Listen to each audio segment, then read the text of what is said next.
help. Have you been struggling lately? Maybe having difficulty sleeping, struggling with a relationship, or suffering from low self-esteem? Listen, I've been there. We have been there. If so, then today's BetterHelp wants to help you. BetterHelp offers licensed therapists who are trained and here to help you out. Talk to your therapist in a private online environment at your own convenience. There's a broad range of expertise in BetterHelp's 20,000 therapist network that gives you access to help that may not be available in your area. You just fill out a questionnaire and it's as simple as that, guys, to help with your specific needs and then get you matched with a therapist under 48 hours. After that, you schedule a secure video or phone session. Plus, you can exchange unlimited messages, and everything you share is confidential. We signed up for different reasons, and to be honest, it's legit. It helped us out a ton. You can request a different therapist at any point with no additional charge anytime. Join the 2+ million people who took charge of their mental health with an experienced BetterHelp therapist. This offer goes out to all our That One Piece Talk Nakama. You get 10% off your first month at betterhelp.com/TOPT. That's BetterHelp, HELP.com/TOPT.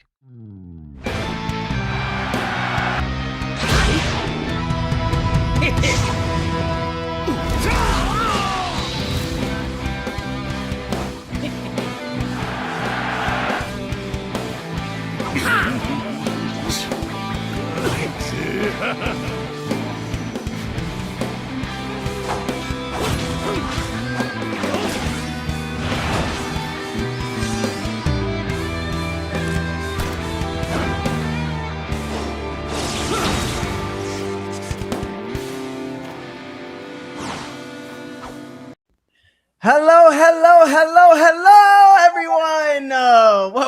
Welcome to another episode of TOPT. My name is Larry. Law. Seb. Lionel. Oh, Corey. Danny. And this is TOPT and the Moon Piece Podcast collabing today for One Piece Chapter 1191. Woo! Let's get it. Let's get it. How are all of you? I am so happy to be here with some of my favorite podcasts who talk about everything and anything that they want to. I'm so sad I didn't get to see them, but Sebastian did at Anime NYC. But if you haven't watched the episode that we had with them before, I would personally just like them to introduce themselves. So please, Corey and Danny, whoever decides to go first, tell us who you are.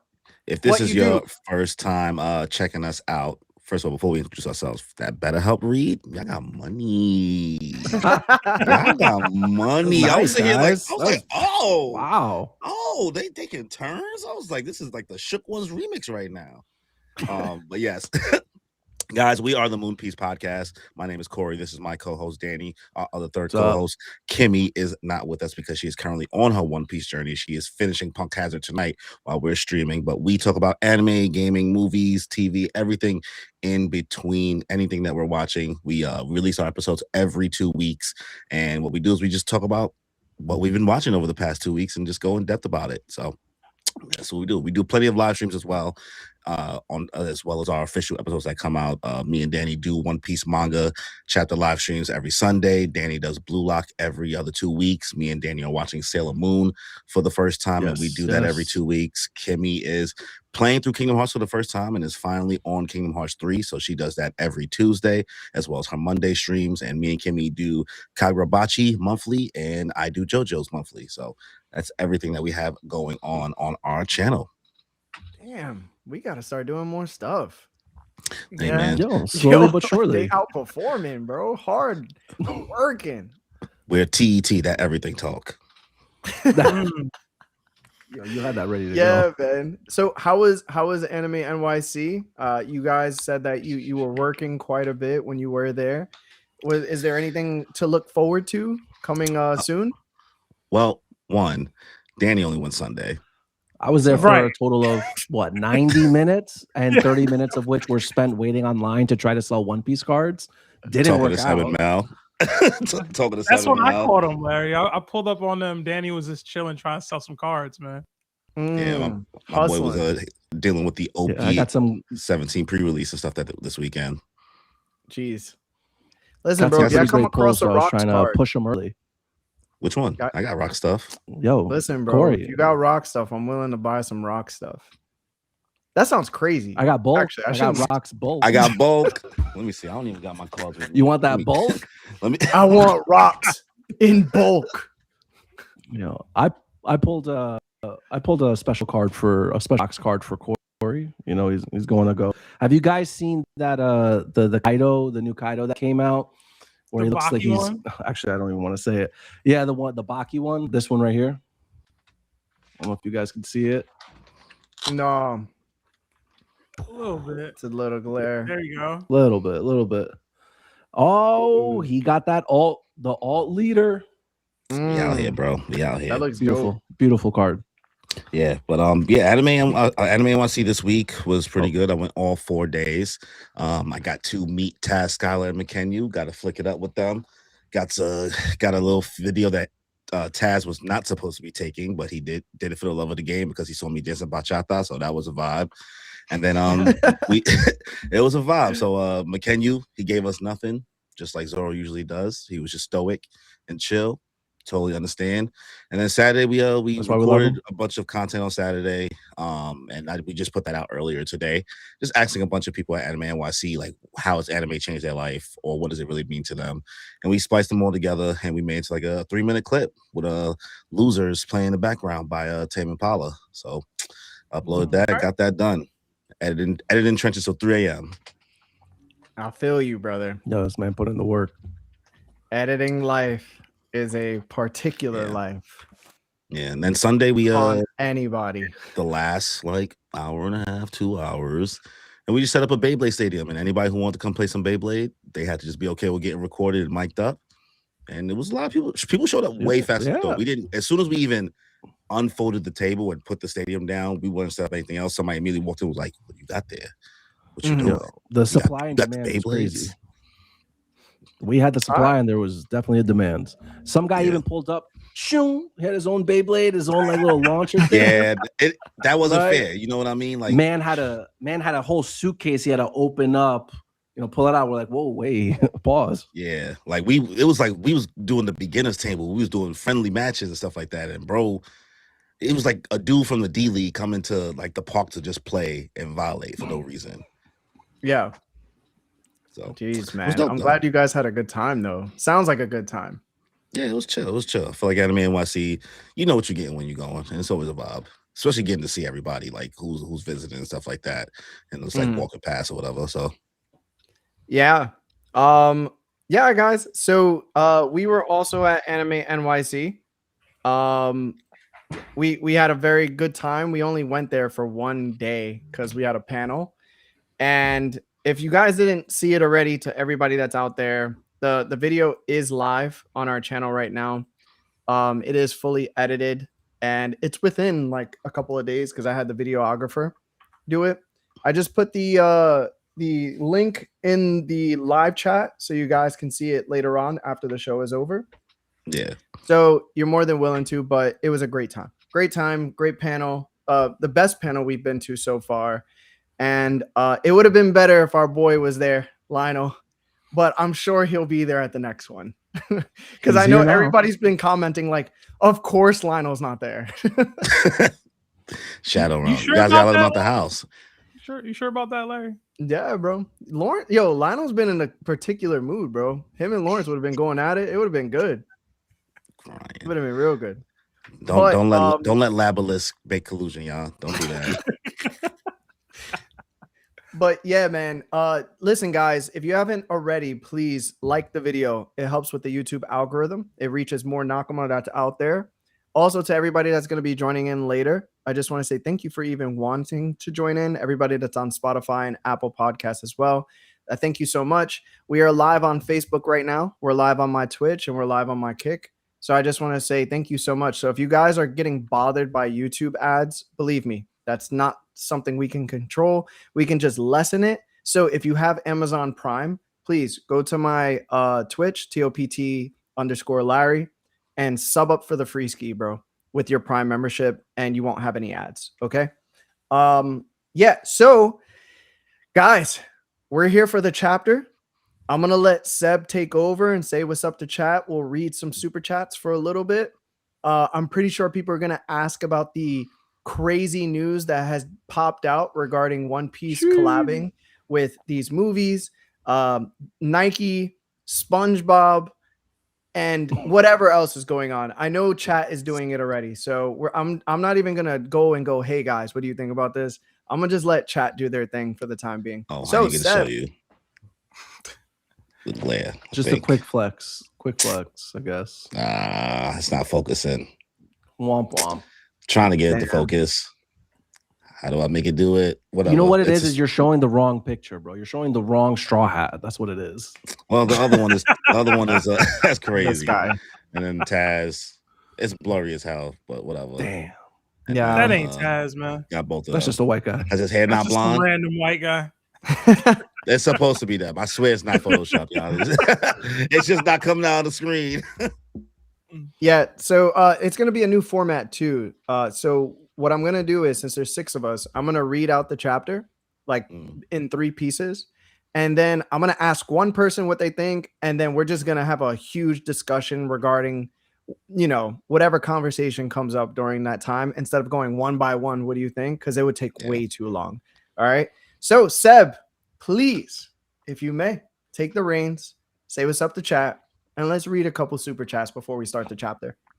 Yeah, like everybody, like the stream. It does help with the YouTube algorithm. Thank you for being here. Yeah, I see a bunch of people in chat already. I see Twilight, Braxton, Caleb Beltron, Exy Lee, Nico L, the Unbearing Truth, Samurai Tadpole, TDK, Gaming Mobile, Anakala J, King Nika Dakota, Kevin Gibbs, Edwin T 802, T-Daz B Barry. Taz Barry, sorry. Ciandre Williams, Moray Storm, just so many. Please, Poe to Jesus, please hit that like button if you haven't already. It does help with the YouTube algorithm. What's up, Blank Verse? I see you in there, bro. But yeah, we had a couple super chats that hit before we started the pod, so appreciate that, guys. Thank you for your patience. We got 2 from Doug Missy. It says Phase 2 Emu plus God Valley movie.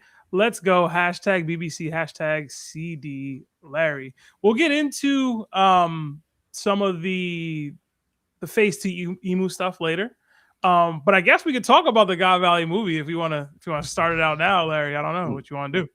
Yeah, I mean, it's gonna come up a couple times in these super chats. I'm pretty sure, but yeah, man, the movies came out. I saw that, you know, Moon Piece had posted one of their videos recently about the movie.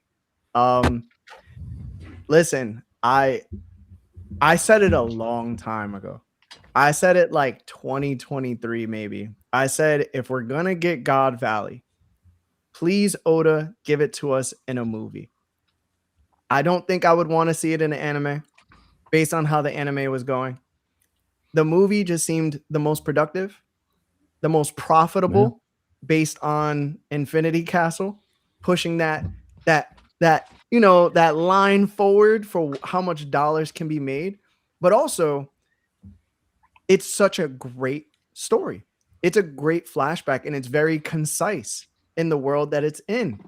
So when I saw that it was finally being made into a movie, I kid you not, I jumped up in the air and I threw a fist and I was like, "Let's go!" I gave I don't know if Danny and Corey have seen it, but when Sebastian gets really excited and he has no care for anybody that's in the vicinity, if you have a drink in your hand, it doesn't matter. If there's anything important to you, he doesn't care. He's gonna throw his fist and say, "Let's fucking go!" And then whatever that is getting punched. That's I seen him watch the Knicks. Yeah, he was there. Game Yeah, 5, he was bro. there. Bro, that's how I felt, because I think this is going to be the best way to consume God Valley, but it's going to be the best way to just experience it. And I'm so glad that Roger's not getting this treatment, but Rox is. You know what I'm saying? That's just what it's going to be moving forward. If you're not caught up, if you're not on the wagon already, get off. You know what I'm saying? So I'm excited. I can't wait. Didn't think Toei would actually do it. I was pleasantly surprised because I just assumed that like they were just going to stick to their ways and just keep things how they've always been because people were still going to go watch those filler movies regardless. So though I am excited, I am hoping that the release date stuff and how that gets to us isn't wonky. You know what I mean? Because when it comes to like Raise Arc, like if you didn't see that in the movie theater right away and say you don't have the ability to go see it wherever you may live or don't have the funds, you're gonna be cooked. And it's gonna be this weird gap where like if you're anime only, you're gonna have to probably go a year and change where you don't get to see the movie or you don't know what's happening, or maybe they're gonna put it out in parts as the anime. So I hope that they actually do a whole worldwide release instead of being selfish and being like, Japan, you get it in only France, everybody else, one day. Yeah, man, I'm praying for that simulcast release, man. I mean- that would be the best thing they could possibly do. I don't think they'll do it though. We'll see. It's tough with the American box office. I mean, I feel like it would just drive those numbers up for that day one release. So, I mean, listen. Most importantly, the Goon Valley is real. Goon Piece is here. The most gooner arc in the entire story is being turned into a cinematic experience. Listen, Danny, it's the flashback that proved that Sanji could be a conqueror. We just gotta add that into the greatest arc. Like, When you look at it that way, that's exact. Like if you ever had any doubts before, besides me, the emergency part of it all, yeah, they were all gooning on that island, every single person, except for Rox. He Rock was a family gooned a little man. bit too. He's a family man. He gooned over Ron his was wife, and post that's goon. He acceptable. gooned out already. He gooned saw- till he he's- had a family. you're allowed to goon a little bit. Just a okay? little bit. But I remember, mean, that's why he let her have he the went bar. for somebody else. Bro, Had somebody else. You know what I'm saying? Garp was gooning. Roger was gooning. I don't think Garp was going. Garp was was gooning gooning for for Roger. Roger. He was Garp. No, Gooning for Roger. Gooning Yeah, for Roger. Roger. no, bro, that's not what that was happening. Heard his Bro man said was gonna civilians. be I don't care. on know Roger's Dodge what? like, Valley. You know what? Canceled Just his hop off that vacation to beat. go see the Yeah. Cheeks. Stop. Just stop.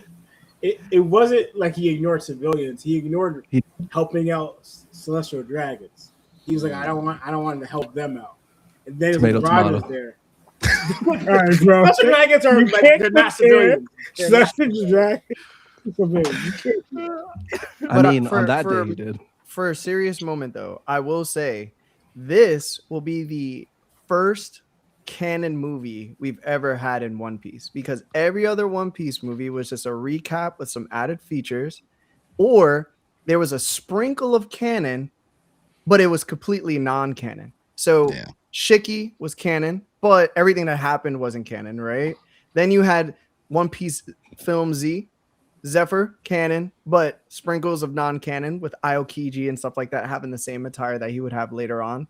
You had Film Red, Yuta canon, but everything else is sprinkled that just wasn't true. So I really appreciate that this is going to be coming for the first time ever. I think it depends on where it starts within the anime, because if the anime lands on where Loki is explaining the backstory of Rox, and then the movie gets time to like be in that space for the seasonals, I think that's just great. Like that's just great. Like that's great timing. That's great scheduling. Like I think there's a lot of profit to be made. Yeah, How I would think y'all with, open the movie? That's my. How would I open the movie? It would, Because I'm putting rocks Loki- right in that flower room first scene. no. The first scene's So definitely going to be serious. Loki being like, y'all got 3 minutes for me to tell my story? Nah. but the thing is that Forget goes Loki. in. It goes into the Hajrudin stuff, so that would kind of be weirdly out of place. Because I think everybody thinks about the Rocks and God Valley stuff and forget that it's technically a Hajrudin flashback. Not Hajrudin, Harold, a Harold flashback. So it's way more Harold stuff before you get to the Rock stuff. So it's like really segmented, weird. I don't want none of that in the movie. No, man. I don't know. You gotta do it. I want them to take their time in this movie. I actually I hope it's if long. they do a part 2, like this is part 1, and do 2 movies, I'm actually fine with that. If they do it well. Because I feel like if they do a movie, some of the stuff get rushed. Then it gets Right. like sloppy and gets like, all right, not choreographed, not told the way it's supposed to. Right. I'm ready for like if they're gonna do a movie and they're gonna do like maybe even 3 parts, because how depth this movie could be. I'm waiting for either 2 or 3 parts of this movie. because Mm. the animation, like, I'm not getting my hopes up. I don't want to, but if I said a movie, right there said it all. Like, yo, it's epic right now. But like, I'm just hoping to do it justice. Hoping. Well, to go on about more than one movie, we did get a second movie, and it's called either Bade or Badi or whatever they want to call it. But as of right now, Badman? we don't know what that is. We just know that Yeah. the D at the end of it is larger than any other letter.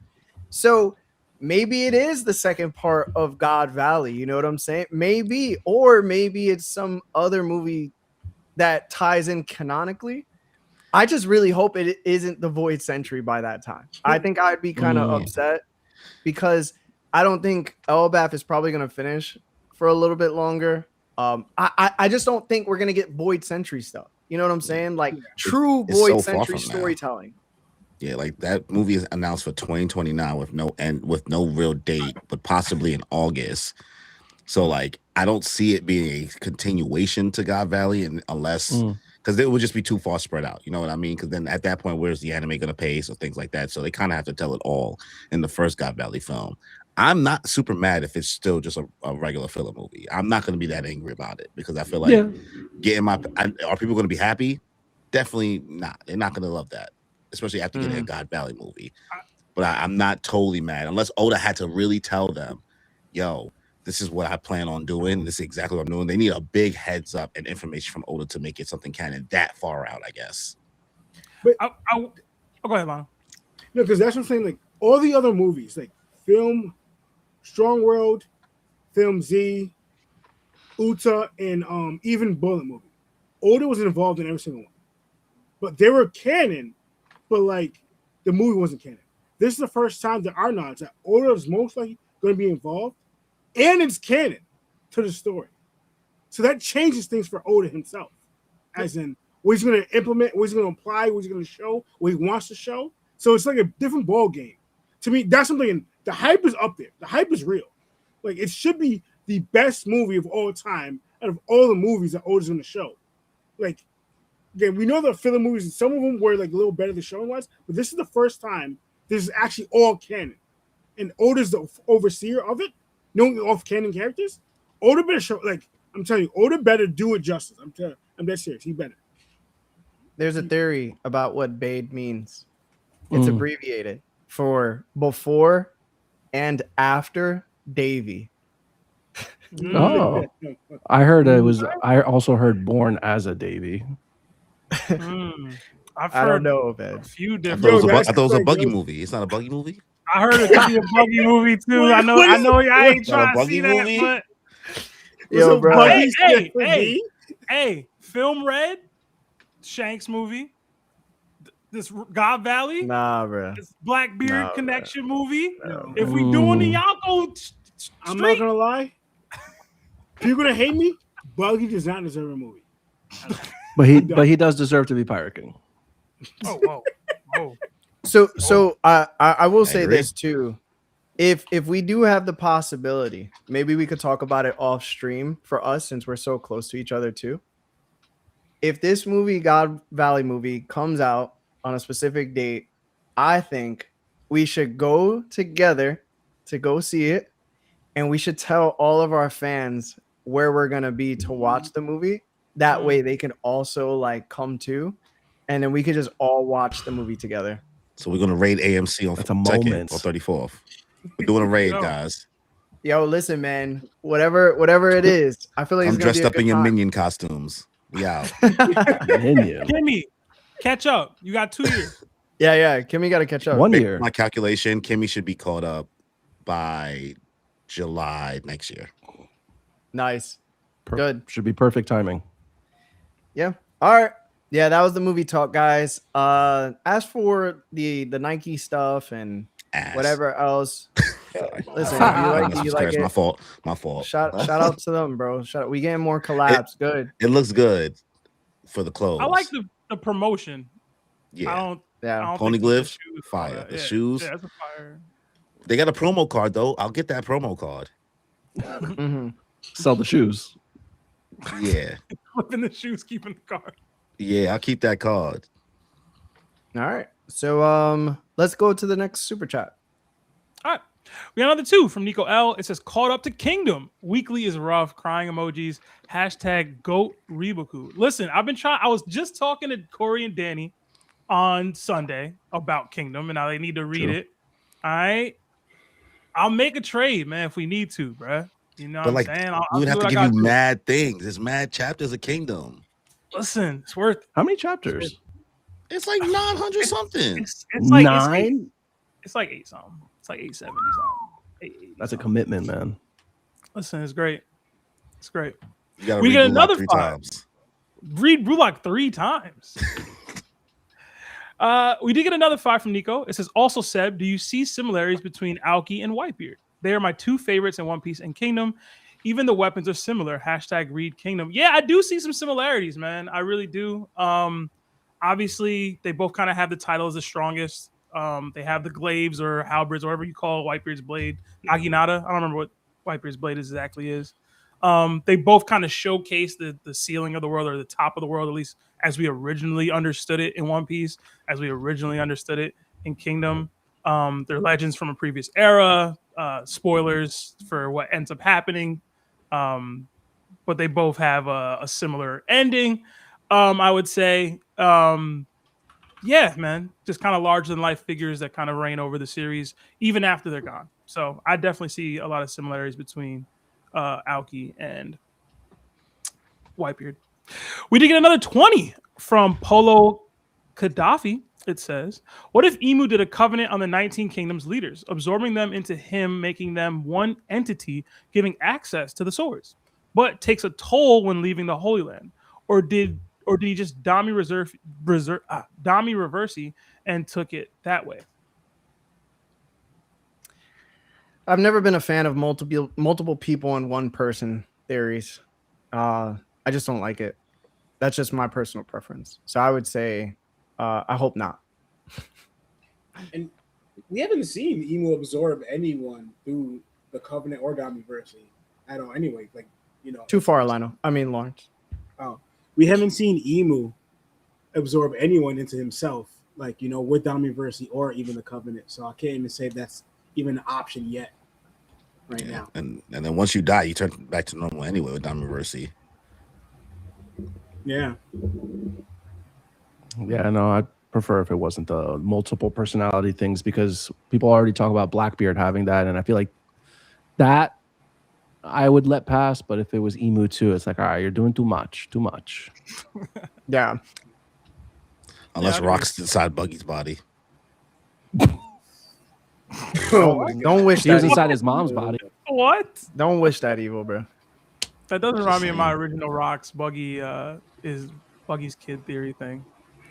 Yeah, I'm trying to adapt it. I'm trying to push it forward to cope harder with Buggy is already Rock. pushed it That's forward. why he has the clown nose on to cover his real nose. Bro, Corey, I had a whole he is Captain John's actual treasure. It's Buggy because he's his captain's son, and I had a whole thing, and Oda was like, nah, we good. Whoa, Gave dude, it up. imagine. Yeah, you gotta let that one go, brother. Whatever. No, I think it's a beautiful theory, but Cook now. that's Rox's kid. I wish. All right, another 5 from Kidadani. I saw the drama after y'all talked about it. I stand with Seb. Y'all made it sound way worse. She had a whole redemption / montage arc. # the wedding toast gone bad. I appreciate that, Kidadani. It was killing me in chat. Like, I was a simp and I was wilding. She was not about to do. Have y'all seen the drama, Corey, Danny? No, I didn't watch it yet. No, I don't want to spoil because y'all do movie reviews. I actually, like the I movie, actually, the I drama? actually did plan on watching it. Yeah, Okay. Oh, no, Yeah, no, I it was a won't, day I won't get movie into with the top 5 white boy. Robert Pattinson. Somebody get these beggars out of here. I want y'all to watch it because we have a huge debate about a decision that was made or kind of made on the pod.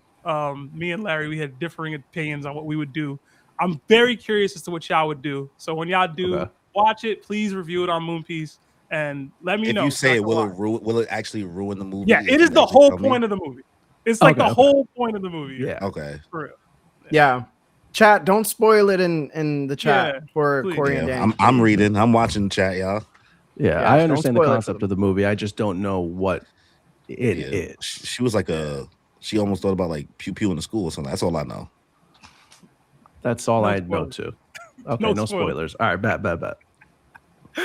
Another 5 from Kidadani. I'm glad Luffy goes Gear 5 immediately in his fights. We don't have to worry about if this is his final form.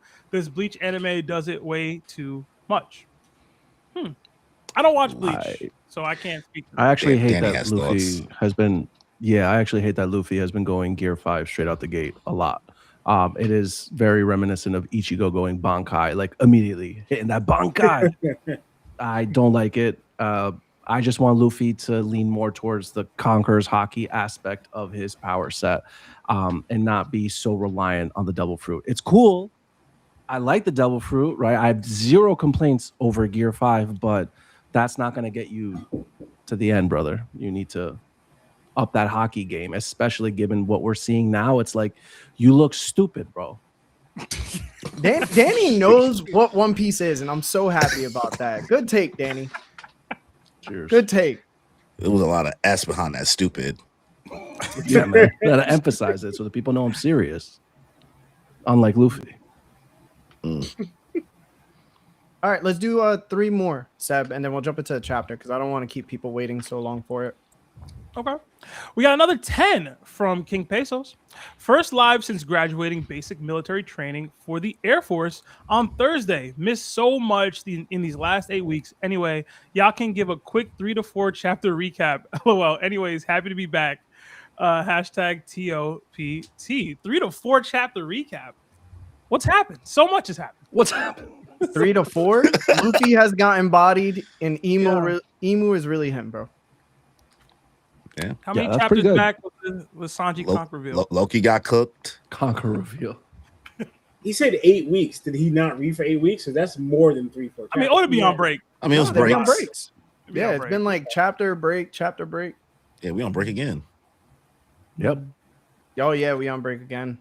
It's true. But good luck I mean, with I think basic the- training, man. Yeah. I think the spiciest thing that's happened in these last few chapters was the way Gaban was talking to Luffy. Yeah. Yeah. Well, My goat. I'd say He put poke belt up to itself ass. was- yeah, the poke up itself was a little spicy. That wasn't. We Oh, wasn't of course, of expecting all course. that. You know what I'm saying? That was Well, kind of wild. you know the Naruto fans will say he's sword level now. So Luffy got called weak. Yeah, bro. Luffy got called weak at his strongest. Love it. Emu showing out. Put it that way. Yeah, That's Emu what you showing missed. out. Emu was showing out consistently. Another 9 New Zealand dollars from Baboy. Sure Goats. Do you have a favorite named attack / move? Hope you guys have a good week. Fire / goat emojis. Hashtag you and your stupid thoughts. Hashtag light beef stream. I can't. Lawrence and Lionel were arguing, and then when they were arguing, Lionel told Lawrence that it was him and his stupid thoughts during the argument. So now it's just sticking. You and your stupid thoughts. You and your stupid question: thoughts. was it a stupid thought? It wasn't. It was The my argument opinion. itself He was didn't stupid. agree with it. It was my. I mean, he got Damn. his feelings. It sounds like his That's your intrusive thoughts opinion, one. Lawrence.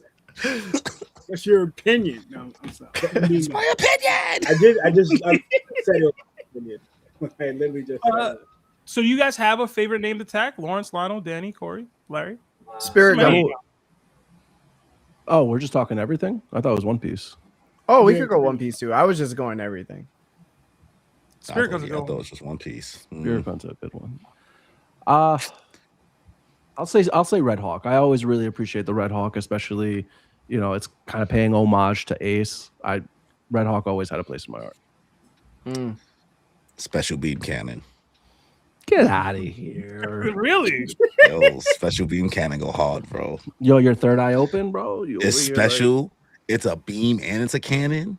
That's crazy. Oh, you how you all Um, three? How you all three? word. Corey was playing that dang, what was it, Budokai 2, where he had to Budokai. rotate Yup. to get Yo, right yo, they had to To get get him the in the spirals middle. going.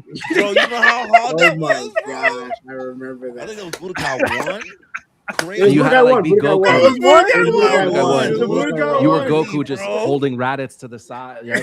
I don't understand how Budokai One is still a better, more interactive Dragon Ball game than most of the games after that. They should have That doesn't make combined any it. sense. They should No, have they, took some I think aspects they from did. Budokai I think 1 they did. and put No, in Budokai it's 3. Budokai 1 and Budokai 3. They're the best games. Yo, I'm telling you, one day, Yeah. you know, because you played all of them. I was playing Budokai, then I played Budokai 2, then Budokai 3, right? After you play Budokai 3 and you go back, I went back to playing 2. This is like when I was in high school. After Yeah. 2, it was so easy because they couldn't teleport. Teleportation wasn't a thing until Budokai 3. I was like, I don't gotta worry about this. You're just in front of me. Oh, this is Oh. cake. Like it was such a big difference. Yeah, and I yeah, remember when I used to fight with Budokai 2, like it was still hard. It was so hard. But until Budokai 3 came out when they couldn't, and then teleport Yeah. changed everything. Now, what I liked about Budokai 2 the most, I think, is that's when they used to have multiple fusions that didn't exist, and you could like mess them up. Yeah. Yeah. Like the The Tiencha what if one. fusions. The what if Tiencha. fusions. They were Yeah. dope. I'm not gonna lie. They Yeah. were dope. No, they had the what if stories too. Or was that Budokai 1? No, it was both. I don't think it was I don't one. know. One just I think stuck to the script. They have enough space on their disc back then. Because they had a what if story and they had like Vegeta if he turned Super Saiyan back in the Saiyan saga. Yeah, I do remember that. And it was crazy, like pretty much. Yo, I'm gonna go off rip and tell you if it's One Piece related special move like attacks, I love Raigo. And I also love Entei from Ace when he created Okay. the huge flame ball against Blackbeard. Tough. Which one's Raigo again? Raigo is the big Enel, lightning big ball lightning that ball. Enel Yeah. created Oh, from the okay, ship. okay. The, Oh the yeah, maximum arc. you like big circular objects. Yeah, I do. They both the same thing. Actually, I was like, whoa. That's where my love for. That's where my love for big Latino women came from. Okay. Anime attack moves. Your tortas. Twins, do y'all have They're a name? big, to round, and match that? destructive. I can't think In of One it Piece? right No, if we're going One Piece, like strictly One Piece, I always actually liked Zoro's attack on Kaido when he scarred him. Ashura Dead Man's Game. I always liked the title of it and how it played out. Oh, Like- shoot up. You would love the One Piece card, man. The manga version is gorgeous. No, Yeah. So I would say for now, for One Piece, Dead Man's Game, Ashura, when Zoro scarred Kaido. That's my favorite so far. All right, outside of One Piece, Proton Cannon from Iron Man and Marvel vs. Capcom 2. Proton If you know, you Gunning. know. You know, I got you. I know y'all got some flashbacks from all the work I used to put in with that. Used to be terrible at that game until I landed that attack. And I would He said body once I folk. figured that out, spam. Remember there was three. There was three of them. It was Iron Man with you and Cable. Cable. Their Cable. specials. Their specials Yeah, bro. at the same time, bro. Where Mhm. it was automatic finish. Got It was landed though. ridiculous. Got landed. But in One Piece, I don't know. I've always liked Kuma's Ulysses shock because of how Yeah. it sounds and what it does. But I'd probably Good have one. to go Muton shot from Sanji. He just doesn't do it enough. Okay. Yeah. Yeah. I like 100%. Diablo Jambe the most in One Piece. Even the way he says it. Put some bass in his voice. In One Piece, I guess I can't say my favorite, but I did like. I also was the Brooks move, where like he cuts Okay. you and you don't know you've been caught, and he like walks Yeah. away, and then Arrow not strike. Fire. Yeah. I always thought that was dope because you have a conversation with you or someone else afterwards. He's like, "Yo, are you gonna finish?" Then you just get cut. Like you didn't know the fight. First time they did in the anime, it was so dope to me. It With the was. spider? Yeah. Yeah, like I think it got watered down now, but the first time we got introduced with Brooke doing it, I was like, oh shoot. Like, okay. Wasn't watered down in the flashback because, boy, Yeah. took out a whole game like 2 Yes. hours ago. He took him out in the morning, and the afternoon came. He still didn't know that he was cut. Like, I remember when the chapter dropped, we were like, did Brooke get weaker? What happened? Yeah. yeah. What happened, bro? Bro, you gotta remember he was mad young back then. That was his happened, peak. bro? What happened? He took Nah, I out a think whole it's the gang trauma. in the morning. That was crazy. He had no more Candel with him, man. Another 13 months at Nakama status from Molzenik. It says Hajrudin moving like law against that spider. I don't know.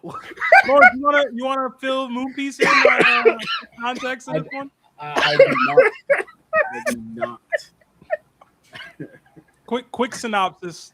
Lawrence Oh my God. accidentally punched a spider in this. I didn't girl's car. accidentally punch it. I knew I was punching the spider. He intentionally punched a spider inside this a young female's car that he was on a date with, and he broke her windshield. And just no, to him, he barely punched it, and he was holding back.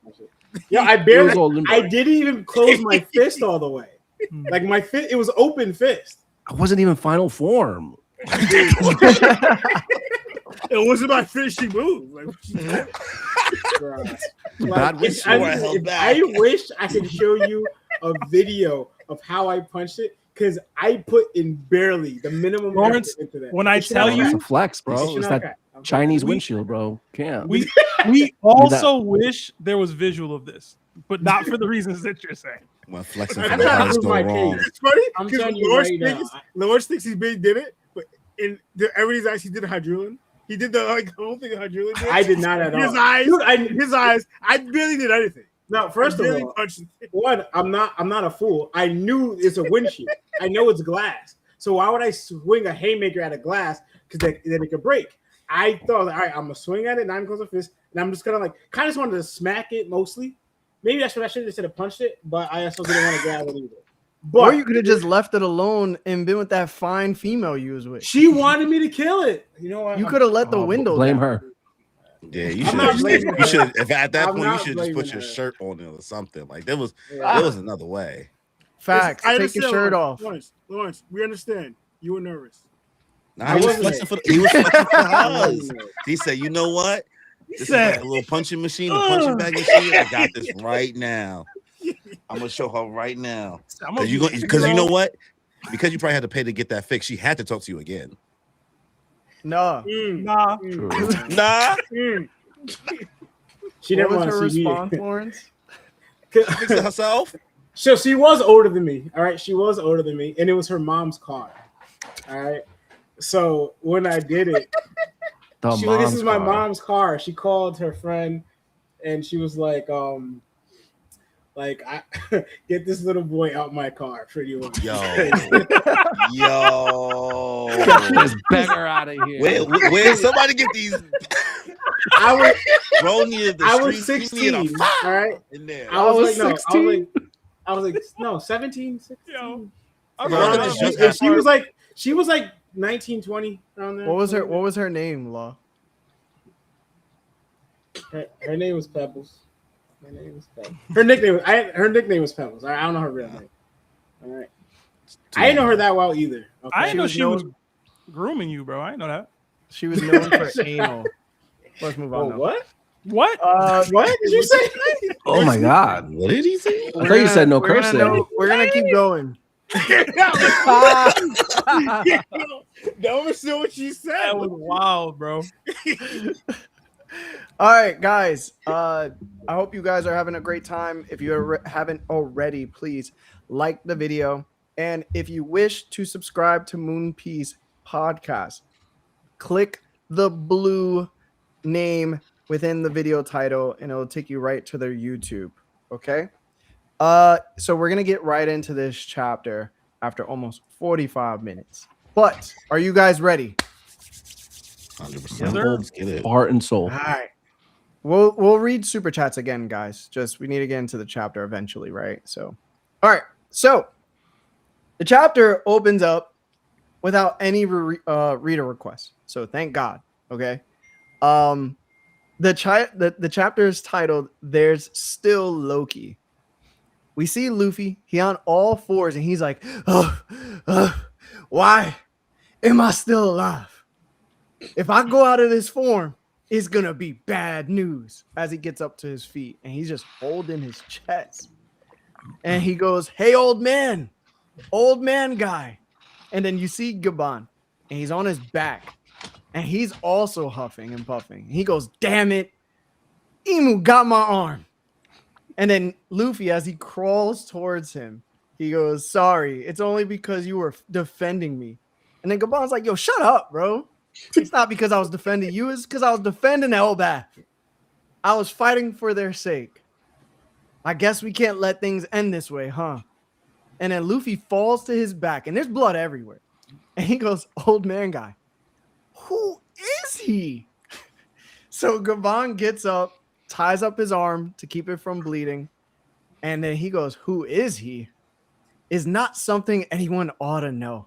If I had to call him anything, it'd be God. And then we see the underworld and the animals that Loki loves. They're coming towards wherever they're going. And all of a sudden, Haki shoots out and it knocks them unconscious. We then see Emu at the bottom in the underworld. And he's on top of this mountain that's obviously crushed. And he's laying on his back with Honi Bami, I think that's the sword's name, next to him, embedded. And then Emu goes, crew of the king of the pirates. Huff, huff. I failed to foresee what would become of those mere children at God Valley. I should have eliminated all of it, along with rocks, on that day years ago. And then he starts to transform. And then we see Emu, and his horns are protruding, and they're thicker. And now we see his other eye for the first time. And then all of a sudden, he gets up and jumps. Then we go back to the Owl Library in the Sun World near the rear entrance of the tunnel. And then we see Chopper. He goes, oh, I'm so glad. All the books are fine then. And then you see Robin go, yes, Biblo saved them all. Saul says, so here's the thing, Chopper. I was hoping you could talk to Biblo for us. It seems like he's trying to tell us something, but I can't tell what it is. And then Chopper's like, really? I just assumed Biblo was a silent owl. What's he talking about? Who are you talking to? And then Biblo's like, who, huh, who. And then Chopper's like, huh? And that ends the first part of the chapter. So, guys, I'm just going to start off. Let's go with Corey. What did you think about this part of the chapter? And then everybody else, let's just have a conversation around Corey and bring out anything else that you wanted to bring out during the chapter as well. I think one of the most interesting parts of these couple pages is seeing Emu's new silhouette in his little, second form starting to take place. That looks really, really similar to the Harley text image where it shows them holding the sun. That point right there, I was like, okay, we're starting to see some of the other forms of what may potentially been shown in the past in the ancient texts when they were written start to take place with this new form. Oh, what was that? You good? Oh yeah. I heard a buzz. I know. I know that was like a shut up.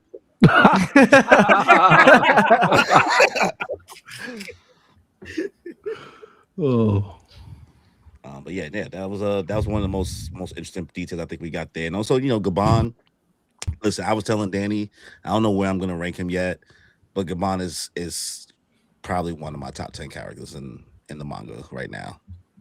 I think the way that he talks to Luffy, the way that he is trying to mask his intentions by saying I'm doing this for Elbaf so that Luffy doesn't feel like it's all for him, but also trying to like push him up. Like he's giving the tough love and telling Luffy the things that he needs to hear to truly lock in.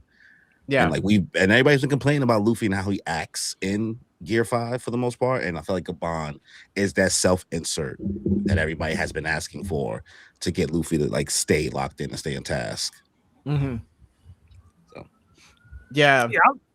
I love what I'm seeing from Gabon, man. I'm gonna be real. I really do. Like Corey said, he's kind of making sure Luffy understands the gravity of everything. Like even just telling him that Emu's probably God, right? Like that's the closest thing that I can compare him to from what like we've experienced so far in this world. And then like, bro, where'd he get the tourniquet bandage from? Like I was like, hold on, you ready to get back out there? Like he's out here like, it's not done. I gotta keep fighting. Obviously, it's not over with. I really like what I'm seeing from Gabon. Maybe it was Chopper because Chopper was working on him, so probably Chopper gave him some supplies, knowing that he's hurt. Maybe.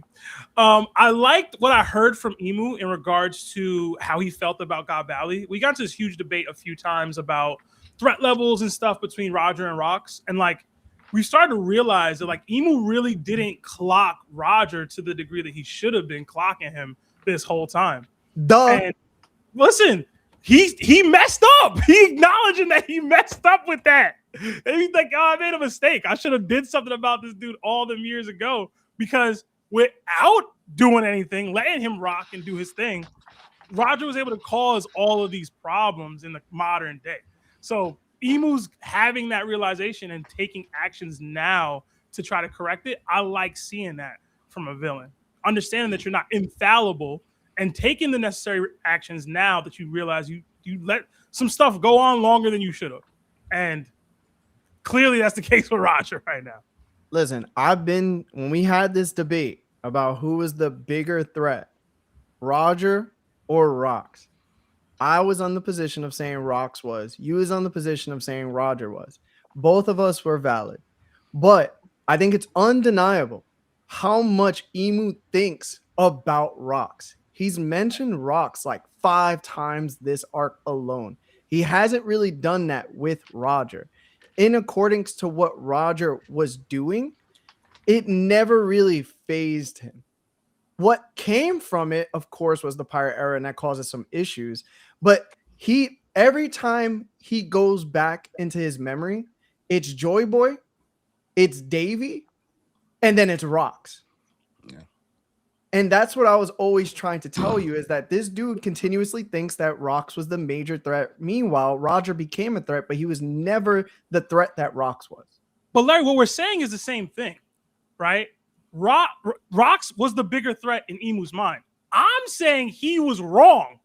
The whole time he was wrong. He chose the wrong man to wipe out at God. No. I don't think so. No. Listen, Are you sure about that? No. Again, this is the reasoning why, and this is what me and Lawrence be trying to say every time we have this argument. The reason why is because of how God Valley went down in the first place. How Rox ended up getting his crew in the first place. It didn't take that much for the crew to dip off from him. If you want to challenge Emu and the world and the throne in the way that he's doing, you need loyal subordinates, people that will die for you to do this. Rox, he had the power for people. He had it. They weren't willing to do that. And I say it every time. If you replace Rox with Roger in God Valley and he gets Dami Reversi, that's not all it takes for Rayleigh and Gabon to fall back and abandon him in this situation.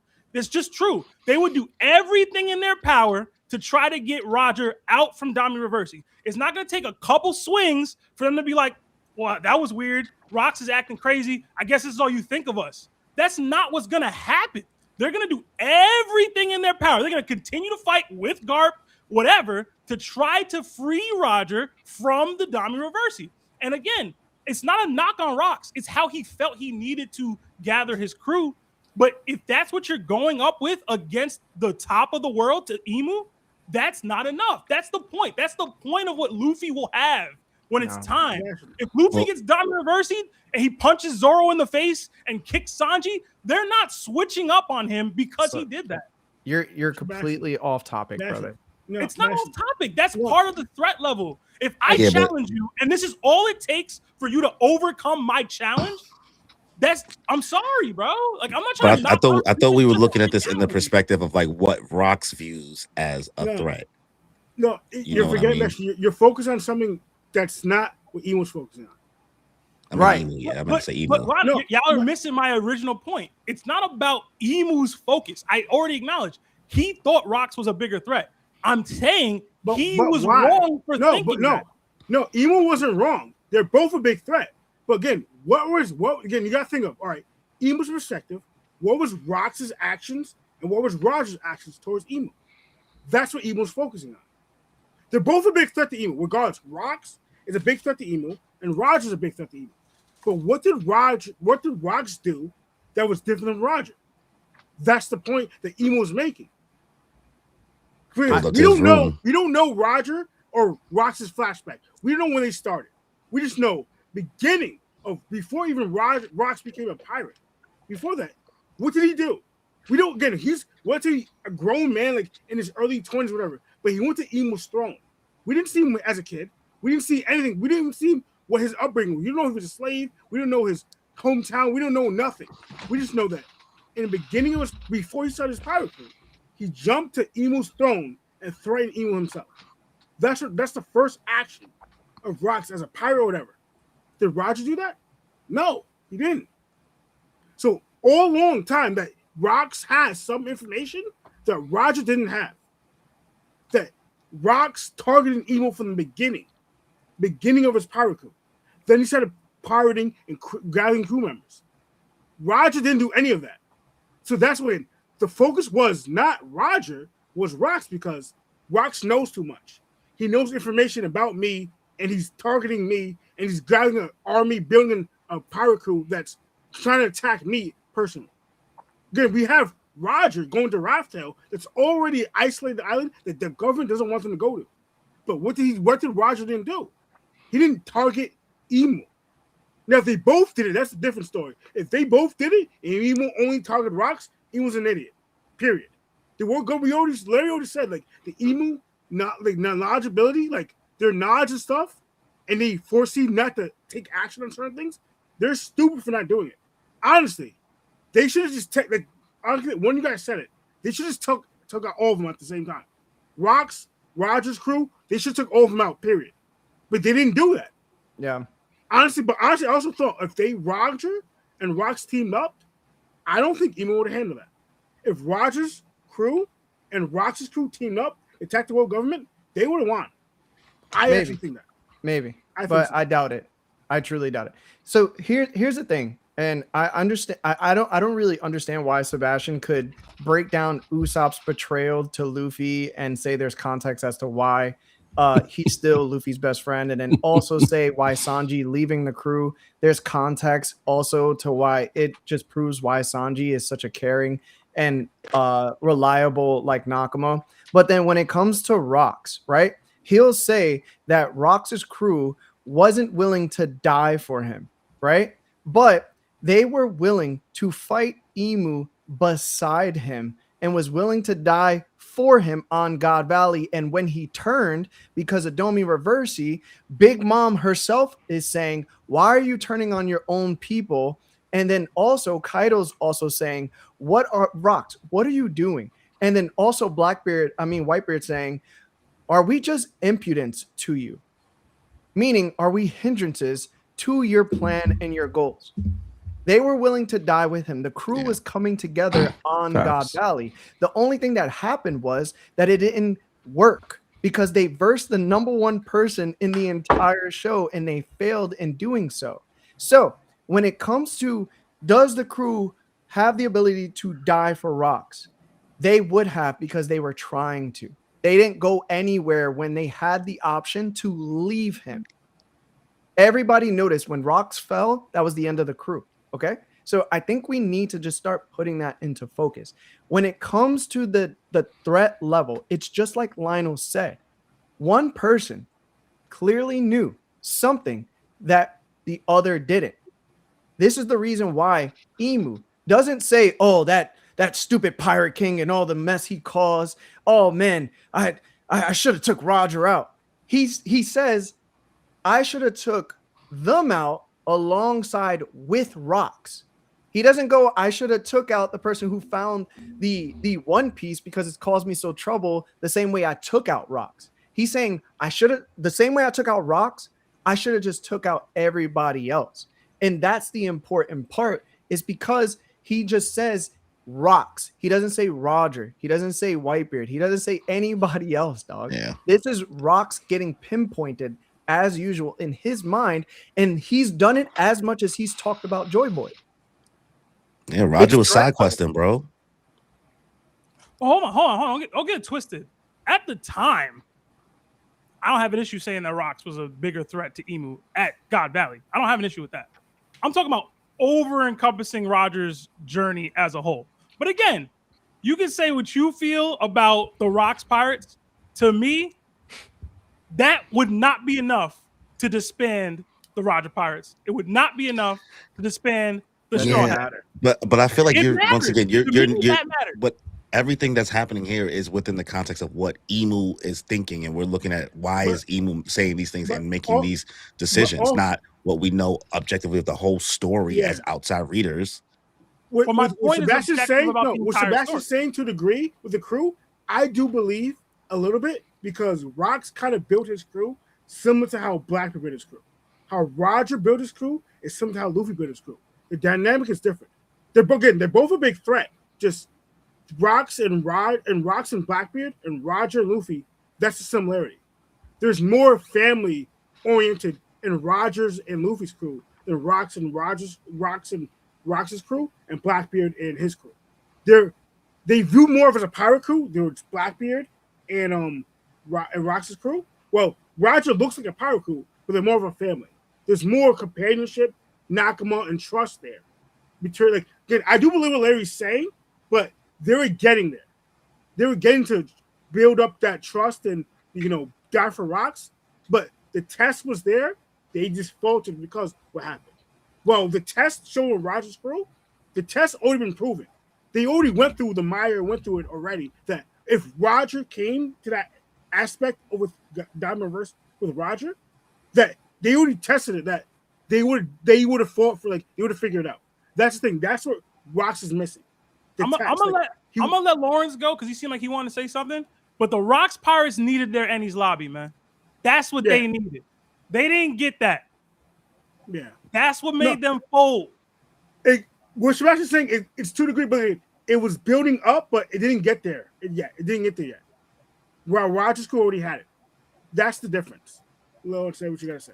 So, one, I want to attack on the beginning what you guys are saying, real quick about one.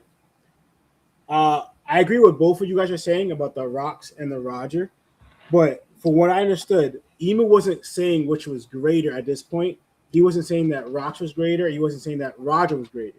He was saying, I should have taken you both out at God Valley, the whole group, because the threat that or what the Roger Pirates became to be, he said, he viewed the women because they're all young, Emu's age, not in their prime, whatever. Emu called them children, the Roger Pirates, right? He goes, they grew to this thing. Now it's in what it affected the world. It was such a threat to me. I should have taken you out at that time with Rox. But also, too, Lana, I think you alluded to too. Remember, the reason why also Emu is thinking about Rox. Not to say that Rox and Emu had a relationship, but Roger didn't know of Emu until Laugh Tale. Rox somehow knew about Emu all along. Like Lionel mentioned, the beginning of Rox's pirating era or pirating thing, he went to Emu's throne first. And even at that time, you could even look at Emu, didn't really consider Rox because he looked at him but didn't really attack. He didn't do anything.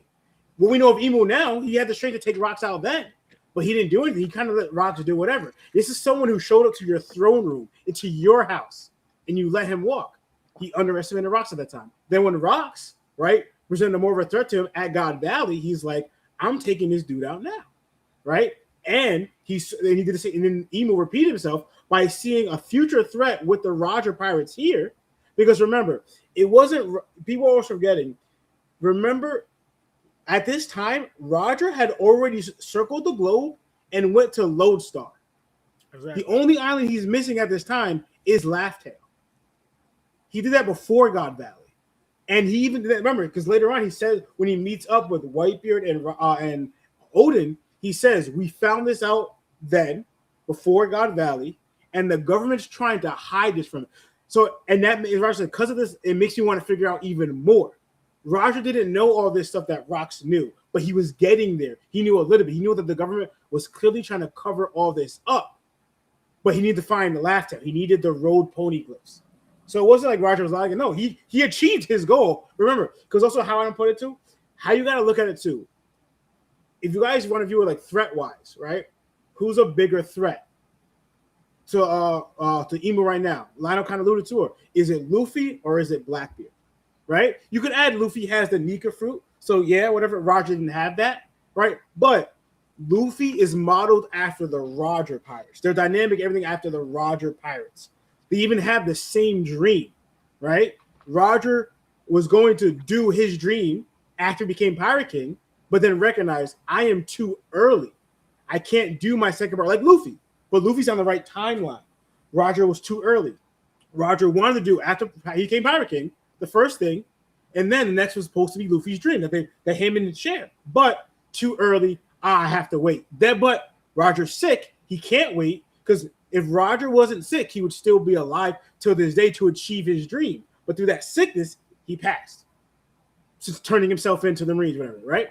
But Luffy now in the timeline, who has that same dream, can achieve it. So right here, Emu would view the Straw Hat Pirates the same as the Roger Pirates, except the Straw Hats are even younger than the Roger Pirates at that time. But that's the threat there. You know what happens? And the funny thing is, Emu about to be making the mistake again because he targeting Luffy and Blackbeard about to get in that ass. Yo, I thought the same thing. It's an inversion. How you focus on Rocks in the beginning, but neglected Roger. He's literally focusing on Luffy right now, neglecting Blackbeard. It's an inversion. Yo, so Blackbeard about to do something, bro. So the one thing I also want to saying that, yeah, and the other thing I want to add, right? And so for the Rocks Pirates, right? The reason why Sebastian has this thought, if you go back to like when we first introduced, right? When Harold warns the people, like the Rocks Pirates, about Rocks, right? And to me, it's like you don't even know Rocks that well, but he's just like he comes off to you as a scoundrel, I guess, whatever. But when he warns them, this is their response to Roger, the Rocks Pirates crew. They laugh and say, "Follow this fool, ha ha ha! Don't make me laugh. We're all individuals. If Rocks dies, it won't affect the rest of us in the least, right?" And then they go on, "That's true, but his plan is appealing," and stuff like that, right? So at first, yeah, pretty much most of the crew have this thoughts because you see each of them take a turn. Even Wiper said something, kind of showing that we're not really aligned with Rocks. By their years of getting, and this is still the beginning, yes, by their years with Rocks, to me, it sways some of them, but not all of them, because if you look at God Valley, what happens, if you look at Shinky down, if Shinky's supposed to be like the strongest underneath, like Kai off under the Conquerors, whatever, Shinky down, they're not checking where Rocks is or what's going on or at all. They're like taking their treasure and they're bouncing individually. Captain John even tried taking all the treasure for himself and bouncing without Rocks. So they were, even before they knew Rocks was good establishment, the rest of the crew was dispersing on their own agenda type spec. The ones who were checking, and this is because they sensed, and I guess it was probably linked to Rocks too, but they all felt what Rocks, Garp, and Roger felt, and why Whitebeard, Kaido, and Big Mom also showed up. Big Mom a little different because she was coming after Kaido, but Kaido came there because he felt there too to show his ability. So they all met there, then they attacked Emu, right? And remember, Rocks is the only person at this time that knew who Emu was because Rocks didn't share that with his crew. Even Roger's like, "Yo, what is this thing? Who is this thing?" Right? And then when Rocks got turned, that's where like it may have been getting there, but it wasn't a strong connection for them to actually stay there, like what Sebastian's saying with Gabon or Ray with it. Because even it's the reason why I was also saying this, right? Even after Rocks told them to go to the ship, time went past. What did Ray and Gabon do? They came back after it all to find Rocks. Roger, and Garp where they were. Wiper didn't come back. Kaido didn't come back. Big Mom didn't come back. That's just the facts. Yeah, but that's completely construed though, because Rocks wasn't turned by Domi Reversi, and his crewmates didn't think that Roger betrayed them. So that's the reason why these people didn't come back for Rocks. But Larry, what me and Lawrence are saying is that even if that were to happen to Roger, they would have stayed because they would have been trying to get him out of whatever was happening to him.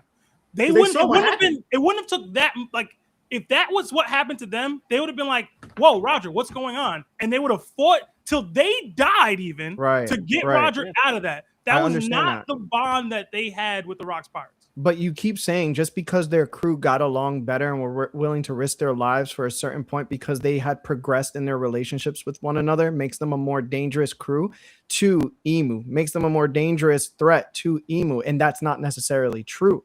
Just because your crew is not necessarily as tied together as Roger's doesn't mean that your threat level to the world government, Emu himself, deteriorates. It's not lesser. It just means that one was more progressed in their relationship than the other. But again, they were progressing. They were going somewhere more than they ever have before. So if they did get past God Valley, they would have been that crew that necessarily would have competed relationship-wise with Roger's crew. But they were the bigger threat at that time. And they would have been a bigger threat as well, regardless of what you say. If Roger was turned by Domi Reversi, and even if Gabon and Rayleigh were there to try to stop him, they would have got bodied. Okay? They would have got bodied because nobody there could do critical mass Supreme King hockey. The crew would have dispersed like Roger left the crew and they dispersed. No matter what, that would have happened. The same result. So all you guys are just arguing semantics. Plus, there's two ways I can see right now it's proven that Emu can be taken down. Because whatever Roger learned, and he knew that he was too early, that was just the way that Joy Boy believed Emu could be taken down, and it was through prophecy. Then it's whatever Rox and whatever Blackbeard knows, right? Because Rox had the knowledge not only to go to the Holy Land, he knew where Emu would be, he knew who Emu was. And after that, he assembled what he needed to assemble, and then his goal was to do what? Get 2 devil fruits, and one of them had to be on Elbaf, and the only person that could unlock the power was Harold. And then we later see in Elbaf that an ancient giant who eats this special devil fruit obtains the size of that dragon that we now know is what Loki has. So the only other devil fruit had to be something that could counter Emu from being that god that he currently is. And if that is so, then how did Rox get that knowledge? And it's enough. So if there is 2 ways to beat Emu, and Emu just knew, like, yo, you know this? Like, what's going on, brother? Like, that would have been knowledgeable, right? The only thing that you can use against Rox is that he didn't know what Nika was. That's the only clapback that you really have. But the thing is, do we need Nika in order to beat Emu? And that question still remains unsolved because remember, Nika got beat 800 years ago with 3 ancient weapons. We don't know who had what at what time, but work. You feel me? So what I'm saying is I get what you're saying, but you can't falsify information by saying, well, the crew wasn't together, therefore they wouldn't have been a bigger threat than the Roger Pirates. That's just not true, brother. But Larry, the themes of the series as a whole speak to what I'm talking about. The collective need for your crew to be a united front against whatever comes its way. That is the core thematic structure of One Piece as a whole. So let me ask you this. Pirates fundamentally lack that foundation. It's let me ask you this. A fault, whatever, but that's just the facts. Let me ask you this.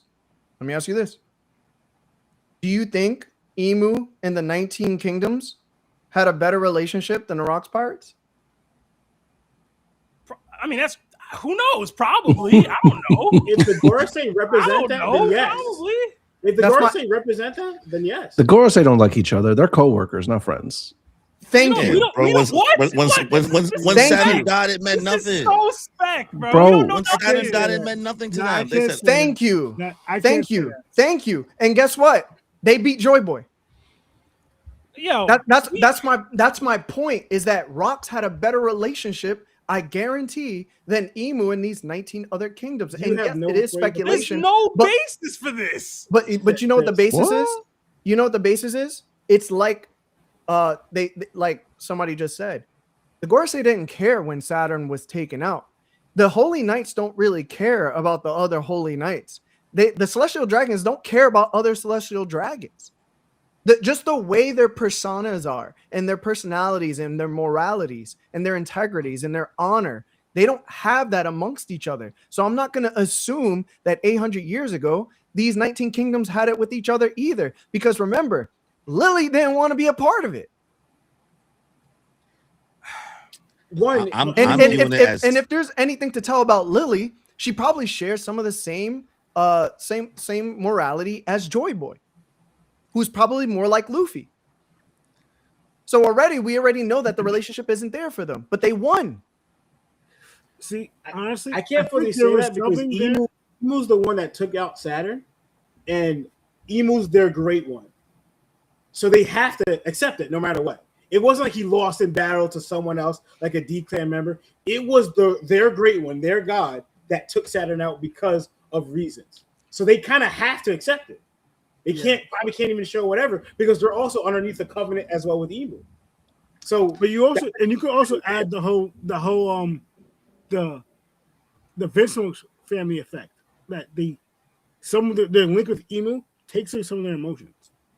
Like how the Vincent family with Sanji, like they lack emotions that a family member could take it past, and they don't affected by it. Like clearly, Emu, I get, I'm stretching it, but like even the fact that Emu was considered the god of the world that Gabon's saying in the One Piece world, I really throw the Bible again because Lawrence, you know what I'm talking about.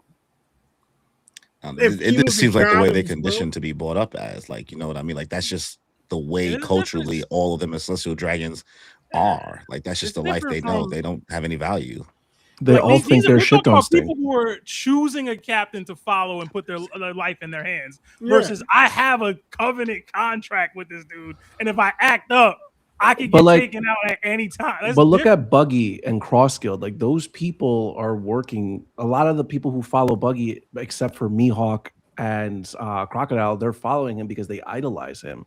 I'm sure there was at least a couple of moments where Rocks did something that made those pirates be like, yo, this is that dude, and I'm going to follow him until the ends of the earth.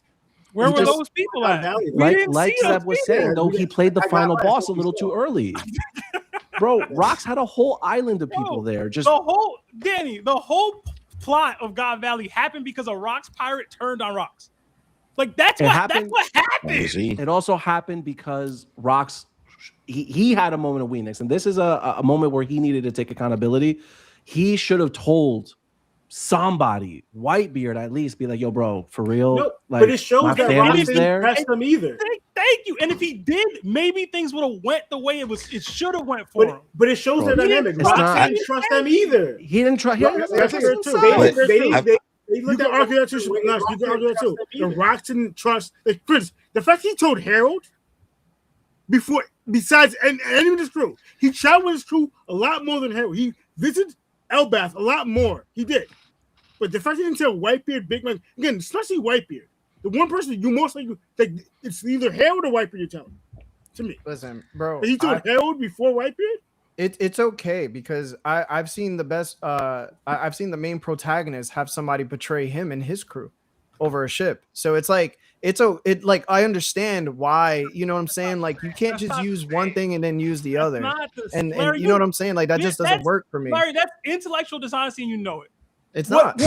What Oshuku did and what Usopp did are not even remotely close to the same thing. And you know that. Yeah, I can't say Usopp betrayed Luffy. I can't betray Luffy. Yeah, I didn't say that. Can I ask a question? Can I ask a question? Because I just want to figure out, because I feel like the goalpost has moved like 8 times. Absolutely. Right? It always does. What exactly are we trying to define? What Emu should have found as a threat, or what he objectively found as a bigger threat? What objectively found as a bigger threat? I'm saying what he should have. Larry's arguing what he did. Okay, and when you ask this should have, let me get you there. When you ask this should have, are you viewing it in the eyes of with all the information Emu knows, or with all the information you know? All the information we know. Okay, I thought we was trying to answer this with all the information Emu knows, because with all the information Emu knows, right, he should have been viewing Rocks as the threat, because all he has is a stat sheet, right? He has a scouting report. He sees everything going on, everything that he knows within his side of the story contextually. Rocks was the bigger threat in every way. What he knows about Roger is this guy is just going around doing squat diddly. Gooning. You know what I mean? That's all he knows about Roger. So he has no reason to really view Roger as that big of a threat until he gets to Laugh Tale, and then he's like, "Oh God, now he's a D. Let's do the whole, change it up, King of the Pirates thing. We'll do all of that." I'll ask a separate question, and we could dead it because there's a whole chopper part of the chapter we haven't talked about yet. If you're Emu, and you have all the information now, and you have to go back to God Valley and wipe one dude. Is it Rocks or is it Roger? It's Rocks. It might taking still be Rocks. Rocks, bro. I'm I'm still doing taking Rocks. So you got to understand, Seb. Okay. He found the One Piece and didn't do anything. There you It's go, not true. It's not true. bro. not Even true. if let's He say gave Shanks a Rocks- hat. You guys, it's like you guys missed the whole point that Roger was literally passing. Like in the manga itself, and Rocks it with legit guns a blazing, bro. No. But the difference is Roger was going to. It said that Crocus prolonged Roger's life, so he lived longer than he was supposed to. And then at that time, he found One Piece, and then when he found One Piece, it came to that. That's what literally the narrative gives us. He was too early. And then his time is up life-wise. So it's not that Raj didn't do anything. He couldn't because he's literally about the past, and literally narrative of the entire story tells us it's too early for him. So no matter what, even if Roger wanted to, his time ran out on both ends. Time ran out in his life because he's sick, and the time doesn't line up because of that. So it's not he didn't do anything. He literally couldn't because time-wise. And then again, the he crew wasn't are the pushing threat. for like they want to see his actual dream. But that's what I'm asking you. What I'm asking you. It's because Roger, in a way, Luffy is Roger in a way. They're like the same exact character. These comparisons, bro. Who's a bigger threat? Is it Luffy? Or if you want to compare like that, Rocks is Blackbeard. Who's a bigger threat? Up until the Who's point gunning that for Luffy Emu's awakens. head? Well, up until the point that Luffy No, awakens, is where Blackbeard he not knows gunning there's for the same Nika. throne as Rocks? Is not Blackbeard He's doing the gunning same for thing? Emu's head, bro. Luffy's out here just Yes, trying to be the pirate king, so, and Blackbeard honestly, and Rocks are yes, trying hold to on. come for So- this man's so seat you- on the throne. So now I gotta ask another question. So you guys believe that the Pirate King title and Luffy's dream has nothing to do with Emu and his throne? It don't Is that matter. Who doesn't know that though, bro? It doesn't matter. Emu does know. But the thing is, Lawrence, Luffy's born during a time where being the Pirate King is going to matter because everything that Roger needed is now available to him. Meanwhile, it wasn't available for Roger. That's why Roger's not a threat. It didn't matter if he died or not. It didn't matter if not he what lived Emu to a said, certain though. point or not. Emu- It mattered enough to legit the point called where like Roger he a could threat. pass on the information that was needed to others. And that's all he did. Other Larry, than that's that, where you're he wrong. wasn't considered a Larry, bigger threat. No, look, If you you're wrong no, there. if you look at Because it, I'm real not quick. Let me say real quick. The reason I say you keep saying that Roger, that Emu viewed him not a threat. Emu himself is telling you that he has regret here. No matter what, that's what Emu is telling you. He has regret here for not taking out the Roger Pirates. Okay. Right there is showing you that With the Rocks. Pirates Hold on. were a threat. Let me And ask you it's this. not a threat. Is you're going against literally what Emu himself is telling you. All right, He's so let me ask you regret this. he didn't do it. All right, so you're saying what Emu is telling us, right? So Emu says I should have eliminated all of it along with Rocks on that day years ago. Why didn't he just say I should have eliminated Roger with Rocks all those years ago? You want to know why? Because it wasn't just Roger. It was Whitebeard. It was Kaido. It was Big Mom. It was literally these governments that he had to share power with because the Did he say the Yonkos Pirate were an King crew? issue for He him. Everybody was an issue for him, not just Roger. If he would have just made Roger the focus, I would have You been gotta go like, back, bro. cool. But that's not the focus, brother. Not the focus.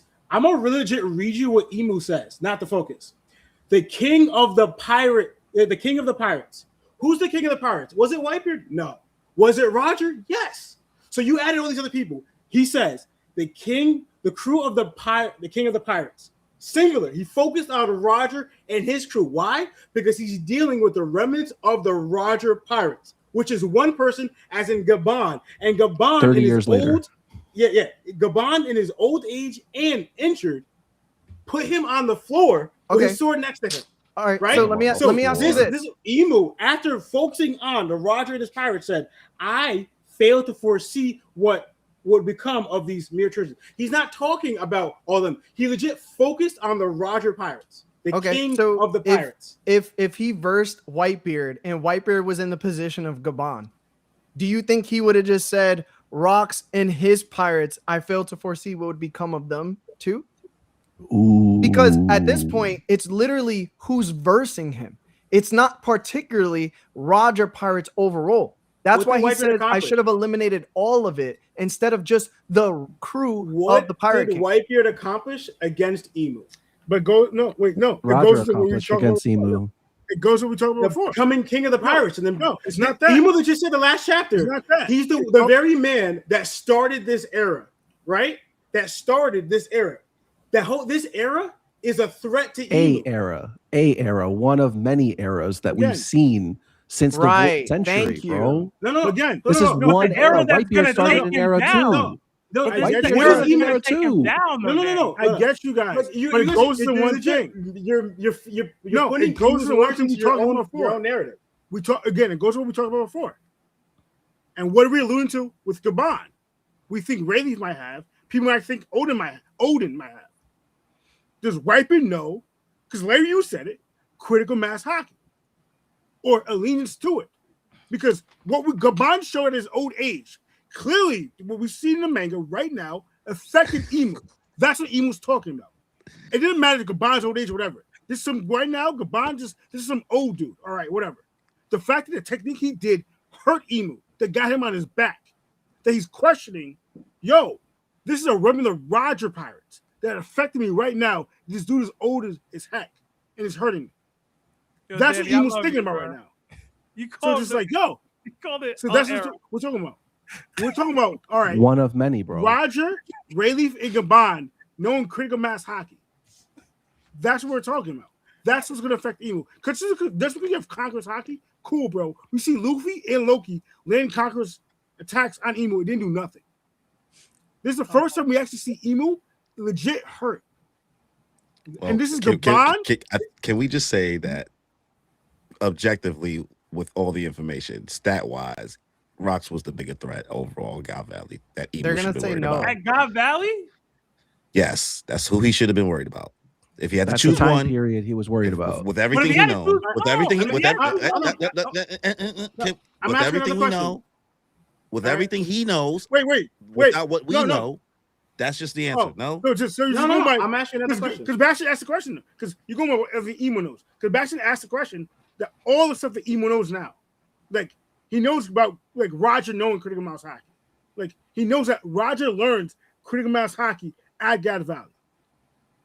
Are you adding that too? Because Rox doesn't know that. Roger does. So that changes things. That changes Emu's perspective. we If don't we're just know. going If by we information, don't though, know if Rocks knows that because he was Don Reversi. We don't even know that. We don't Right. know. I'm just saying the fact that we know Roger knows it and Rox doesn't. Are we adding that? Because Sebastian said, are we adding all the information that we know to Emu? If you're just going by what Emu knows at Guy Valley and that's it, yeah, fine. It's Rox. But we're Okay. adding all the information that we know and planting Emu's mind. Because he's regretting now. If we're talking about at that exact time and that exact moment, even with the information Yeah. we know, it's probably still I don't think Rock's so. crew But- statistically. So, But- all right. So here's how it goes too, right? It's like, okay, so if we're gonna define Rocks by his ending, then if he continues to live, because Emu decides to take out Roger, right? Because of you're saying the most important piece is One Piece. What happens to Rocks? He ends up getting Herald eventually. The crew is now willing to die for him. He knows information that the One Piece might contain, right? All of these things might come into his fruition, and he might end up getting the devil fruit that Harold needed. It might happen because remember, if one person's getting taken out, that means all of the efforts and all of the things that are going to come for this person is going to be coming. So if you snuff Roger, Rox is in a position to take action during his era, not the era of piracy, his era, where Roger only survived and was only able to accomplish because Emu was focused on Rox because he was the bigger threat. And then he found the One Piece afterwards.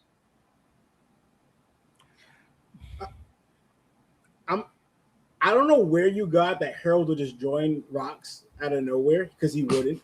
If I'm telling you what happens, right? Because what we saw at God Valley, right? Most of the crew was dispersing, right? So it would maybe he would have to somehow, if he survived it, somehow get to convincing, try to get the crew again, convincing Whitebeard, Big Mom and Kaido to join him, right? But ultimately, they would all just lose, and then the One Piece is never found. And now they never have the key, right? Luffy's the one who's supposed to. Luffy just doesn't come to becoming the next one like Roger or Joy Boy, get the Nika fruit, whatever. Emu just continues reigning with no hope because Rox is not gonna succeed. He's not gonna take Emu down. Larry, he's not gonna find Laugh Tale. Rox would see the lengths that the Roger Pirates went to save their captain and say, I want that for myself. That's what he would do. That's how he would change up. Because that's what you need. It's obvious that that's what you need. But we've been on this for way too long. So I did want to bring up the Chopper thing, which was the other part of the last piece that Larry had brought up. I think a lot of people have bypassed it, but a lot of people are diving deep into it. I think it's probably the most interesting thing that even happened in the chapter was that they finally connected, and how excited Biblo seemed to be to talk to Chopper, and Chopper reacting to whatever it was. Do y'all have any theory, thought process on what is being said by Biblo, or what we're gonna actually glean from that conversation? And I know we're not really supposed to do one by ones, but I'll start with Danny because we started with Corey last time. I just appreciate that we're taking the time to ask these important questions. But I kind of don't see as to why we can't wait to have this conversation until after everything with Emu is over. Unless, of course, it has something to do with the current circumstance, right? Like Biblo's like, yo, Chopper, go to this, use the Dewey Decimal System, go find this book right here. It's all about Emu and how to beat this dude, right? I don't know. I would love to go more into the mural and the lore that Elbaf probably has within it, because again, they're asking the important questions. You have Rob and you have Saul, who are both people who are really interested in the history of it. So I'm again, these are important questions that need to be asked. Is it the appropriate time? Only time will tell. I don't know yet, but I'm just happy we're not glazing over. I'm happy somebody remembered, oh, I got Dr. Doodle on my crew. Let me go get him real quick. Dr. Doodle. I'm surprised at how quickly we got there, though. I thought it would take a while for us to actually have conversation between Chopper and Biblo. We kind of got it. It was hey, come here. And the next chapter, hey, they're talking. I didn't think that was going to be how it went down. Well, to add on what Danny is saying, I'm thinking it is happening because it is actually really important to something with Emu. Biblo, the Giants themselves don't know Biblo's deal. They don't know how long Biblo been there. The Biblo's pretty sus and just as much of an anomaly as that lab that exists on Elbaf. You know what I mean? Even they don't know how long it's been there. So whatever information Biblo has on hand, Oda's probably placing this in the chapter now because it had something to do directly with either how to defeat Emu, Emu's history, his past. I have this crazy theory that maybe, they're going to find some information that Luffy was time traveling back in the day, so Biblo knows that. But, hey, it is what it is. Boo. Yeah, boo this man. Don't Boo boo the me. tomatoes in the chat. I've seen what makes you cheer. Your boos mean nothing to me. So, honestly, what I can tell, I think it's for example, it's good to me. I think the conversation between Chopper and Biblo is going to be really important, and I think we're gonna get it. How remember on Egghead when Luffy was battling Lucci, right? We had Vegapunk explaining about the Nika fruit, right, and that importance. I think it's going to be something like that. The reveal of Emu in this form, Biblo's gonna we're gonna get dialogue between the conversation. Chopper's gonna start explaining what Biblo's saying while Emu's in this form, how Vegapunk was explaining about Nika in his form or the fruit in his form while he was battling Rob Lucci. I think the problem is it happened at the beginning of that fight. This is towards the end of it. So I think Oda reversed it in that way, but I think we're gonna get something like that style. And it's gonna be super important because what Vegapunk was giving us at that time was important at that time. I think it's going to be something about the history about it. Maybe might reveal who Biblo is too. I kind of feel like he might be Louis Arnott, maybe not. I don't know, or someone from and even maybe from someone from that century, like around with emo. But yeah, I think we're gonna get a reveal, something like that. I was getting what you gonna say? No, I read a super chat early. It's funny to me. My bad. Go ahead. No, I got the same vibe similar to not fully Lawrence, but like I got like somebody from the past. Like I got like the fact they're saying like the information we're getting now like emo is God. They're elaborating more into the past. We don't know Biblo's past or what his relationship with Elbath. We don't know how long he's been there.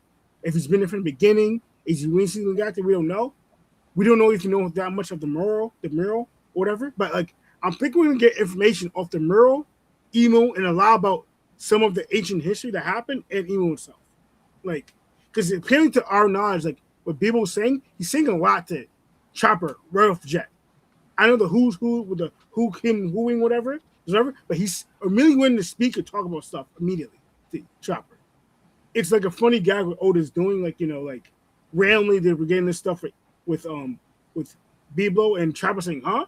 But I feel like it's important information. We don't know Biblo's history. We don't know if he was a bird this whole time, if he ate a fruit, how long he's been in Elbath, when he get here, has he been in the beginning? Had he looked at the mural?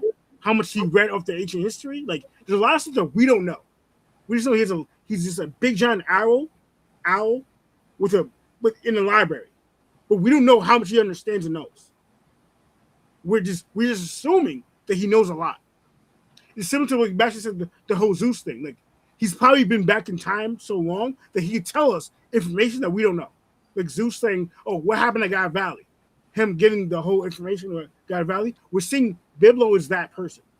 I believe it too. I believe Biblo is that person. Just I don't know what, but like, I believe we're gonna get a lot of stuff. Like somewhat of the murals explained, somewhat of the history of Elbath and with Emu, and with Emu who he is as a person.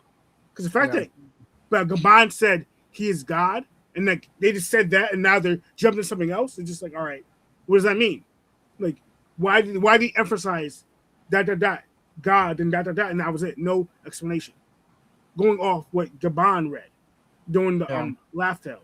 So just like I think that's going to be explained more. But again, I think it's more of a biblical sense. And I already said that Lawrence already knows like the fact that he looks like more of the devil, and the Bible explains the God of the system things is the devil, kind of portrays that as well. I'm not gonna lie, this is another side, whatever. I did not like Emu's the other form he took. I didn't like it. Agreed. I didn't jumping ahead now, dog. Jumping ahead. I didn't like it. It's not bad. It's just not better than his first form. Yes, his first form, they absolutely cooked. Yeah. And this one, it's like you didn't need to do this. I mean, they show his face. It's not we're not there yet. We're not there yet. I'm sorry. Corey, it's your fault. You started it, Loki. You mentioned it. you mentioned it in your I said the fault. shadow. Like I said the 30 minutes ago. silhouette. I was like, the silhouette looks like, bro. That was all I said. All right. Yeah, Tease. so I have 4 theories. Okay. One of the theories happens to be, I think Lionel or Lawrence said it. It was what did they say? It was Louis Arnault. Yeah, Might be that was him. me. That was me. I think that's a possibility. My second theory is that we know that Biblo is centuries old and may have no connection to Elbath, according to like, I don't know, maybe they just don't know who he is. So maybe he's a Joy Boy crewmate who had a Zoan ability and was told to look after these books. So he might be like the Robin of Joy Boy's crew if he's like a archaeologist like she is.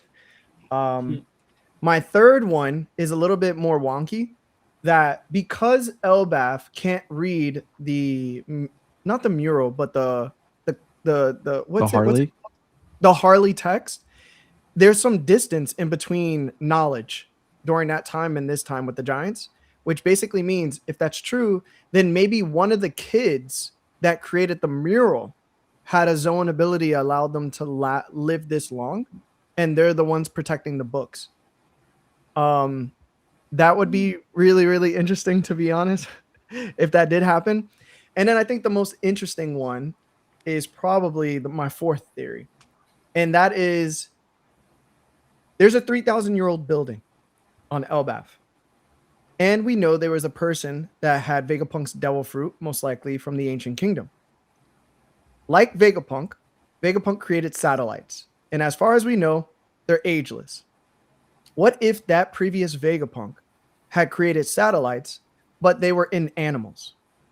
And maybe Biblo, that was his 3,000-year-old building, but then he felt he needed to protect the books, the Harley text, the same way Vegapunk thought he should have protected O'Hara's text. Interesting. Yeah. Okay. So I Vegas. literally just thought about that. Wait, so how many? satellite? Yeah, I was like, how many satellites do you think this person made? Is it just one, or is it like have we seen them already, or just the owl's the first one we saw? It's just a thought because we seen Vegapunk have Egghead floated into the air, and he had all these satellite bodies hung up like shirts in a closet. So as long as he puts some type of consciousness into it, it'll stay alive. And we also don't know if Biblo is an actual Zoan. And we know that Seraphim, who are, by Lawrence's term, not real people, they can have devil fruit type abilities. I mean, they're not real people. Right. Yeah. And we know I that mean, swords Biblo, can have abilities too. So Biblo could just be some kind of animal that ate a devil fruit that allowed him to manipulate the size of inanimate objects. So he might not even be a person. Or similar to Ragnir, could be an item that has an animal devil fruit. That's why not aging. Yeah. yeah. Well, what item would it be? Like at least if The he's glasses an owl, fruit. bro. He's Is at it least an owl. I don't know. What if he could manipulate, like you said, the size of his aging? So he just makes it. Wait, is there a mythical owl type of thing? Because for instance, think of the Avatar. The Avatar in the if you guys In the watched show. the last Airbender, Yeah. the show, like Yeah. there was There's an the owl that guards the guarding him. library. Yeah, like, but it seemed like he was able to talk human language. He seemed like a mythical type of thing in Japanese or like But this mythology. owl's Is there an, taking books and he's making them bigger. Like that's his But, no, ability. I'm saying- So I think that but comes is- from a devil fruit. but I'm saying, is there a mythical type of mythology in Japan where there's an owl where that's a thing? I mean, it That's the doesn't have point. to be just Japan. It could just be in any Yeah, lore because Oda just be taken yeah. from whoever at this point. Yeah. Facts. But listen, man. Luffy saying he gets out of this Gear 5 form kind of confirms that he has healing abilities. I think it also just confirms that he's getting a grasp on the kind of abilities he has in this form, right? This isn't just, yo, I'm stronger. Yo, Kaioken over here, right? Like, no, like this form is something special. This isn't just my peak. There's something that's keeping me alive. And that beginning process of understanding is what's going to get him further in his development of his devil fruit and the abilities. Now, again, I would prefer a more hockey-oriented approach, but you know what? I'll take quasi-healing abilities, I guess, right? But at the same time, I feel like this man's just like puffing his chest and trying to act cool in front of his new friends, right? Did he really heal 100%? No, this man's still dying over here. Yeah. I mean, it's like we said yesterday when we were just streaming. It could still be like a patch up of wounds, but just like it's a difference between patching up your wound and having your stamina and energy back. Like it's not a sensu bean that he took. You know what I mean? So he doesn't have everything that's fine. He's just kind of like, all right, at least I'm not bleeding out anymore. Well, you understand? I was gonna say it shows though, like, because I'm a hockey person over ability wise, but at this stage, especially what we're seeing with Emu, it shows that you have to work them in conjunction with each other, right? You have to bring your hockey to its max and the peak it can get, but also your ability, and then use the mastery of their peaks together to fight. And that's where, like I said, Luffy's still very young and he's still getting to know his ability, like because like Emu's fruit or ability is kind of similar to like Luffy's, as in what he can do with it is almost like endless. Like it's almost a magic. You can just keep adding to it and keep doing this or whatever, right? Luffy, because you know how we got Luffy's is the most ridiculous. I wonder what Emu says is the most evil, or why is that? Why does that make you be able to do everything? You know, but Luffy's like it's most ridiculous, as in like he could kind of like do anything he imagines or do anything he wants. It gives him that freedom to do anything. So once he kind of learns of how to use that freedom with his ability to do anything, to me, with your hockey, that would be a way to jump in the right direction and help him at least try to get like into the door of competing with Emu. You know, I thought something similar, but again, because Lauren said like they said that the Nika fruit is the most ridiculous fruit, but I also thought of all right, always already setting up certain things like, all right, Nika fruit is the most ridiculous, but what did Oda also tap into? Toon power. yeah, We already know what tunes. They don't pass. They don't nothing. Like they can get blown up to bits. Like we've seen them go through the ridiculous damage of all time, and they're still actually alive and still functioning as if they were normal. I wonder if Oda's tapping into that. Like again, it's fake. It's kind of bull, but that's what toon power is. We see how many we watch Looney Tunes or whatever. Like we've seen cartoons. They should be done. They should be like not living anymore. Yet they're still like they take dying as a running gag. It's a slippery slope. And that's the thing. I get you. It's One Piece, so just like taking that far, it's too much. But then in One Piece again, who passes? Now, I did just find some random owl, just looking stuff up right now, and it's something called the Spedis owl. I don't know if you guys ever like looked into that before. There was like a petroglyph that was found. The Spedis owl was discovered along the Columbia River just before the Dales Dam flooded the area in 1956. The carving is a display at the Horse Thief Lake State Park, Washington. According to an Indian legend, the Spedis owl carving was placed on a rock to serve as a protector from the water devils and monsters that could pull a person into the water. The owl on the rock may have also indicated the ownership of that location for fishing.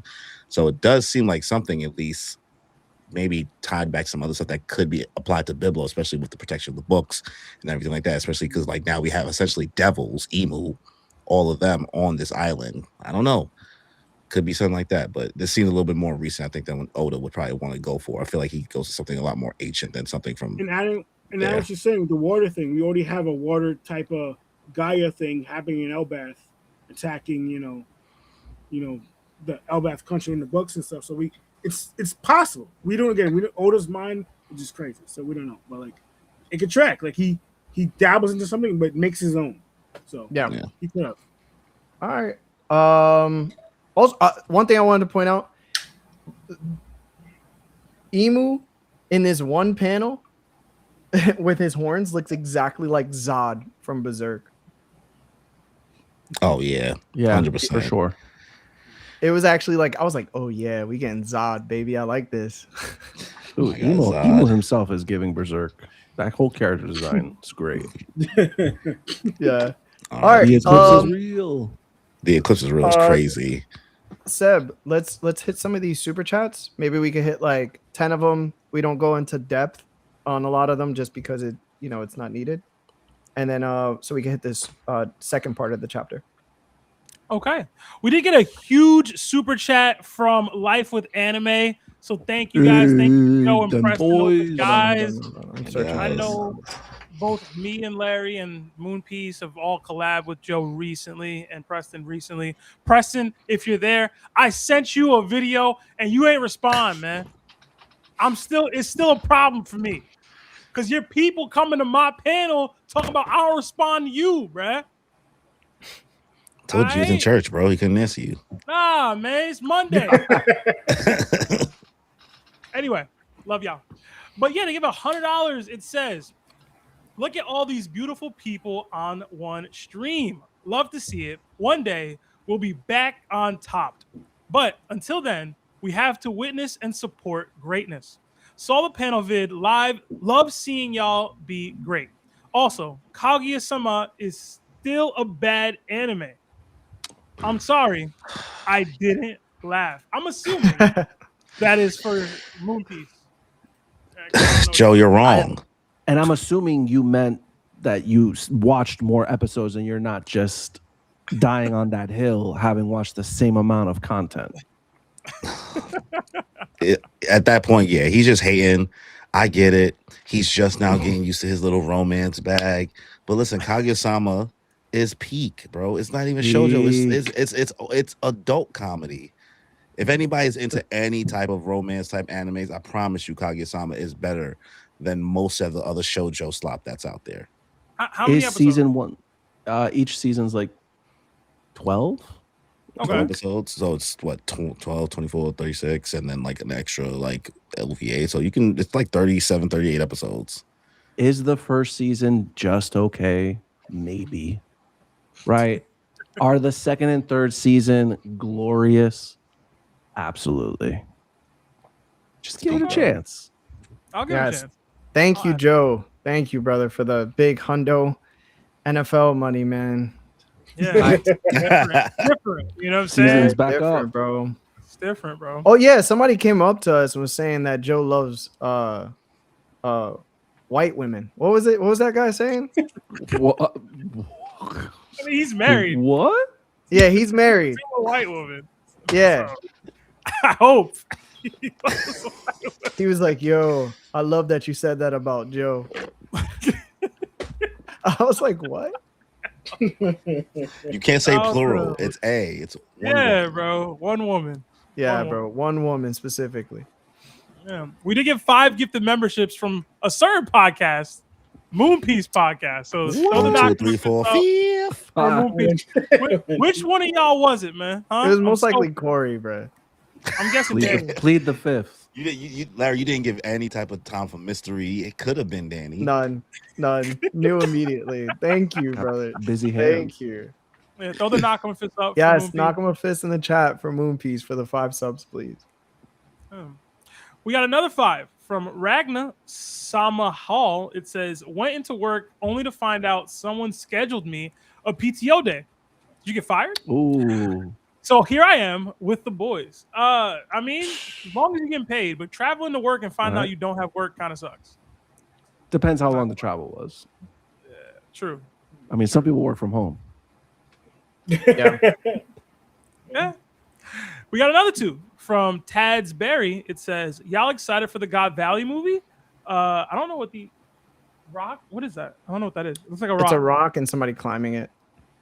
Ah, okay. Hashtag rocks the goat. Yeah, we talked about it a little bit. I'm really hyped about it. 100%. I know beginning.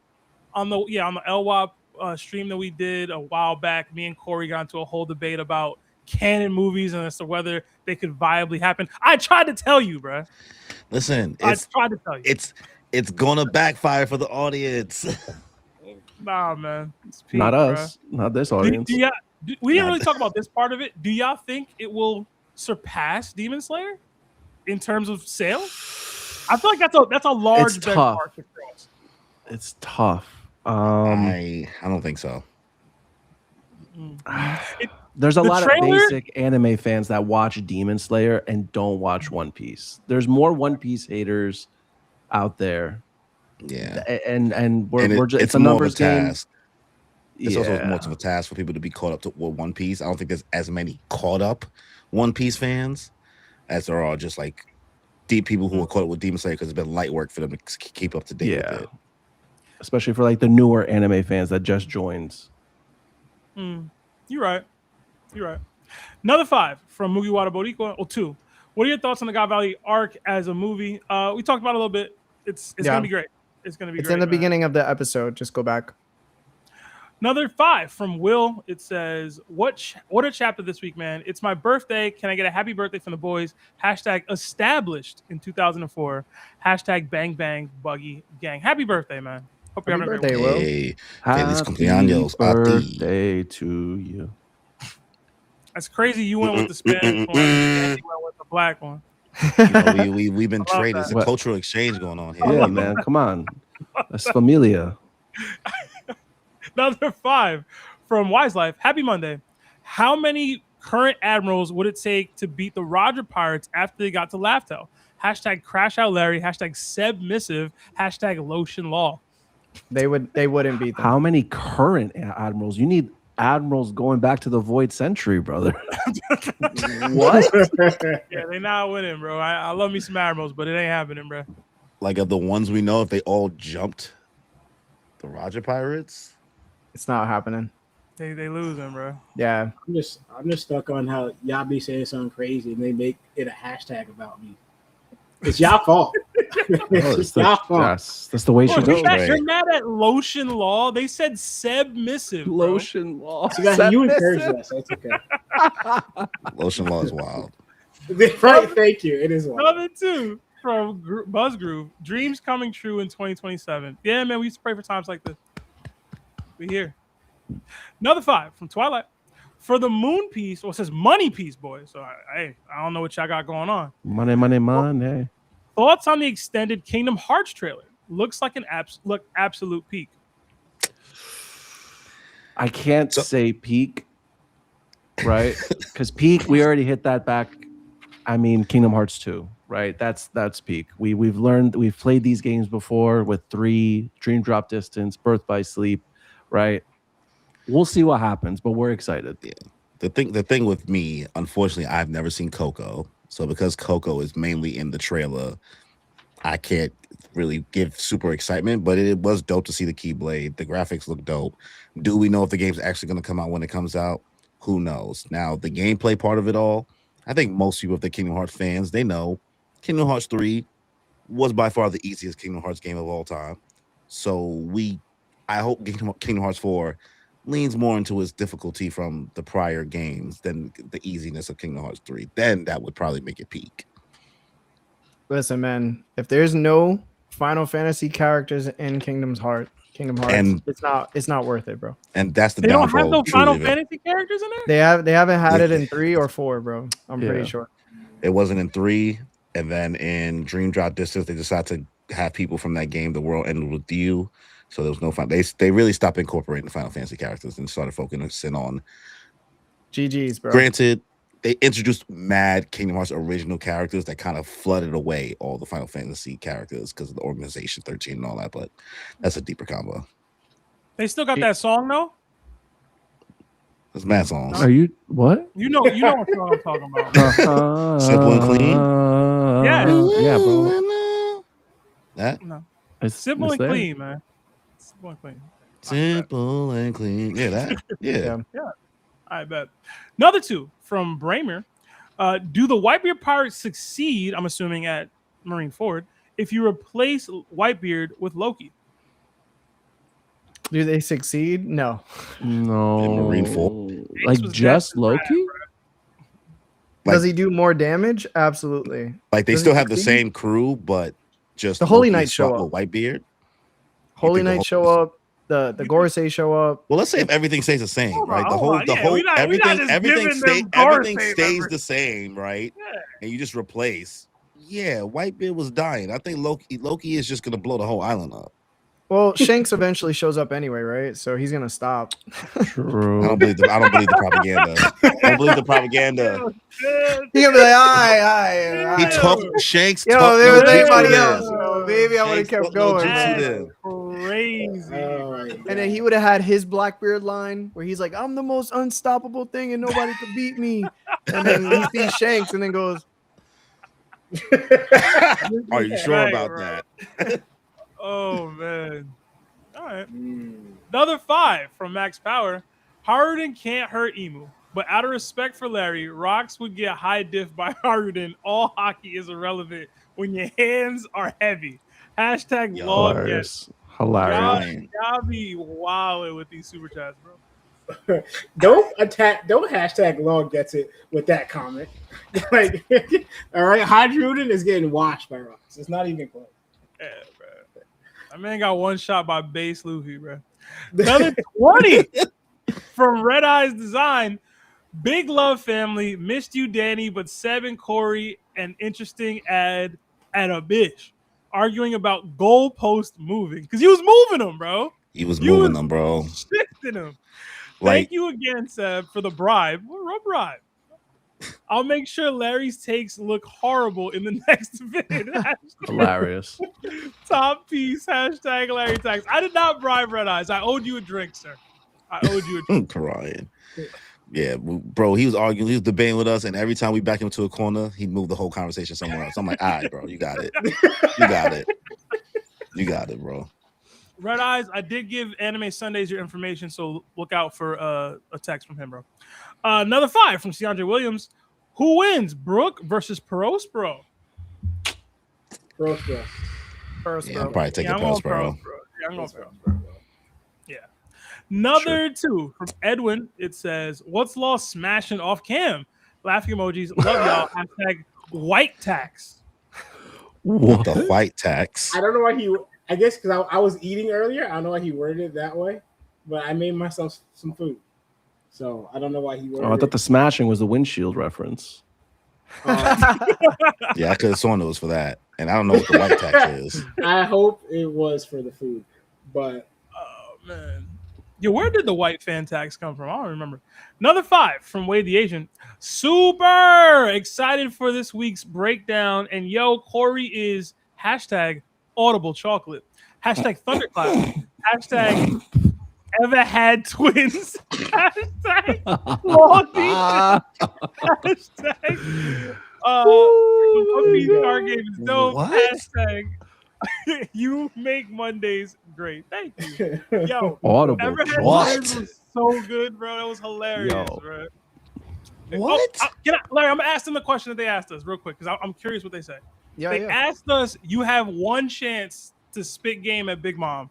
What's your line? Lawrence's line was, have you ever had twins, in regards to him and Lionel, which is absolutely insane. Okay. that's not that's not what I said. That's What would y'all say? Y'all trying to bag Big Mom? It's a late night on Hachinosu. You know what I'm Yeah. saying? Maybe some drinks are Oh flowing. wait, you're saying Man. prime Big Mom? You're talking I mean, maybe. Lin-Lin? Are you It's up talking? to you. We talk- we talk- Are we you talking talking- Lin-Lin? Version of her you prefer. Listen. You feel Listen, me? I don't. What do you mean? What do I prefer? You think I prefer Big Mom and her little Listen, moo? listen, girl, I could bring you some cake and What? eat it too. How about that? I should bring you some cake. Okay.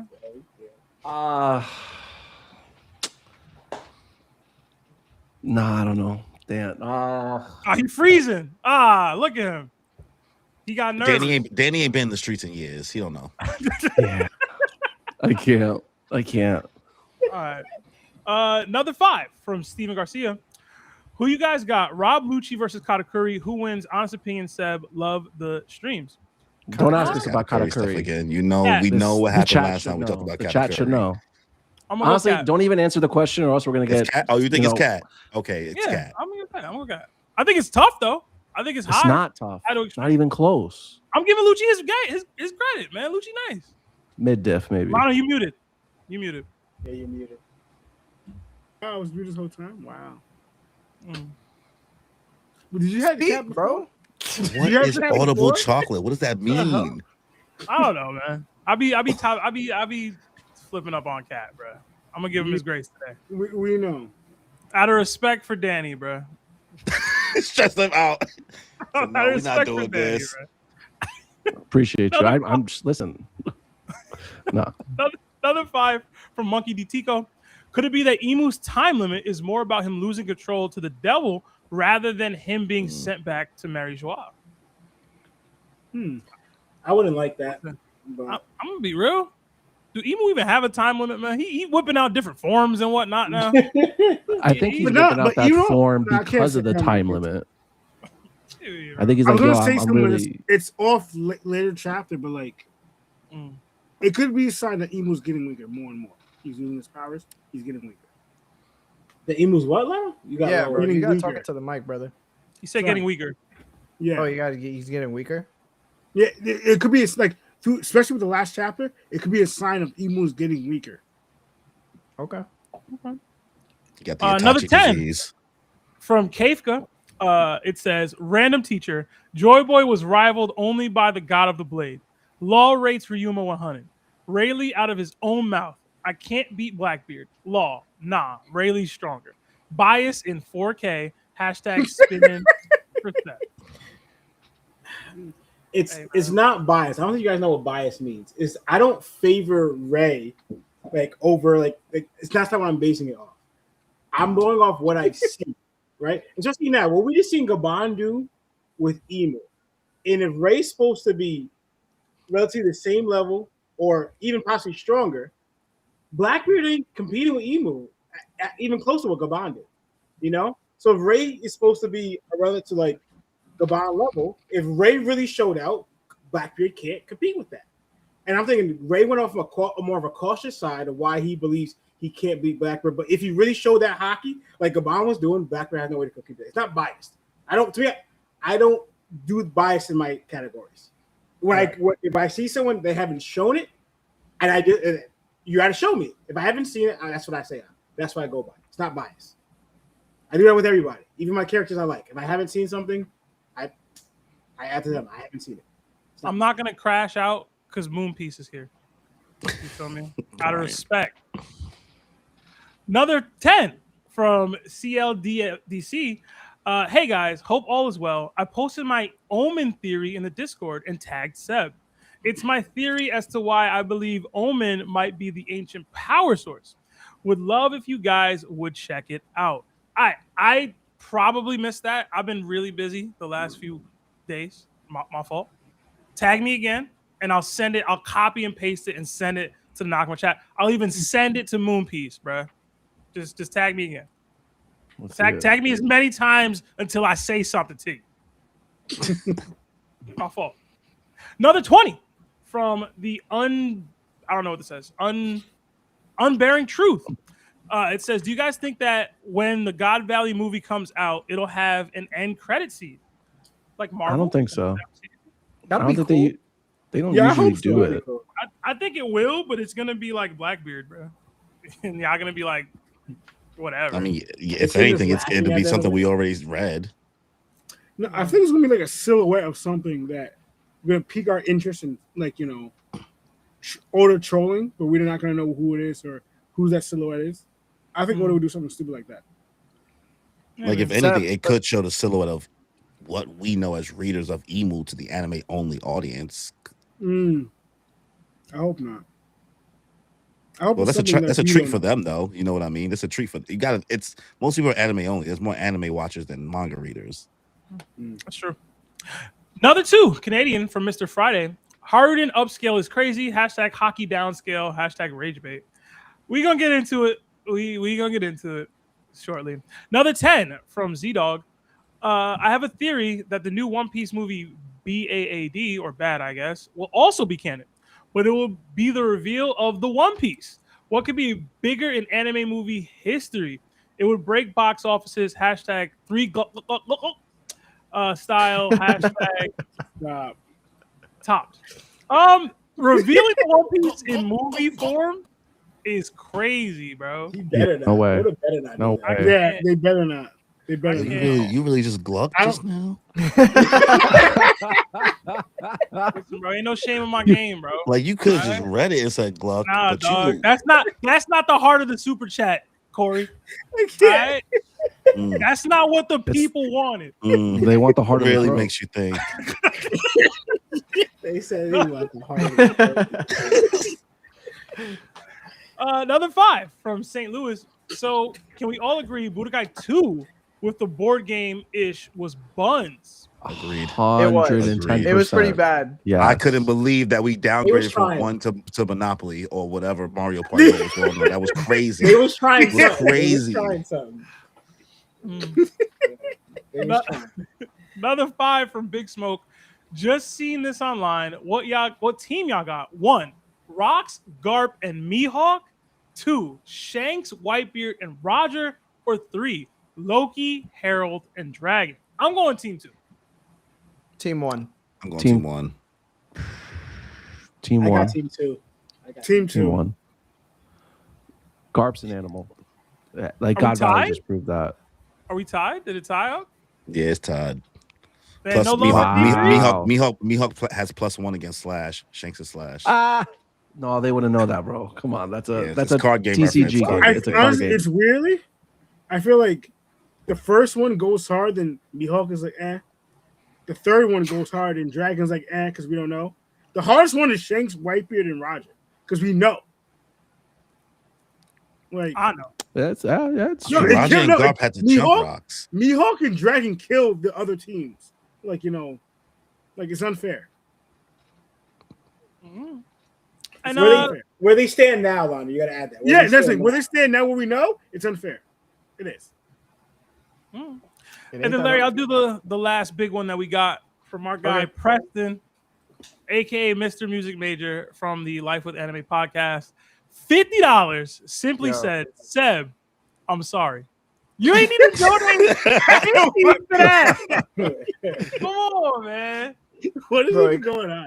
It could have been a text, bro. It could, yeah, bro. Bro decided to send 50. 50, bro. I'm Russ, I telling you, know you those- got that new Bro, job, man. You ain't got to He flex played, on me like he that. played the left you on red tags.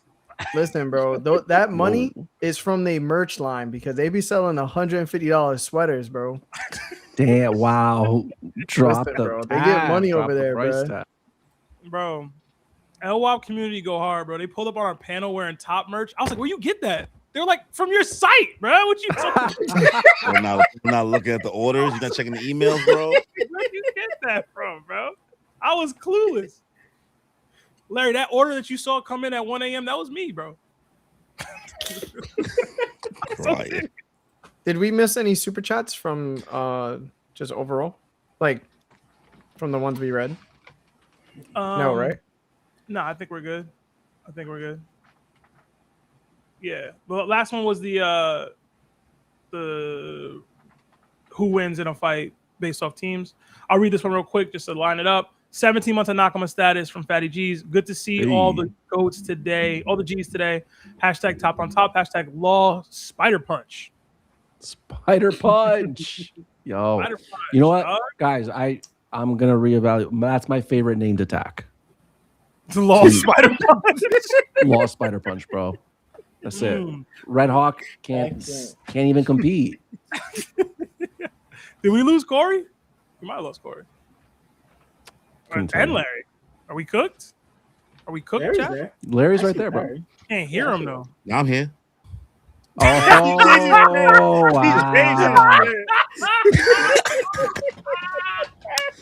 Love it. No, you did not. Milkman launcher. Get your Milkman Milkman. launcher at the top dashery site. So funny, I can't. Bro, no, you didn't. Dramatic effect, you know what I mean? That's crazy, man.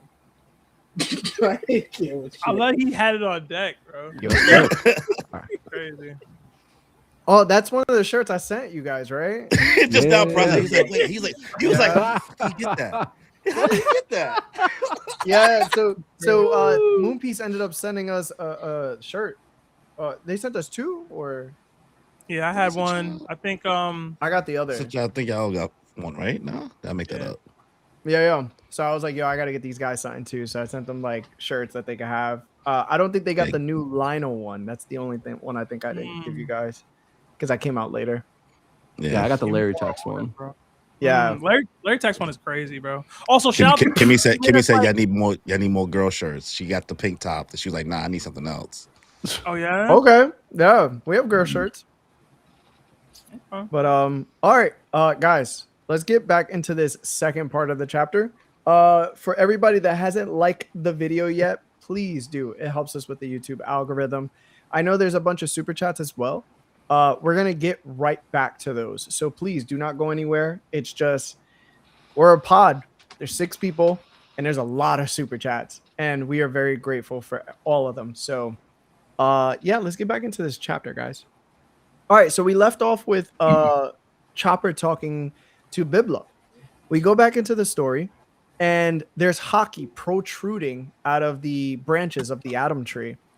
And through this hockey, it's shaking the branch that Gibbon and Luffy are on, and they fall onto their back. And then all of a sudden, we see Emu come up with like the Superman pose, and his hockey is bending the branch itself that when he appears in front of the both of them. And then in this impressive panel, we see Emu in this transformed state, and he looks like a monster. He responds and says, an impressive feat to escape Honibami's wrath at the cost of only one arm. And then we hear, hey, you're stepping on my line. I couldn't just let you get all free after an attack like that. And it's Gabon. He gets back on his feet. He says, I'd give you a round of applause, but you know, and then Emu interrupts him. There will be nothing left of thee after the next. And then you hear Luffy call out, is that him? but he looks different. And then Gabon says, take your people and get off Elbaf now, Straw Hat.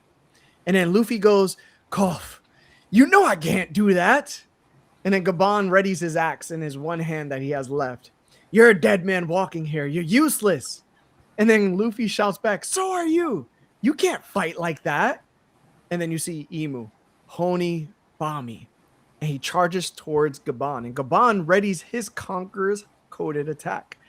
And then Luffy goes, you can't do it. Run, old man guy. And then all of a sudden, we see a footstep. Emu looks to his left and he's shocked.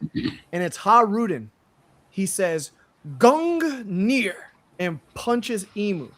Luffy is shocked and goes, Hajrudin? And Hajrudin gets damaged as well through the punch. Emu receives the punch and his face is getting squashed. Gabon is shocked. Emu lets off a little omen. And then you see Hajrudin further the punch by putting all of his force into it and straight up sending Emu flying away. Emu, with nothing on his face, lets off 3 omens and shoots it straight at Hajrudin. Emu is caved into the Atom Tree. And then we see the shield that Hajrudin used fall to the ground. And he goes, you'll never get me with that one again, showing that he blocked the omen that Emu shot at him. Hajrudin goes to his knees and he says, Mr. Ya, how can this be? He took off your arm. And then Gabon says, thanks for the help, Hajrudin. But he's immortal. There's no way to win. Help Straw Hat Luffy escape. And then we will end it on that part of the chapter. I think Danny got a turn to talk before because Sebastian asked him a question. So I'm going to start out with Seb. Seb, let's go off on your thoughts about the chapter, and then we'll just gang up around you. Okay. I really did like this part with Emu jumping up. I didn't have an issue with Emu's new form. I think a lot of people have had mixed reviews on it online. I didn't have an issue with it. He doesn't look cooler than he did before. This looked more similar to, like, I don't know, maybe a Bleach character or something to me. I don't know. It was giving me that kind of vibe. But I did think it was interesting that I see the Omen sphere both around his waist and around both his arms. I was wondering, like, why that would be, if that has any sort of specific utilization for him or not. But I did really like the reaction that we were getting from, like, Emu talking to Gabon, Gabon talking to Emu, you know, him saying, like, yo, it's impressive. Like, all you did was lose an arm. And he's like, yeah, like, I'd give you an applause. But, like, he's still trolling. You know what I'm saying? Like, Gabon's my goat, bro. That's my guy, bro. That's my guy. Luffy's concern, I really did like it because, to me, it framed a lot of what we're going to expect to see for the rest of Elbaf. Like, I think a lot of the community has talked about, they had to outlast the time limit and whatever for Emu. But to me, the phrasing that Luffy's presenting here, like, you know, I can't do that. Like, I have to fight back. Him realizing he's weak. Him screaming out to Gabon instead of being able to do something to actually prevent Emu from this. To me, it tells me we're going to get such a massive hockey bloom from Luffy in arc that he'll do something significant against Emu before the end of this thing. I just really like seeing him kind of back to square one. It seems like it gave me flashbacks to Ace. You know what I'm saying? Where, like, I couldn't protect him. Gabon's doing his best to kind of keep up, and he's lecturing Luffy, like Danny was talking about, Corey was talking about earlier. Like, yo, get off the island. You're useless. Like, you're not able to actually do anything in this situation, and, like, Luffy has to come to terms with that. So I like that he's being forced to deal with that. And then, like, all of that was great, and then Hajrudin comes through, and I was like, this is stupid. Like, I'm not gonna lie. Like, I know you can get blindsided, you can get caught. I'm that guy. Like, that's what I believe wholeheartedly. But when I see Hajrudin teeing off on Emu, and I know he didn't hurt him at all. Like, I get it. He's a giant. He forced him back. I understand I understand the context and the scope of what's actually happening. I just don't like seeing it. I don't like seeing Emu getting punched by Hajrudin and being moved back. I didn't enjoy that at all. I know on the panel I mentioned stuff about, like, Kinemon and, like, arc ally buffs that Oda tends to do to give people feats and strength and make them more relevant than they probably should be. I don't like seeing it with Hajrudin, and I like Hajrudin. I actually do. I think a big focal point of his character is about how weak he actually is in comparison to his brother. So when I see him have strength feats, it's like, bruh, the whole point is that you're weak as hell in comparison to Loki. Like, unless he's unlocking something that Harold gave him or whatever as far as his DNA. I don't know. It's tough for me to see that. But at the same time, you know, anybody can get a shot off on anybody. Oda's been that guy since day one. It's still consistent with his character and how he writes people. I just don't enjoy it all the time. But shout out to Hajrudin. It wasn't even the punch that I was overly impressed with. It was more the block, to be honest. Because the punch, whatever, you're giant, you caught him off guard, whatever. Imu then reacted to what you did, and you put the shield up to block it, and then you was like saucing, you're not going to hit me with the same attack. I was like, yo, who Hajrudin think he is? Yeah. I was just like, what are we doing? So cool little moment, I think, with Imu. I did enjoy the form. I don't think it's better.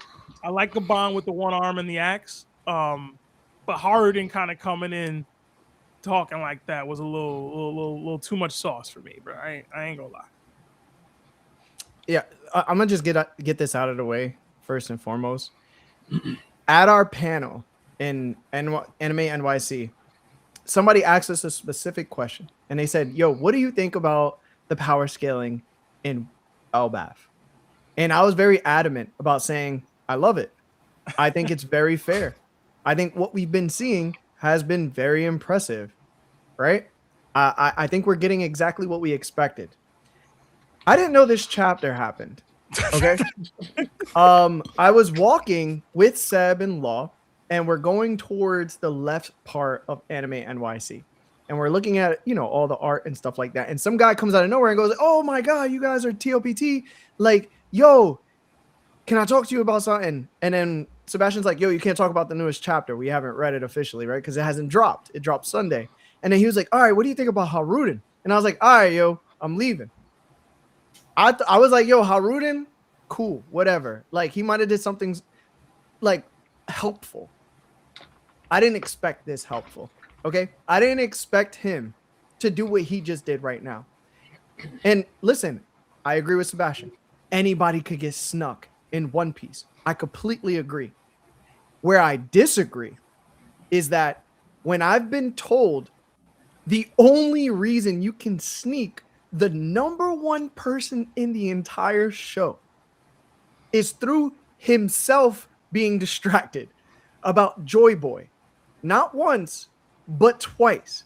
And when he was landed on by Luffy, who is considerably stronger in his base form than Hajrudin, and Loki, who is considerably stronger than Hajrudin as is. Those people, after that, could not land a single hit on Imu, not once. And they got bodied within a couple moves. We're talking about Hajrudin, who is defeated by Gear 2 hockey hardening Dressrosa Luffy with one punch. When did he get strong enough? When did he get stronger? Because when I seen him fight Imu, right? When I seen him fight Imu, he got bodied by Omen less than like 10 minutes ago. He got completely one-shot to the point he was laying on his back and he needed to be repaired by Gerd. Now, again, that was a weaker Imu. We're seeing Imu powered up in this form. Why is he powered up? Clearly, he wants to end things, right? Like, he has 3 omens surrounding his arms and his body, and he just used the advanced form of Conqueror's Haki that includes advanced armament Haki to punch the tree branch away from him when he jumped back up. He also has the Honibami sword. Before, there was only 1 omen around it. Now there's 2. And you're telling me Luffy, Zoro, Sanji, Gaban, Loki, all of these dudes who have superior Haki and are enormously stronger than Hajrudin couldn't do anything unless Emu distracted himself with Joy Boy thoughts. And now Emu clearly sees that he's about to be punched by Hajrudin and he can't stop it. Why did he power up? Well, I think there's a more context to be laid there in regards to the Omen stuff, right? All those other people got snuck by the Omen attack immediately. This is as soon as Emu showed up on the island. And Emu's not a dodger. Emu just be taking hits or just ignoring them. And That's not the same way true. that I haven't seen no dodge. He blocked Zoro's attack. He blocked That's a blo- Sanji's attack. That's a block. That ain't a dodge. He blocked Loki's attack. What Larry's saying is that he recognized he was about to get hit by Hajrudin, and instead of like he didn't block. Like, why wouldn't you just block? I mean, I would say Zoro's attack and Sanji's attack would hit harder than Hajrudin. He saw Hajrudin, saw those hockey levels, and was like, man, I don't even need to bother. I don't know, man. It's the same way I even view it with like in Dragon Ball, right? Right now, because of where One Piece is getting, I feel like there's a lot of comparisons to moments that happen in Dragon Ball, whether that be the size of Emu's transformation, looking like a second form Frieza or a semi-perfect Cell or whatever. But say the moment where Trunks sends Vegeta flying when he lets Cell transform, right? And sends him flying. It was really just Vegeta got snuck and sent flying. It wasn't that Vegeta was really taking damage. He was just like, oh, okay. But Trunks couldn't beat Vegeta, especially because he went into that bigger form. And I also think this bigger tanking form doesn't necessarily mean he's not even bleeding from the attack. You know what I mean? He just got sent flying. I don't think the point is like the damage received. I don't think it's any of that. I just think that from a narrative standpoint, you've shown me that almost anybody worthy of strength and who's much faster, and even Emu himself, was only landed on in a weaker form because he distracted himself. He's not distracted here. He's not like Hajrudin isn't stronger than Gear 2 Dressrosa Luffy. But sure. You know what I'm saying? But this is a sneak though. Hajrudin is sneaking him, so he's technically distracted. No, brother, he came out of nowhere like Randy Orton. He saw him last minute. He saw him. The fist was already here. Yeah, brother. Emu's got hit a couple times, and it's because he got snuck. The observation hockey's ass. His arm's supposed to be too short to box with God, bro. You feel me? Point blank. It's supposed to be too short for that, bro. It's not boxing. You can't say he's boxing with Emu. He didn't box with Emu. Like if you look at how close the attack Emu did to Gabon, it's like literally right there. He's honed in on that attack with Gabon. It's literally about to land. He literally came last split second, right before he even touched Gabon's axe, and then hit Emu. So it's like if that's a better time, like timing wise, that's just great timing on Hajrudin. I'm gonna be real. That's the time to like swing off someone. It would have been cooler for Emu to just let Hajrudin hit him and still kill Gabon. Right. Yeah. Like I just feel like, all right, bro. Who cares? I'll give you that. Hajrudin, bro. I'm just I chalking don't it know. up. I don't want to make it like He's from the sneaking Emu nation. got snuck. Yeah, he still got snuck. Like this wasn't like he knew Hajrudin was there. Hajrudin came out of nowhere from left field. All you see is his footstep in that last panel. Watch out, watch out, watch out. That's it. He came in slithering and he said them packing. That's the only argument though. I guess the question why I'm sorry, Leonard, then you can go after is maybe Emu is because who he's fighting, he's like he views them so beneath him that he's not using his observation hockey. That's my only argument there. But it could be that too. Maybe he's viewing like, yo, I don't need observation hockey to use against these people because they're so below me. Let me put this into perspective, and I want all of y'all real answers, and I just want a yes or no question because I don't want it to go any deeper than this. All right, yes or no question. Do you think this would have happened to Mihawk? Sure. How you gonna narrow us like that? Yes. It could happen to any of us, man. Anybody could get wait. Who's Mihawk? Is he Hajrudin or is he Emu? Mihawk is Emu. Okay. Yeah. So could Mihawk get snuck by Hajrudin or anybody? Are you asking me? Would this have happened to Mihawk? Nah, but I think Mihawk more cautious. In general, I do. Yeah, I don't think Mihawk would. I think Mihawk wouldn't let himself get hit like that. He'd also get hurt by it. Like that's the other difference. Like if Mihawk let Hajrudin tee off on him, like he'd feel damage. He'd feel like the you know what I'm saying? Like it's whatever. Like I also let a no. 3-year-old punch me in the arm. It goes to the thing, but I get what you're saying.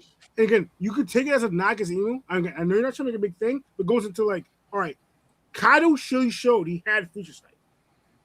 But look at what Kaido did himself. He still let himself get hit. Because why? Because these things don't hurt him. It doesn't factor in. People underestimate other, like, you know, you get the underestimate others. Think about Shanks and Whitebeard. They're cautious, and they view almost everybody as a threat. But what was Shanks and Whitebeard's thing? You don't catch them off guard. Yeah, that was the thing. So you have someone who views people, they underestimate them, and they views people beneath them. Yeah, who are you? You can do whatever. You're not going to hurt me. It doesn't matter. And I have this high level observation. Well, Shanks and Whitebeard, who have this like, I don't underestimate anybody. You could be either weaker than me. Again, how Shanks viewed Kid. Kid is nowhere near Shanks' level, but he viewed Kid as a potential threat. Whitebeard viewed the buggy prisoner guys a potential threat. But we already know they all got king disposition, bro. They weren't a factor. So again, it matters your perspective. It matters your view and how you fight. Level. And also, how you fight and the observation. Clearly, remember, what did Emu said? He viewed them as little kids. He viewed Roger and them as children. How much more so? And he viewed them more of a threat than Hajrudin. If he's viewing Roger and them as kids, then what do you think Hajrudin is? Like, you get what I'm saying? Emu's just underestimating the YNs. No, I get you, Larry. I didn't like it either. I didn't like it either. I did not. Yeah, same. I didn't like it either. Bro, but it's like, why did you power up?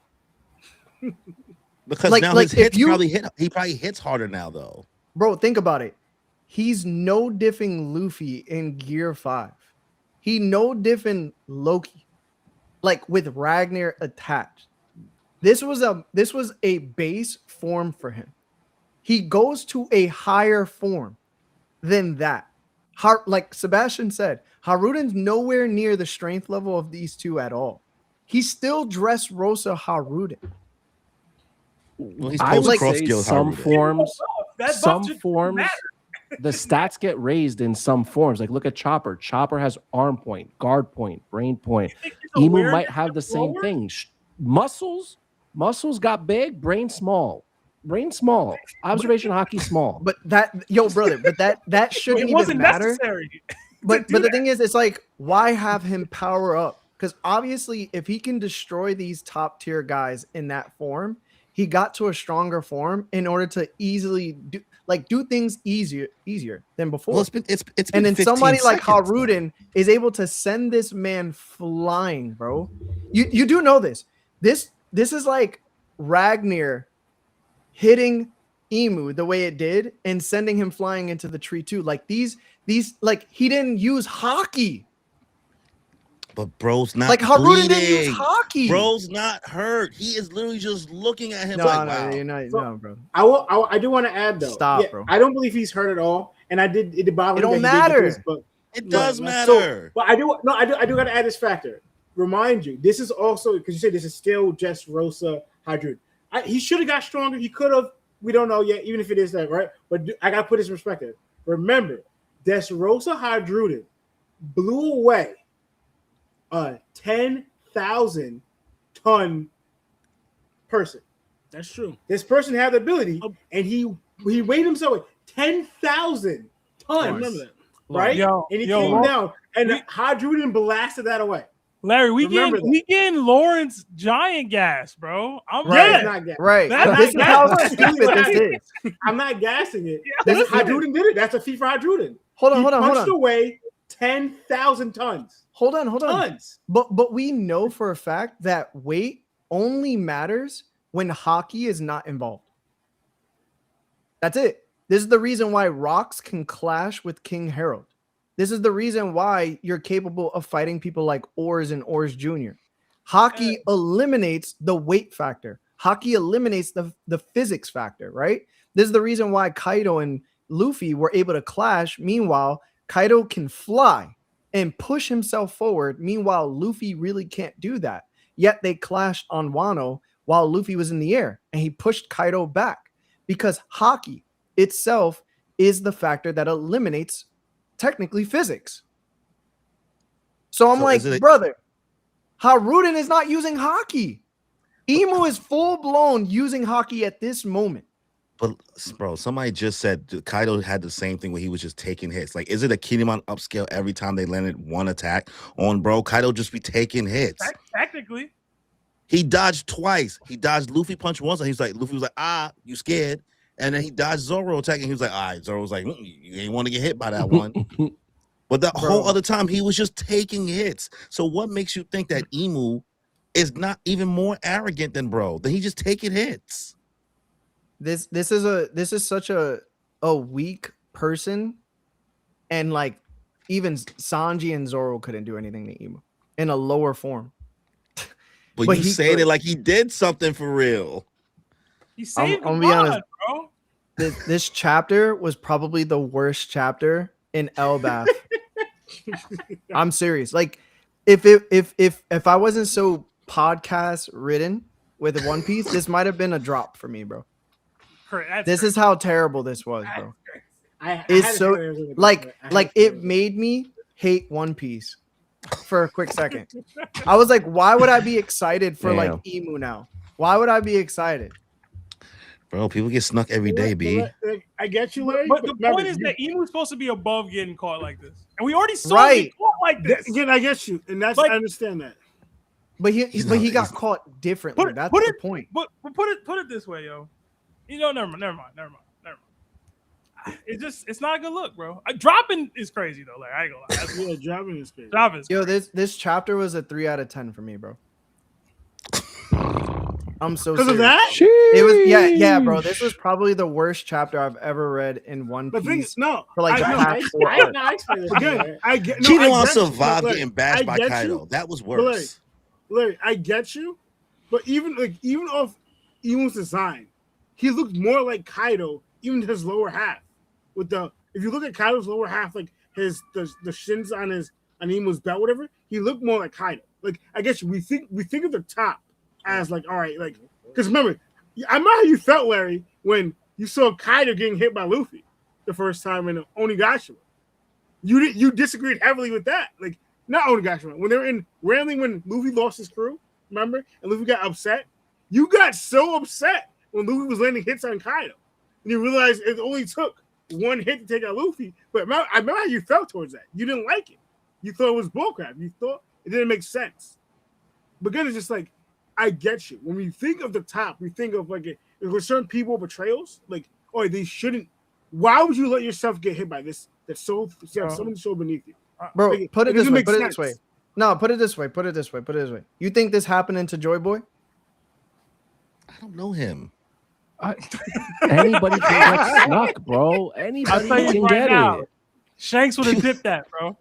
Right. Shanks would have His like, observation hockey He's knows stronger no than bounds. Hockey mode.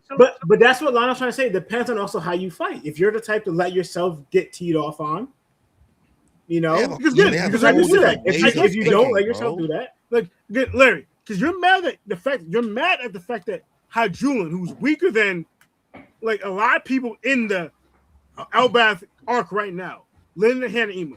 But you're saying we all know it didn't hurt Emu at all. It didn't. We know for a fact it didn't. He was completely fine, even after the fact. You know for a fact that, but you're just mad that he landed. Period. Listen, bro. You'd be okay with Cracker landing a hit on Emu too? That didn't hurt him. You got to be willing to let anybody. Dude, you got to say, hey, Except yo. except So you don't believe any character should let anybody land anybody. Danny, it's a slippery slope. Wait, when Usopp pop out and do something to Emu, y'all got to be like, yeah. He hit bro. Right. He hit Gunko you made it though. Well, me and Lionel did. that was a woman. Me and Lionel admitted we don't like it. That was a woman. Because, like, for example, Whitebeard, I'm ready for a war. He was letting everybody tee off on him, but when it came to them attacking him from behind on his back, Oh my god. that's when he put in work. Whitebeard got snuck by Squall. No, but I guess no. But Whitebeard, right? But when it came to like someone attacking him from behind on his back, Whitebeard put in the work to make sure that never happened. Low key. That happened on the Marine for War. He was Lawrence. letting him hit on the face, but when it came to his back, so it's like, yo, if Whitebeard wanted to, he could have did that for every single person. Hold on. It's not even true, Lawrence. The Whitebeard pirates had to actively protect Whitebeard's back because they were feared that he might not be able to protect it anymore. Right. But you legit had a giant come out of nowhere and then he defended his back. But you got to understand, this is the number one. This person beat Joy Boy. Well, we don't know how that happened. We don't. Regardless, Larry, at this point, you're just saying that he should not allow anybody to hit him. yo, honestly, It'd be bro, nice. No, Hey, no, just no, like you said no, yes no. or no, just like you said yes or no. Give me a yes or no. Do you just want to say he shouldn't allow anybody weaker than him to ever even hit him? When he powered up, no. All right then. No. When he powered up, absolutely not. But But we at don't this know how point, his stats level out, bro. Larry, hold on. that goes- Hold on. Let me ask you this question, because this is where the slippery slope comes in.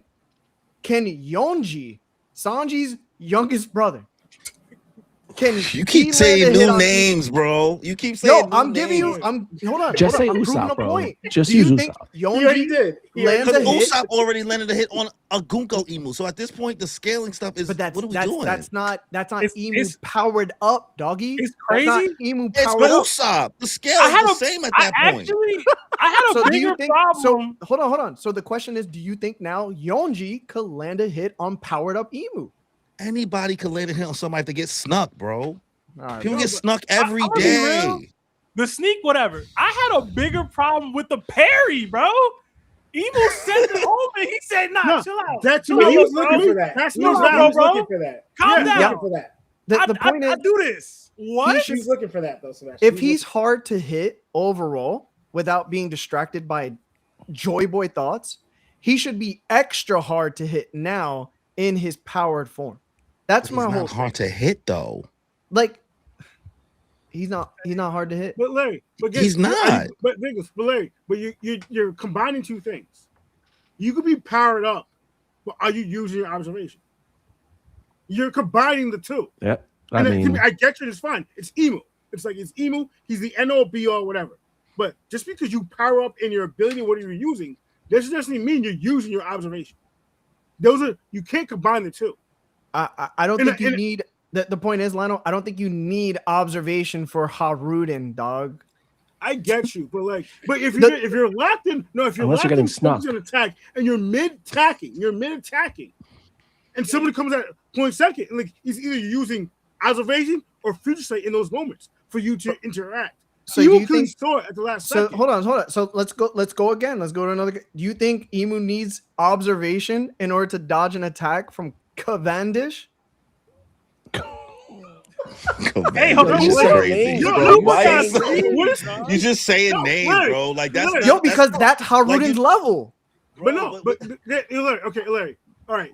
What is it? Right, you what is- know no, I'm no, right. But no, because no matter what anybody says, you just keep on saying names, bro. Yeah, Like you're putting us in a circle. He's making a point, but I want to ask him, what is observation?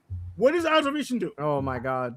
What was observation to Akainu when he dodged Marco? This is what I'm talking about, bro. No, like, but that's you know what I'm saying. You know what I'm saying. We all think bro, that it's Kainu the has number future sight. one person in the entire show. He's ruled for 800 plus years. He rules with conquerors. Like, even the Pirate King in them couldn't defeat him, dog. Can I? How you let a giant sneak you in the first place? That's the real question. he It's was bad writing. laser He a focused, giant, bro. bro. Bro, he He's was laser slithering. focused on I one told you. objective. My point- He had the light my point feet is going. giant, Hajrudin's from bro. Harlem. Look, He my had the point light is, like, feet going. I get you. You're talking about like, all right, you're acting like Emu was fighting Hajrudin in mid battle, whatever. If you're fighting somebody that, just remember, he just got upset of Gabon attacking him, and he got remnants of the Roger and Rocks pirates. That was his mindset. So that's why he turned to that form. He's already in an emotional, distraught, upset But Lionel- state. But Lionel, Larry's point is, and he's said this a bunch of times. What's the point of powering up? You're saying this, just how you're reading the flow of the moment. Emu feels a way about Roger and his crew and regrets and all that. He seemingly powers up, enters the fray, and the first thing that happens to him is he tries to kill somebody and gets sent flying by Hajrudin. That's not a good look, bro. I'm sorry. That's It's just, I get you. That's Sure. Like, no, I get No I get one you. looks Okay. good getting But snuck, bro. Yo, Nobody. I guess you. Okay, just add to it. Okay, just add to it. Luffy powering up in his again, it's not the same, but Luffy powering up in his Gear 4 or Snake Man. He's powering up, right? Does that add to his observation? Did his observation increase? No, it doesn't increase. No, did his observation get stronger or better? No, it didn't. It did not. Luffy could have powered up and not use his observation at all. That's the point I'm making. But I get what you're saying, Larry. I get what you're saying. Like, if Imu's supposed to be all this, he's blocking all these other attacks. Hajrudin, who's a lot slower than they are, who's not stronger than they are, who's not hockey capable as they are, should be landing at all. I get that. I understand it. I don't like it either as well. But I understand that if Imu is not using observation and he's in mid-attack, Lee focus on somebody else. Either he has observation or not. If somebody comes in the last second, one, you have to be able to dodge it and also add it into like, all right, are you using your observation? We're assuming the eyes things are part of his observation, but we don't know that. Let me ask you this question though. All right, and I'll just end it there. That way I don't like continue on because I don't want to bore you guys. All right. I wonder who the lowest person Larry could say. Could you, Jesus do you saw think, them coming down the thing? Okay. Hold on. Do you think Loki can be snuck by Leo the Tentata? I mean, yeah. That was. I feel like I feel like that. What are you I talking hope so. Yes. Bro, Leo could just yes. climb into his ear canal and discombobulate his cerebral cortex. He already says he has a hard time fighting smaller people, Larry. Yeah, he's a dwarf, bro. So you think? Not And you even, just said bro, land not a hit. even. We didn't even say do damage. You said land a hit. He's a tontata, bro. Whether it hurts him or not, I don't think it would. But like, You said do land you a think? hit. Hold on. Do you think Leo could send him flying? Hell no. Days, bro. No. What are we talking about right now, bro? What are we doing? Okay. Just so we're clear, he can't send him flying. I mean, you could probably get him on his back. No. What are you talking If about? he goes inside his brain and discombobulates the cerebral cortex, it's a wrap. What? You can fit inside his ear. Hold on, Stop, but don't that's listen to the me. power gap between Imu and Hajrudin. Hajrudin is a tontata. He's Leo. Loki would be Imu. Hold on, Larry. He would never be able to push him. He would never be able to do anything. Larry. Bro. You're speaking in terms of hockey and overall strength. Yeah. Not physical. Who can lift more? You know what I'm saying? That all matters when it's I know. hockey based. No, but that was a size difference though. Oh my That's God, bro. all with had Julian land on Imu. That's all size difference. Yeah, I might It's drop really One Piece, a bro. big giant. Like it's literally like it's somebody with That was Julian crazy. Yo, bigger bro, than Imu. Just like that different. I get you saying, but that's not. That wasn't power. It wasn't. Yo, I really just might give the pod to Seb and just tell him to finish it, bro. Yo, it wasn't. Larry, you're focusing too much on power. This That's is not so what happened. terrible, bro. Larry, It's the so God bad. Valley movie coming, bro. Just Bro. Yo, Bro, Larry, that's I want to know, terrible, bro. Larry. I'll ask you this, Larry. Do you think Julian overpowered Imu? It doesn't matter. That's what I'm saying. Yeah. Like, no, hold on. Technically, he did because he sent them flying. No, he did not. No, he did That's not. not. That's not what that believe means. that. You cannot believe that Julian overpowered Imu. I can't. Hold I on. can't accept Listen, I bro. will- Listen. If you You like can't bad believe writing, that. then just say that. Like, I don't need to be told. You know what I'm saying? Like, sometimes Oda just terrible, and it's okay because you can't shoot 100% of your shots. You know what I'm saying? I think this is one of the shots that he considerably just threw into the bleachers on purpose. So He ain't even bother aiming, bro. I feel like also like we have the answer to this, and Gabon said it.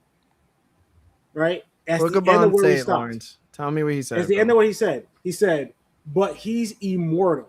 That's There's not the no way point. to That's not win. the point. No, what I'm That's trying to not say is the right, point, bro. No, what I mean is like right.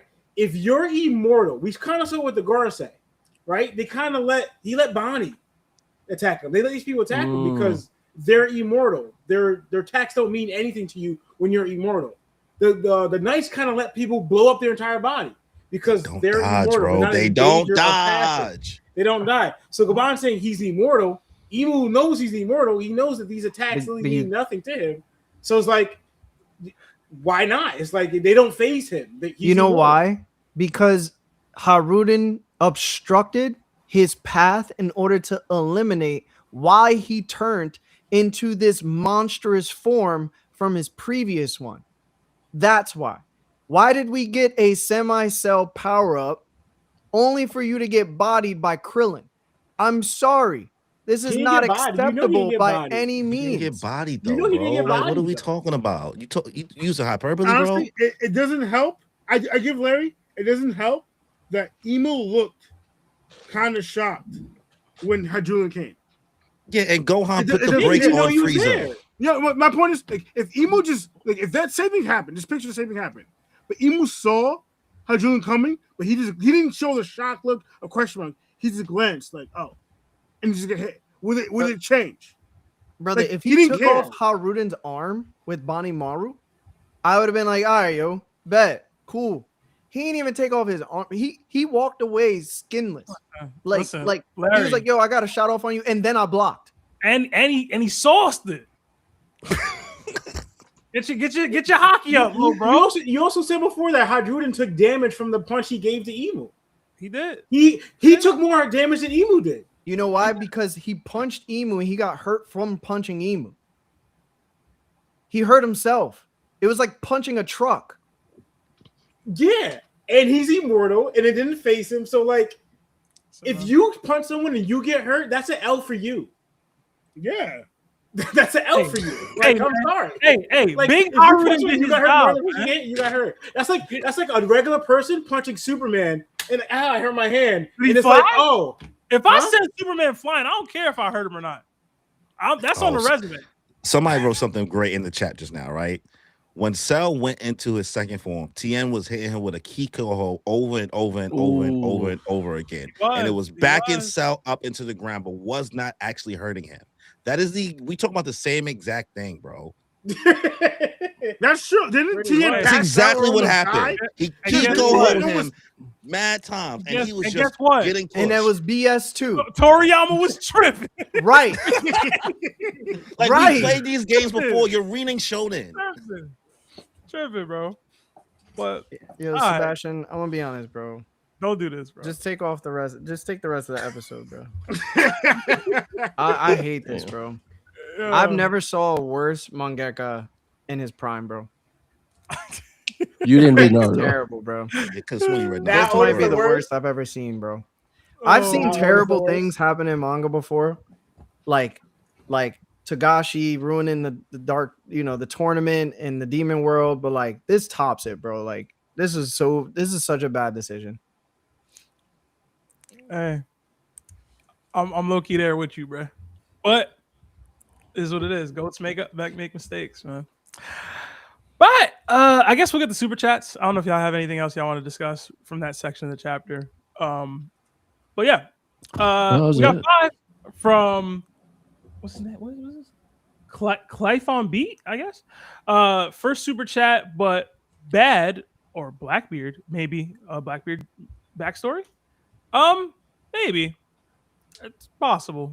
I know we talked about follow up to God Valley. I could see it.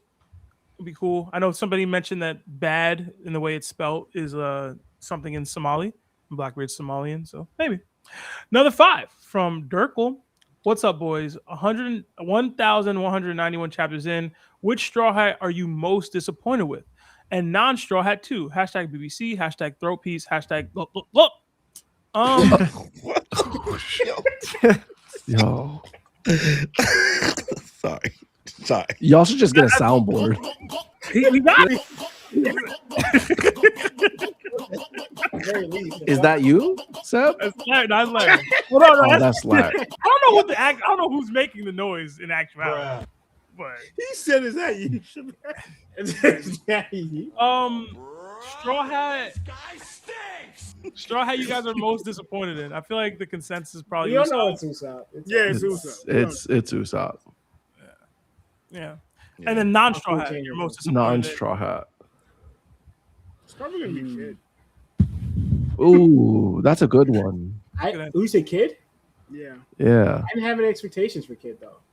that's not true. I know my real answer, but I I'm don't gonna wanna say really my get Danny own angry. thoughts. I legit You said had- I don't have. You had Oh. expectations for Kid. No, as a I didn't. rookie. How you That's a gonna good tell answer, me Corey. what I had, Lionel? You know you did. It says, I don't know We how all you did. could tell me. We all what had I had. expectations for And Kid I'm telling you right coming now, up I did as a not. rookie. I did Corey, I would not. agree with you. My answer is Ace. Really? Respectful. Okay. I would Ace. agree. Yeah, I would Yeah. I kind of feel more Ace. He's someone I actually had high expectations for, Lionel. I don't know you got where it is. I had high expectations for Kid. Yeah, Oda was We all- doing but we all overtime know. after his My thing death is, to be we like, all but Ace is expected really good. from Kid. No, we all expected from Kid. After I mean, this we all expected chapter, from Ace. We just lost it. You know what I mean? it's probably Emu for Larry after this chapter. It's probably Oda for Larry. Lionel, I stopped once. It was pretty much you kind of ruined it. Was the whole Ace and Marco? They kind of for me to stop having expectations for people was Ace and Marco.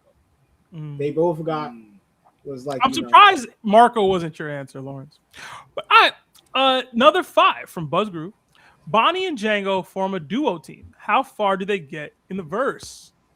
I feel like anybody who can use real observation hockey isn't getting caught by Django's like stuff. Hypnosis thing. Unless it's emu. Wow. Okay, we're wow, doing this. bro. We're doing this, So, Larry. so We're gonna do this, salty. Larry. We're gonna do this, Larry. One, two, Listen, Django. if you're not using the observation, dog, Right. You got, bro. you Yup. got. Anybody can get hypnotized. Django's thing didn't really work on anyone except for like people like Luffy because We didn't try it on emu yet. So Luffy's easily accepted with the hypnosis. Django upscale. Django upscale. Django upscale. Now, Larry's gonna say now next that Emo would get caught by his own diamond reversal. yo, lucky Sugar ain't around. Yo, Hey, man. Yo, if he's Another an animal, 5. Otama got this. Another 5 from Pastor C. I feel like Gabon should have hopped in that last attack low key. Also, Gabon upscale is Odin upscale. Yeah, it is. Is it? We'll get I to think so. that. I think it is a little bit. We'll get to the last part about the last attack soon. Bear with us. I know we're a little behind on super chats. We're gonna try to get through a lot of these. Another 6 months at Nakma status from David D. Oaks. 6 months with the goats. Hashtag bang bang buggy gang. Hashtag 2027 is the year of Buggy. Maybe. Another 5 from Minimum Wage Mink. Mihawk asking for a 3.5 billion bounty, but it's like I said, the absence of evidence is not the evidence of absence. Hashtag PS. Seb dressed like Stephen A. Smith. I don't even have a tie on. Wow, that's crazy. Wow. It's the forehead, bro. Another 17 months at Nakama status from Nando. It says, does Biblo know Emu's true identity? I hope so. And if he do, he got to be feeling crazy right now. Because if you know who Emu is and he just kind of pull up on the island, it's like, dang, bro. I'm not trying to deal with that. You know? Imagine he says he's a parrot because he's a bird too. That would probably get Larry to drop. That would be the one. That would be the one. Not a fan of the He a bird just like me. Birds of a some feather bird flock food, together. I got some bird food. Bird gang. We got another 10 gifted memberships. Yo, from One Baby Piece Yoda. is so bad, bro. Oh my god, this is bad. Larry just on the other time saying how great Oda was in One Piece and stuff, and that was all bad. That's crazy. That's what happens when you disappoint your fans, man. But yeah, we got another 10 gifted memberships from David Oaks. Still the knock us up. Thank you, Davey. Yeah, another 2 from Davey. Seb, how do you think Rox knew about Emu? I don't know, man. I'm assume the Davey clan has passed down some lore, something over generations, but it's possible he just found some himself one day. I don't know. Yeah, maybe he got caught off guard. Somebody Maybe. stuck him with the information. You know what I'm saying? Hey, Ivankov knew about the Arona family, so information is out there. So Well, Ivankov knew about it. You know what I'm saying? If his son is any indicator, he's probably a reader, right? Another 1,000 NGN, not sure what that is, but thank you. From David Minheim? I don't know how to say that. Rox was actively targeting Emu. If Roger knew about Emu before his voyage, I don't think he would have gone after Emu either. It wasn't his fight. Big facts. Really? I disagree. I disagree too. If Roger knew about Emu, Yeah, Roger went after Emo. Period. Maybe. just so feeling his hockey alone, he stepped over there to Emu. Exactly. Find out that this person too is not going to do anything different. It's like, yeah, I don't know Roger. Another 5 from Xavier O'Dilly. Do you think Biblo is saying 1, the history of Elbath, 2, Chopper is the forest god, 3, the mural explanation, or 4, void sentry info? And is Emu's final form a full zone? One history. I say 3 and 4. Of those, I'd probably go 2 and 4. You would want it to be 2. I want to say 3. I want to say 3 and 4. I'm saying 3 and 4 too. I'll say 1 and 4. I'll say Well, 1. History of Elbaf is void sentry That's of all- info and mural explanation. It's both. Yeah, they're very similar at that point, and I'm still Yeah. leaning on it. It still ties back to something with Emu. I I'm would gonna like say- it to be 2, but I'm gonna say 1 and 3. Okay. Telling bro, Another you the forest god is 22 crazy. Wait, did we answer the last question he asked? Oh, his final We form did is a that. full zone? I don't have Probably any. this looks like he's in his hybrid right now. Yeah, I feel like a hybrid, Yeah. not a final form. Another 22 months at Nakama status from TOPT Throw. In true JRPG fashion, Emu gonna have 4 phases. Hashtag BBC. Oh, I'm so excited now. I could tell. Another 5 from Asterio Oh, Jack. yeah. Moon Mafia times One Piece. Love this collab. Appreciate y'all so much. Y'all have an amazing show. Can't wait to watch back. Appreciate you, Asterio. Shout out to the Thank Astro you, Jack thank himself. You. Thank you, Jack. Another 22 from Figurman Shampoo. I'm getting Shinjuku Showdown arc vibes from the last couple chapters. Shinjuku. I don't know what that's in reference From to. I'm not gonna lie. JJK. Okay. I gotta catch up, bro. I'm slacking. I've- Another 2 from Nico L. Seb, why do people and you hate Riboku so much? I can't curse. Okay? I'm not allowed to curse on streams. But you know why. It's because he puss, bro. All right? Puss. That's I don't why. even know who that is. Just know he someone from puss. Kingdom. Someone No. from Kingdom. Just know he puss, bro. It's not a real man, bro. He pieced it down. Full shame. Bro, What did yo. Mark Full Wahlberg? shame. What did Mark Wahlberg say to Will what's his Ferrell? name? Yes. Will Ferrell. The sound. The sound it make when it hits the urinal is sound feminine, man. So, That is so disrespectful. Like I don't know how Will Ferrell didn't hook on. I'm sorry. Because he put, no, I'm playing. Another 20 from Day Towns? Yowns? I don't know how to say that. DTA Yowns? I'm going to make it simple so Larry can understand. In any sport, or almost anything that, for that matter, you can have a better players, but if they don't have teamwork and cohesion, they can lose to a lesser team than them. Think and be real, Larry. I think that's in reference to the Rocks Pirates stuff that we were talking about earlier. Yeah. Another 2 from Ragnar. How we only at 28 likes? Absurd. I see It's true. 282 likes. Ooh. We got 462 people in here. So hit that like button, guys. Helps with the YouTube algorithm. Maybe we can get Larry to stay. Another 15 months at Yonko status from Lotto Boy. Happy 15 months of getting robbed. Love y'all. Hashtag PS. Never understood why community can't accept Rocks not reaching his full potential, while Gaban and Rayleigh got to. It's not Rocks disrespect. Wings greater than Rocks.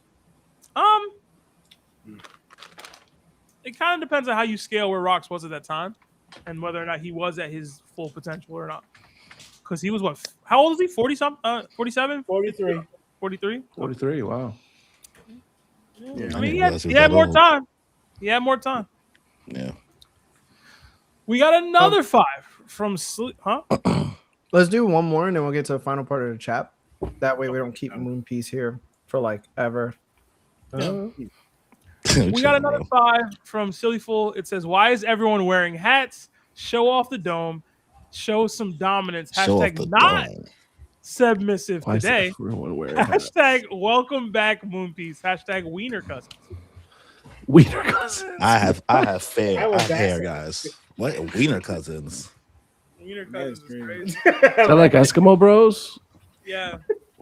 Put your Yo, head- what is? Full moon, man. Bro, trying You to showing headbutt that us just moon now? piece.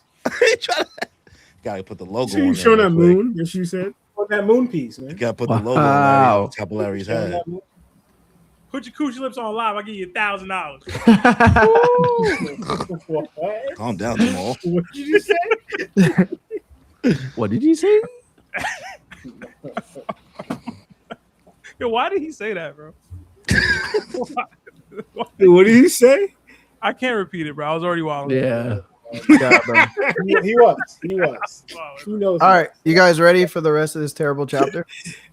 Yo, Sheesh. All right, so we jump back into the chapter, and Hajrudin looks at Luffy and he goes, "Straw Hat," and then we hear Luffy go, "Hey, stay out of this. I'm not running away." And then Gaban goes, "Listen to me, boy. What can you do with those injuries?" And Luffy goes, "I'm healing up my wounds right now." And then we hear, "What nonsense are you talking?" Luffy starts throwing his feet up and down. And he goes, "I made sure to fight on a full stomach. Don't worry, I can do this." And then Gaban yells at him while clutching his shoulder, "That's not real logic. You can't keep fighting. It's clear." And then we see 3 Omen being shot. And then Luffy notices it. He sucks in a lot of air and he goes, "Oh, bombs." And then you see Hajrudin take Luffy and Gaban, and then he puts them to his chest and he takes the Omen to his back. And then we hear, "Here he comes." Emu is back. And we hear, "Pull up back so we can come up with a plan, Hajrudin." Emu says nothing. Hajrudin says, "Remember, Mr. Ya, Elbaf will never give in. Our warriors are always prepared to die in glorious battle." And then Gaban says, "Don't be stupid. You will die."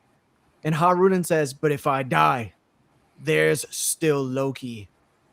"That's right, my brother." And then we hear Loki. And then Loki comes out of nowhere running and goes, "Square up." And then Emu just looks down.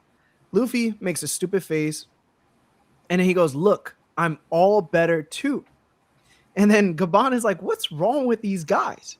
Luffy prepares attack. Gum gum. Hajrudin and Loki say triple general. And all 3 of them do Gokoku sovereignty to Emu as he blocks with 2 hands. And that ends the terrible chapter. Law, take it away. Oh, I forgot to mention something. Real quick. I thought, remember we had Emu before Emu comes in his new form. We saw Gaban and Luffy fall to the ground, right? Like Larry, you put out it was shaking the trees. It could have been.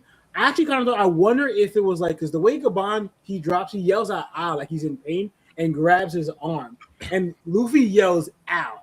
So what I took instead of fully the reaction to like the falling, which it could have been, I wonder if it was like Emu's Conqueror's Haki affected their wounds because, like, I'm thinking like the weapon, the attacks he did, and the weapons he used, right? His Conqueror Haki was affecting their wounds itself because of the weapons. Like we were talking about, Emu mentioned like it does some type of life draining thing or whatever. So I just wanted to add that I thought because the way he Gaban legit grabs your arm just like in pain. Like grabbing that arm while it's leaking. And Luffy says, "Ow." So I wonder, like, and you see it's after they feel Emu's conquers. So I think I kind of felt like it was like the Conqueror's attack was affecting the wounds itself more than like, and they dropped because of the pain of it alone. So I just wanted to point out that's what I thought. I forgot to add that part because we got yeah. And okay, sorry, I had to go back and say that part. Yeah, Luffy funny because this shows like how young Luffy is. He's such like a kid, right? That he's like saying, "I'm not gonna go." He's gonna continue fighting, and he's like twirling his feet. And I guess like Luffy's body, we saw it heal like off like what he consumes. Like he got his teeth kicked out by Sanji. He drinks milk, it comes back. Luffy kind of shows that he recuperates from this eating a lot of food. Gaban doesn't really know this. And we don't know how much to the extent it fully is, because usually Luffy kind of heals up through food and sleeping. And he heals, whatever. But Luffy's saying he eats enough food where he can be able to heal from. So I think it's part of like, because what was it, Life Return or something like that in One Piece, where you use the food inside your body or whatever. I think maybe Luffy's ability, the Gear 5 fruit, has something, its own version of that, where it can utilize because even Rob Lucci said about Gear Second, what it's doing, right? It's like draining all the resources you have in your body, right? So it's like for him to heal, I wonder if it's like tapping into something like that with Gear Fifth, or why he's able to heal. It's like you're using life return or your own form of it, of using all the energy or food you have stored in your body, probably plus your will as well, to heal your wounds now, right? Yeah, and You think Hajrudin did that too? He just took 2 almond to the back, you know. If he knows life return, right now I just think he's in a desperate situation. He's just like trying to get out of here, because mainly Hajrudin, I believe he knew he couldn't really compete with Emu, but he just needed to try to step in there because 1, this is the man that took out his father, and 2, this is the man that's attacking Elbaf and whatever, and 3, Gabon and Luffy are about to pass. So it's like, you got to do something. It's like, yo, I got to step in, do what I can, and just get them out of here. That's why he's just listening to whatever Gabon says right now.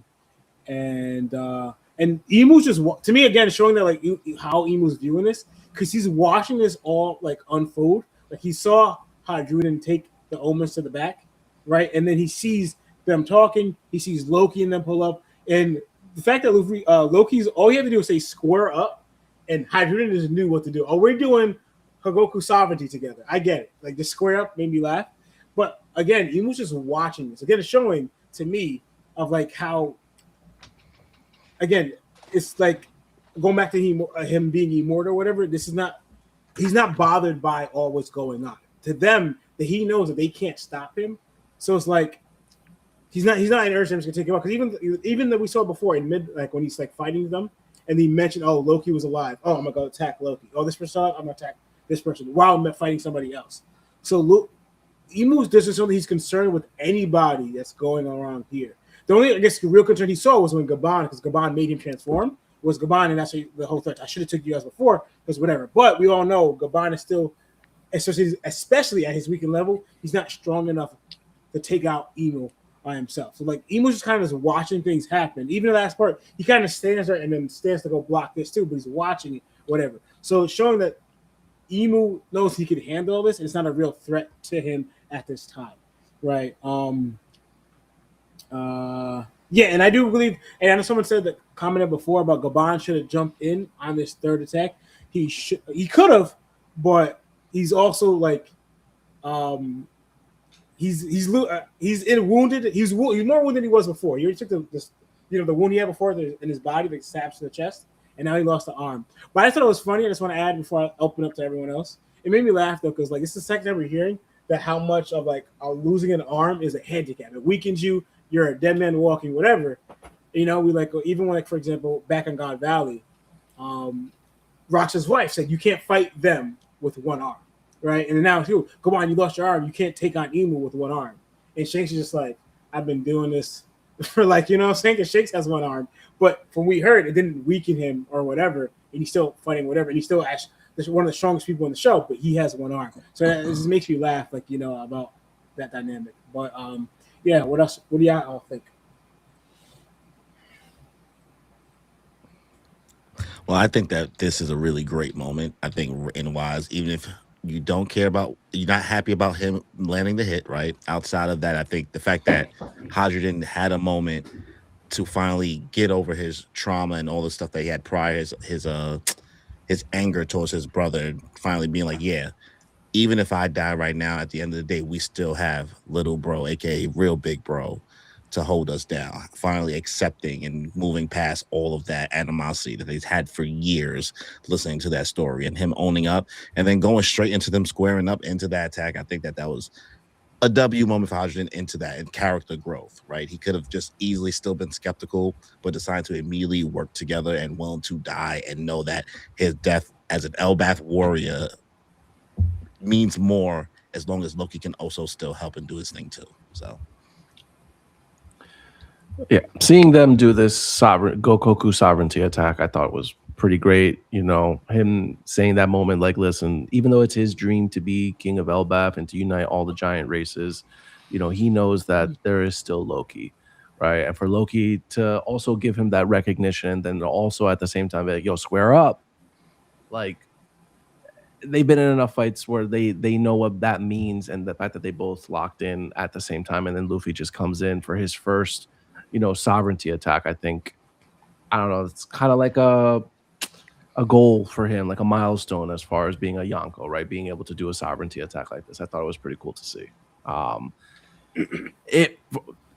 Yeah, that's it for me for now. Him and Zoro kind of have, I can't say it's a sovereignty attack, but they have a conjoined attack together. But I don't think it worked the same way. On the train, right? In Water 7? Yeah. Like on the Water 7 East Lobby? Exactly. Yeah, Mm-hmm. that's true. Right. When I saw the sovereignty attack, I really thought this was dope. I really thought of, all right, when are we getting Zoro, Sanji, and Luffy sovereignty attack? I'm waiting for that. I really thought, when I saw that panel, I really thought that immediately.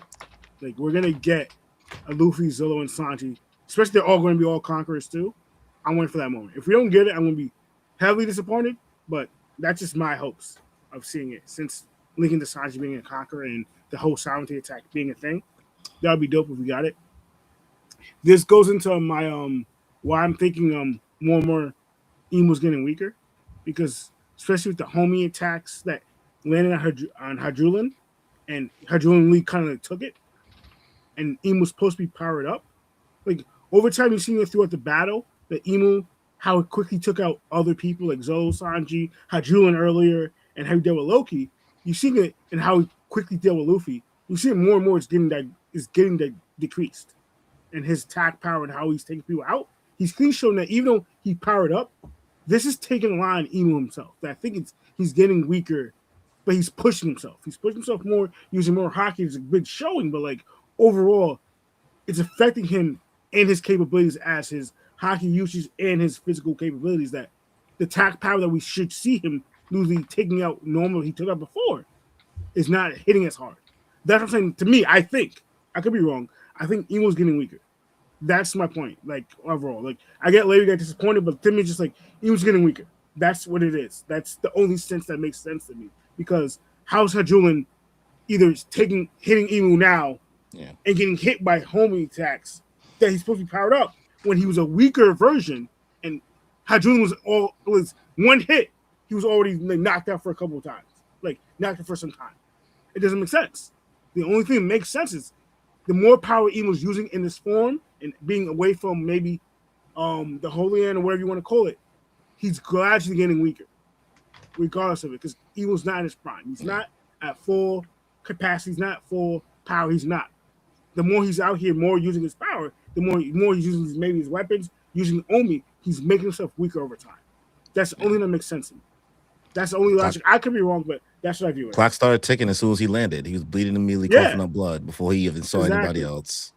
Exactly. So there's something that's like, it's a power scale and knock on Imu at the same time, and he's upscaling some characters at the same time as Hajrudin getting some time, but to me, it's not a knock on Imu because we don't fully understand why this is happening to Imu. Why is he getting weaker? Why this affects him negatively when he leaves, or he goes in the state, or he's away from Major. We don't know why. Until they explain that, we don't know. But to me, that's my thought process the whole time. I'm just noticing like it's like he took out Luffy, but like gradually Luffy got he healed himself supposedly. We don't know, but like I just see Imu getting weaker. The fact his speed, we saw him. Like that's my point is he changed the distance of where he was, and he caught Luffy in seconds. Him getting a bond should have been seconds too. He wasn't that far from a bond. Yeah, Hajrudin hit him. Like, and you can say that's plot. That's fine. That's fair. But the speed that we saw him hit Luffy with was the same speed I saw him attacking Gabon. That the same speed would have happened. Gabon would have took it out way before Hajrudin would have landed a hit on Imu. Those are the facts. Especially we saw other speed feats that we saw Imu do. And the fact that Hajrudin landed a hit on him is just like, all right, what's going on here? That's what I'm saying. He's getting weaker. Again, that could just be me, but whatever. And I think I already said some stuff about the tune thing with Luffy and stuff like that, with him healing the power. It's just dumb. I'm gonna leave it here because we don't have much time. But yeah, that's my thoughts. All right, I'll make it quick. I really did enjoy the Hajrudin speech, or what he had to say about his brother. Being a younger brother is dope to have your older brothers believe in you like that. But how he got there was just irritating to me. Truly, we was complaining a lot about Hajrudin earlier. I don't want to keep harping on it, but like even him just tanking these bombs, I was like, he had no reaction. He said yeah, and then he was fine. Like I was Exactly. like, whatever, bruh. I was so annoyed at that point. I ain't go as far as Larry with it, but I was just like, whatever. I guess Hajrudin just gets to be what he's always never been. But that moment was cool. I thought the Gabon conversation with Luffy was so cool. Luffy healing himself by doing like sit-ups or whatever he was doing. I was like, what is that?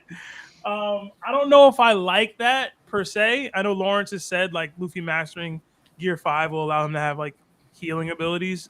I'm not in love with that as a concept for Luffy as a power-up.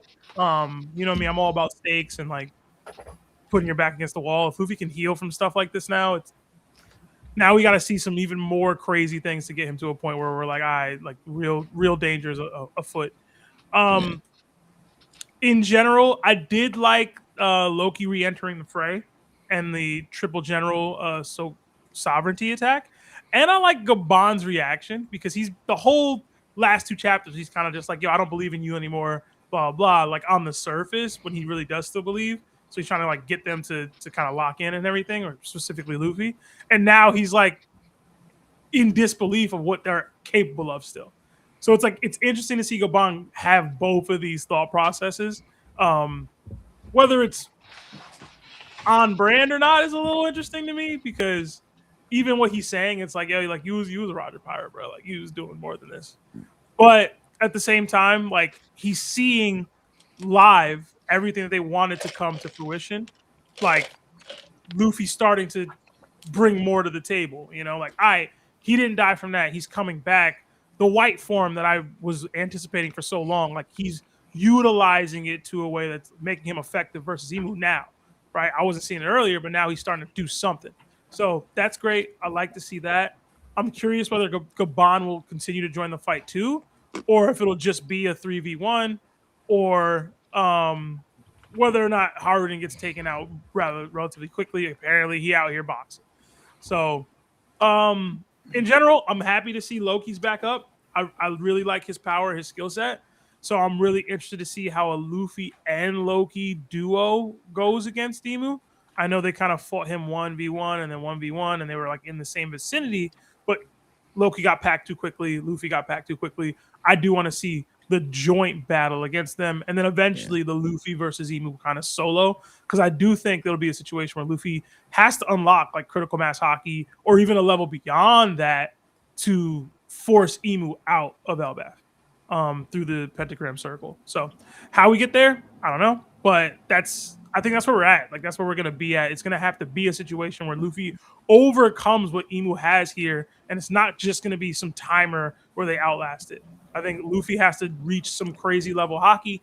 And as we always talk about, Rayleigh said your hockey will bloom in the midst of battle. That's when you're going to have the biggest blooms. He's fighting the strongest guy out right now. He's back against the wall. He's hurt. He's recovering. He's fighting. He's jumping, whatever. They're going to be fighting in the pocket with this dude, tooth and nail, fighting as hard as they can. Luffy's going to have to whip out. This is going to be when his hockey will bloom the best, probably even more so than it did versus Kaido. So looking forward to seeing what that looks like for Luffy and how Oda ends up writing it. But just get Hajrudin out of here so we can move past that. Because what are we doing? Yeah.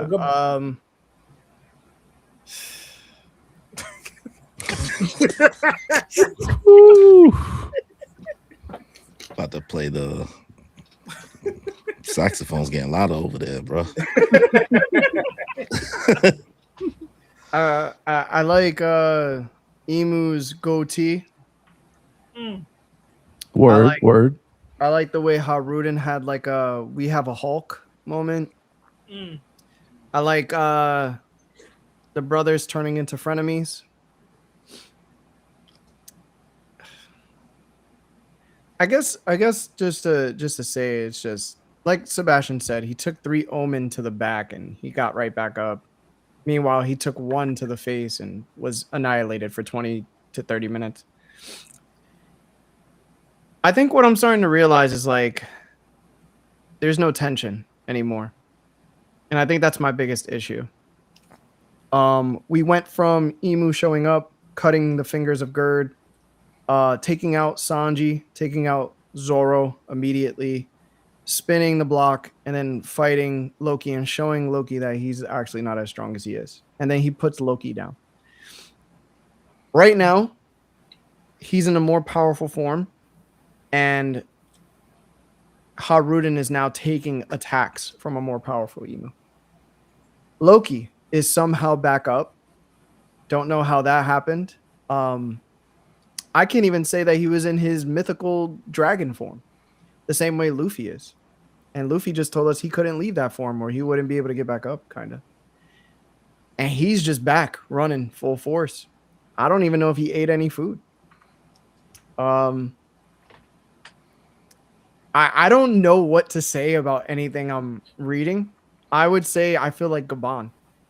But instead of saying what's wrong with these guys, it's like, what's wrong with this writing? Like, that's where I'm at with it. So I don't want to stay negative forever. I just think that this chapter was probably was a chapter, like if I wasn't into One Piece as much as I am, I really think this would be like my third Sanji moment. Like, I quitted on Sanji on Fishman Island because of him and the nosebleed. I dropped it because Sanji decided to do what he did on Whole Cake Island. Bro, this would definitely have been a drop for me, bro. I feel like the quality of One Piece has just gone down and there's no tension. Anything I see now, I just don't believe. I've seen Luffy get stabbed by two swords that have abilities to take vitality away and he back up, bro. I've seen Loki get stabbed through the chest like 4 times. And meanwhile, he wasn't even healed from when he got stabbed up by Shamrock. And he's still fighting at, like, I just don't understand.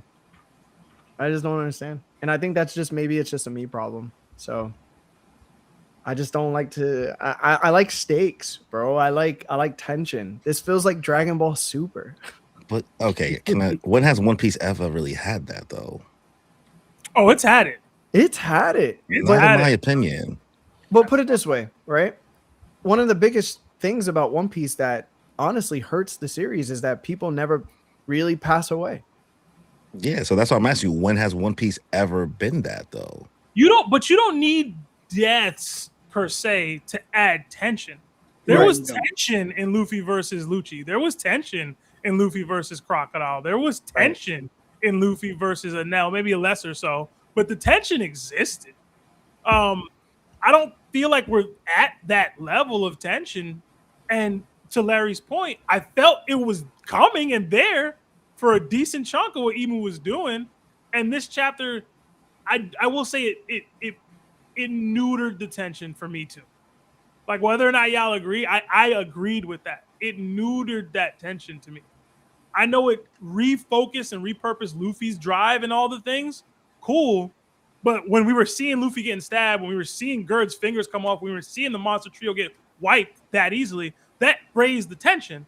And now we're neutering it. Now we're, okay, people are surviving things, people are landing things, people are doing things that we didn't think they could do just to get to points that we need. We need Gabon to not die so Hajrudin gets to show out. We need Luffy to survive so this or that. When before, like, yeah, plot was always a factor in One Piece. Again, even in Crocodile, we had the giant water thing fall back on Luffy, which to me ruined a bit of tension there. But I don't like seeing, to Larry's point, we don't like seeing that with the top of the world. Right. Like, it's just, it's tough. It's a tough thing to accept. I accept it because I know the juice is worth the squeeze. Oda's going to have these moments where I disagree with what he writes, but ultimately, what I'm reading is still top tier fiction, in my opinion. Sometimes we go down some paths we don't want to go down, but ultimately, the juice worth the squeeze. I get it. I guess maybe because I'm a later One Piece fan, right? I got into the series 2018, so I did a straight binge, and I've always felt like what we gotten has been always on brand from what the series has always been in my eyes when it comes to tension levels. A lot of it is also just how Luffy reacts to things, man. Yeah. If you go back and look at the Luffy Crocodile, Luffy Lucci, bro, it's a different Luffy than what we're seeing right now. It just is. Luffy Kaido. Even Luffy Kaido was missing some of that for me. And I blamed Gear 5th in the moment, but ultimately, I want to say Luffy hasn't had that kind of tension to him and how he's feeling in a moment. I can go back as far as like Dofi, bro. Yeah, no, because like I'll give it to what Sebastian saying a little bit, because like again, we watched the anime a lot in the beginning, so we started reading the manga. But like even when Luffy was fighting Rob Lucci, when Usopp gave that speech about like this isn't hell here and stuff to Luffy, and Luffy got up, he finally got up and faced Rob Lucci again. When Luffy said like pretty much he screamed that the scream that Luffy did to fight Rob Lucci again was epic to me. Then guess what happened?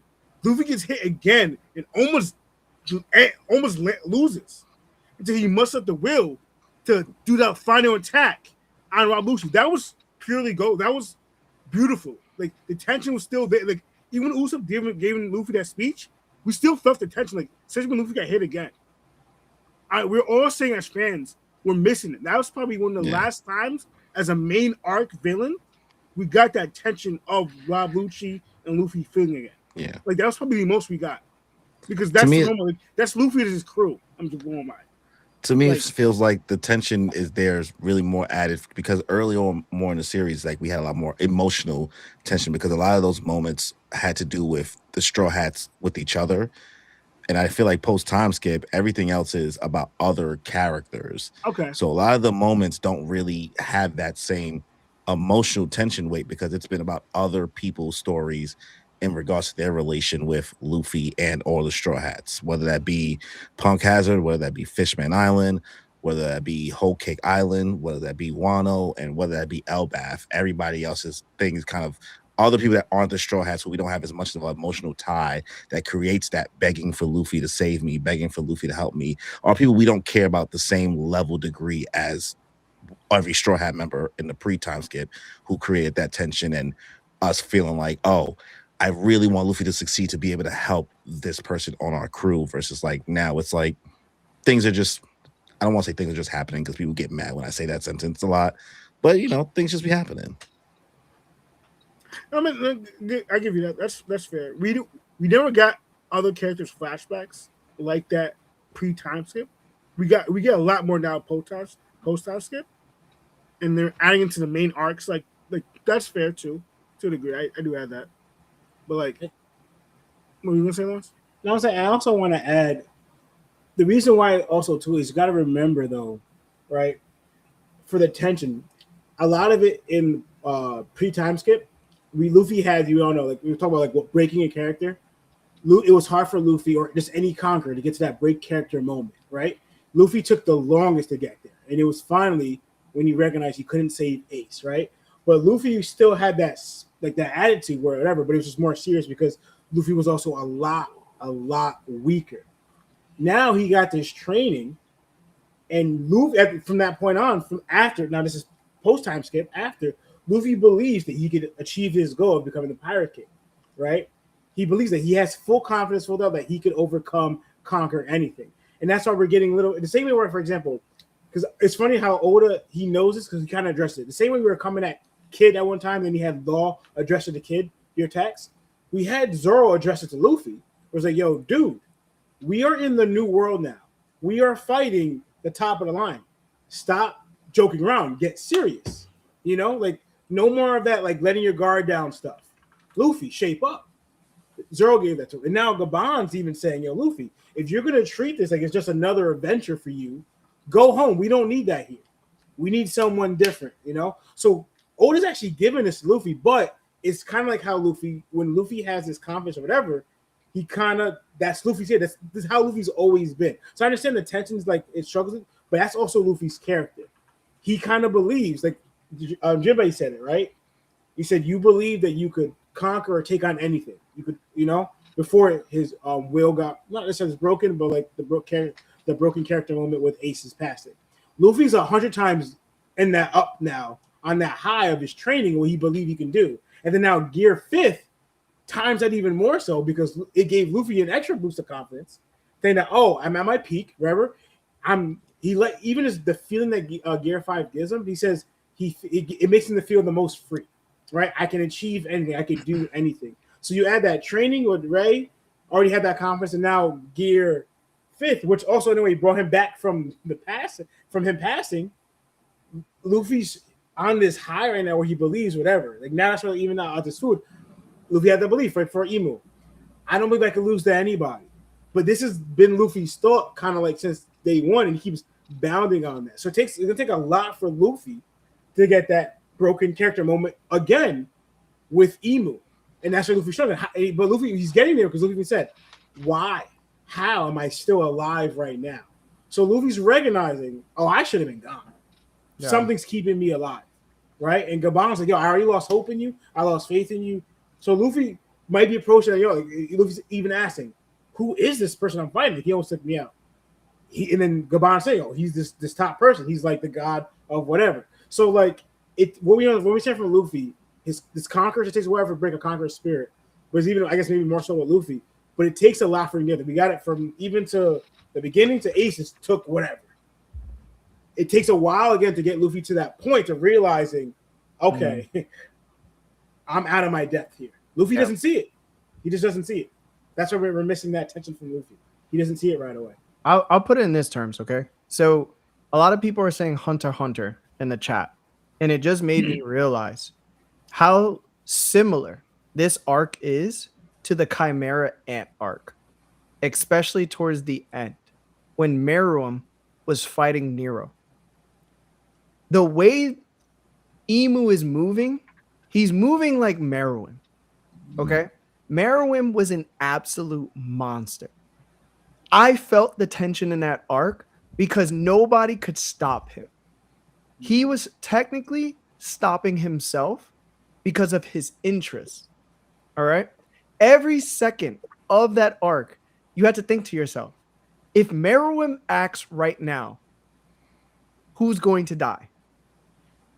That was always the whole tension of it. Who's going to get murdered? Mm-hmm. Even his generals outshined everyone there to the point you were like, even the generals themselves, if they pick somebody, who's going out?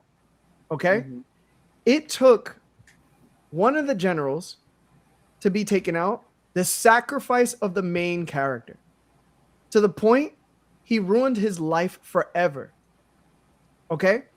Meruem, the only reason he even died technically was because Nero, who is the strongest person next to him, ended up sacrificing his life by using the miniature rose, which had a story about itself where it literally caused a miniature nuclear bomb that was implanted into him through various means because countries around the world planted it into people in order to create this scare factor so that if countries ever got out of control or they wanted power over another, these bombs would just explode and it would cause mass devastation.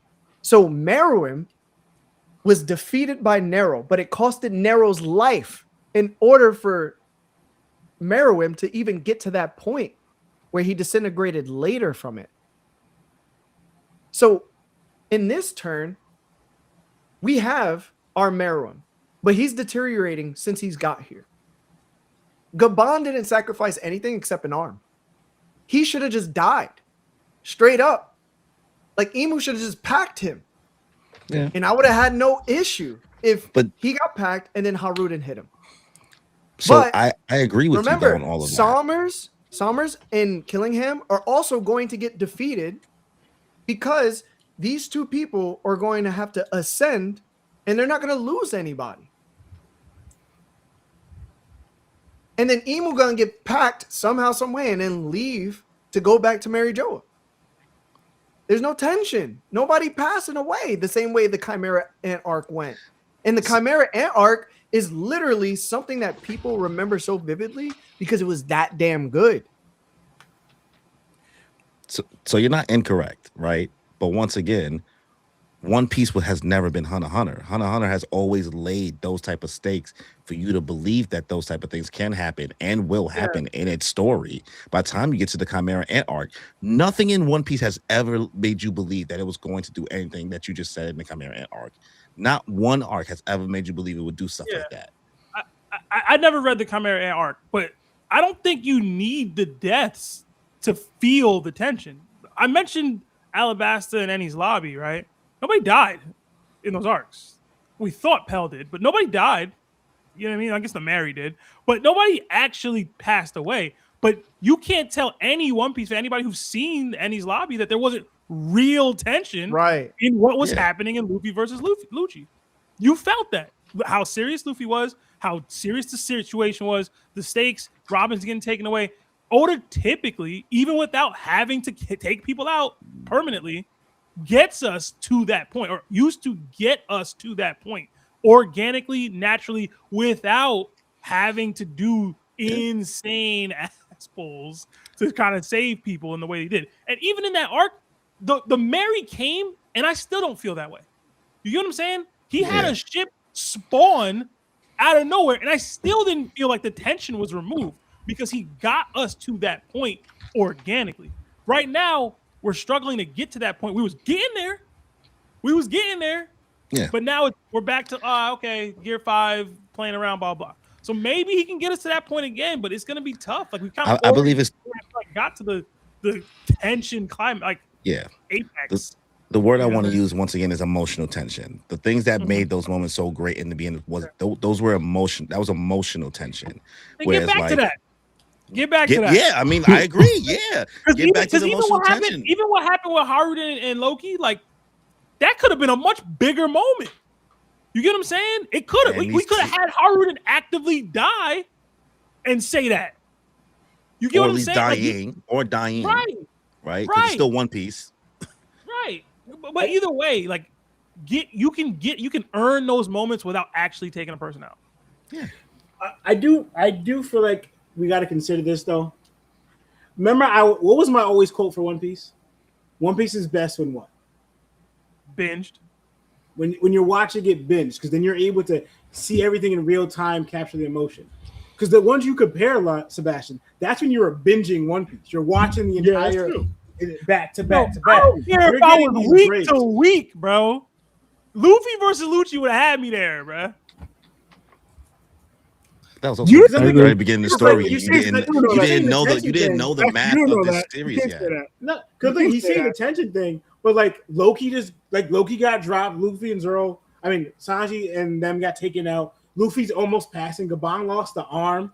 You know, their lives are they're fighting for their lives out here. You know what? They're putting everything on the line in this battle. You know what the problem is? You know what the problem is? There is no ticking time bomb. Imu's supposed to be the ticking time bomb.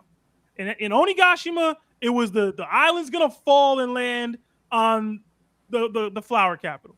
In Enies Lobby, it was they got to do this before they put Robin into the gates of justice and the Buster Call's coming. In Alabasta, it was the nuke's gonna explode. There's no secondary thing that they're up against. It's just I always feel like people complain about that though. But whatever. But he needs to represent it all, and if he's gonna have moments where he's not doing the thing, then it's gonna be a problem. No, you're not wrong. But remember, is this the final battle, the final war? No, this is an introduction. This is an introduction. We saw him take a couple hits in this chapter. We don't know. This could be leading towards something devastating in the next chapter. We don't know what's going to happen. This Goku sovereignty was cool, but like it could literally lead to Imu now countering back and taking an arm from each of these characters. Obviously, that's an exaggeration. I'm speaking in hyperbole, but like, we don't know what's going to happen next. And that's what I'm trying to say. Because also, too, remember, this is not supposed to be the final battle where they're really fighting Imu. Remember, this is not the real battle here. This is literally just an introduction. Ooh, bro. It's the kids getting abducted. That's the ticking time bomb. But I forgot about that. This is the thing for Genuinely me. forgot it was even this is the thing for me. So did I. Genuinely forgot. It's like Oda won't be afraid to show me child slavery and sex trafficking and mass genocide and weapons of mass destruction and biochemicals and slavery and racism and anything else that you could possibly say about the evils of mankind. But when it comes to taking out people that don't serve a purpose beyond the arc, all of a sudden we can't do that. All of a sudden now I gotta look at Oda and be like, yo, here's why he didn't do this. This is why, because I'm not reading the story correctly. Brother, I don't know what to say. I feel like it's just selective. You're gonna either enjoy the story for what it is, right? Or you're gonna complain about it. But I do think that it is fair on both sides. You can critique somebody when they are very selective with their violence and how their story is portrayed. And I think that Oda and his fan base, even though I'm a part of it, I don't like to accept certain things that just seem selective. If like Danny said, he could easily just like one tap Hajrudin next chapter and we'll be like head over heels. And then all of a sudden, Law is right. Maybe it's better to just binge it because you're accepting something for the week and the moment. And those things are true. But we are reading these things for week to week. He is giving this in pieces. And for me to digest this correctly and not choke on the information, I'm going to look at it and be like, all right, yo, this was terrible this week. And I truly believe it just didn't hit for me the way maybe it did for other people. And it's crazy because me and Sebastian we agree on a lot, but we don't agree on a lot in One Piece. And for both of us to actually feel like we agree on something like this is how I know I'm not wrong. And I'm not. I think everybody agrees with you. Saying? I think we all agree with you. I think it's also a matter of like, but we also, I've never had my expectations somewhere else in regards to what this story does or what it's possible of. And one that might be because I binged straight from the beginning and got to binge straight to the beginning of the Reverie. So my experience with the story is much different. I didn't get to have to sit by it piece by piece for a long time. I've rewatched it mad times and I've got to see how it goes every time. And I'm like, yeah, this is pretty on brand.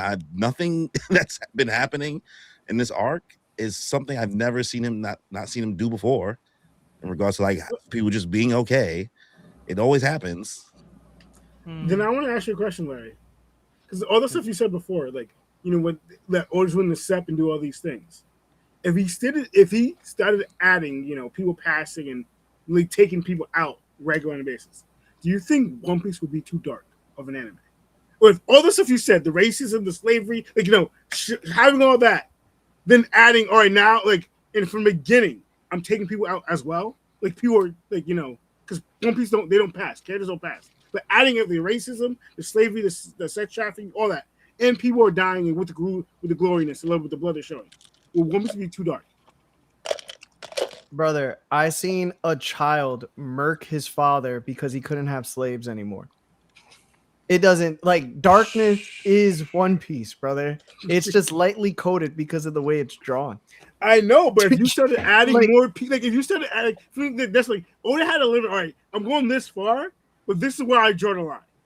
Brother, you know what I mean? Like they were branding kids. I can accept racism, but not animal cruelty. They were brother, they were no, Lawrence likes that. They were branding children. They were branding children. I know. They were branding children, dog. Like koala exists. Yo, there's a certain insinuation that Boa and her sisters were S8. Chill out. You know what I'm saying? Like, One Piece is just dark. But I can't have you always tell me, yo, in a flashback, yo, people be dying, yo. But they don't pass away in the current. Like, I agree with Seb. 1,000. Yo, Pel's still alive, bro. That's why I said it's been like that since Alabasta. Why are you shocked?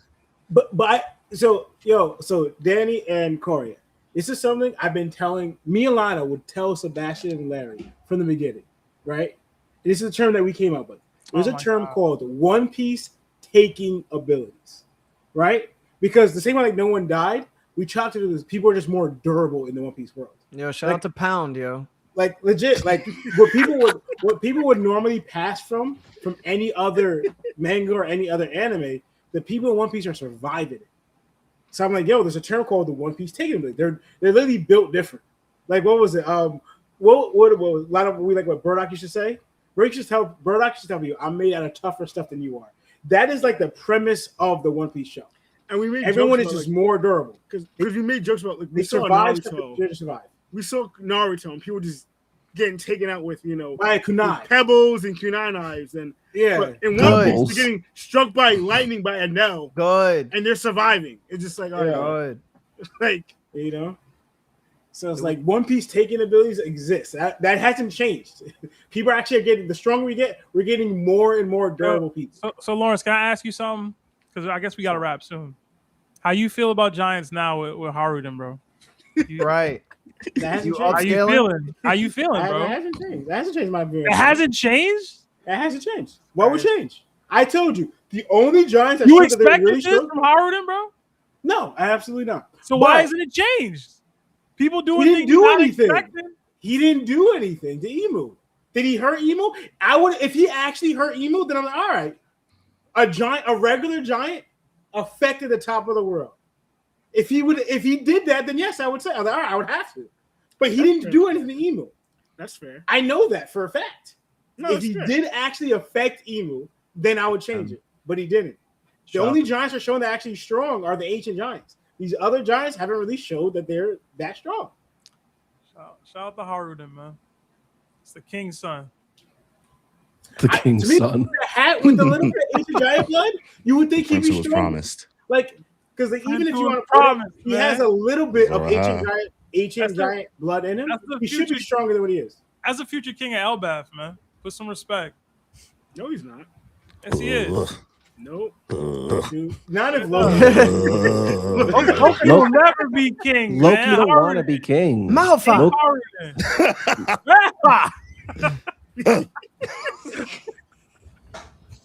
Shout out to Hajrudin, bro. Nah, don't Big shout Roo, him out. bro. Let him stay with his deadless mother, bro. Dang. Jesus Christ. Chill, bro. Fah. Yo, I'm so upset, bro. Said that's Peter's son, Yo, bro. seriously. Yo, you're gonna be happy next week or 2 weeks from now. That's Ida's son, boy. Yeah. Ugly ass Big mom, Hajrudin. bro. Yo, chill out. She was the best mom around because she was around. Chill out, bro. Chill out on Ida, bro. You actually know Larry's upset, bro. Half breed. Yeah. Ugly Blood giant. You talking about the attractiveness level of people's dead moms, bro? Yo, That's that's what we wicked. do. Moms Word. die. Moms die every day in One Piece, B. That's crazy. They should celebrate together, bro. That's crazy.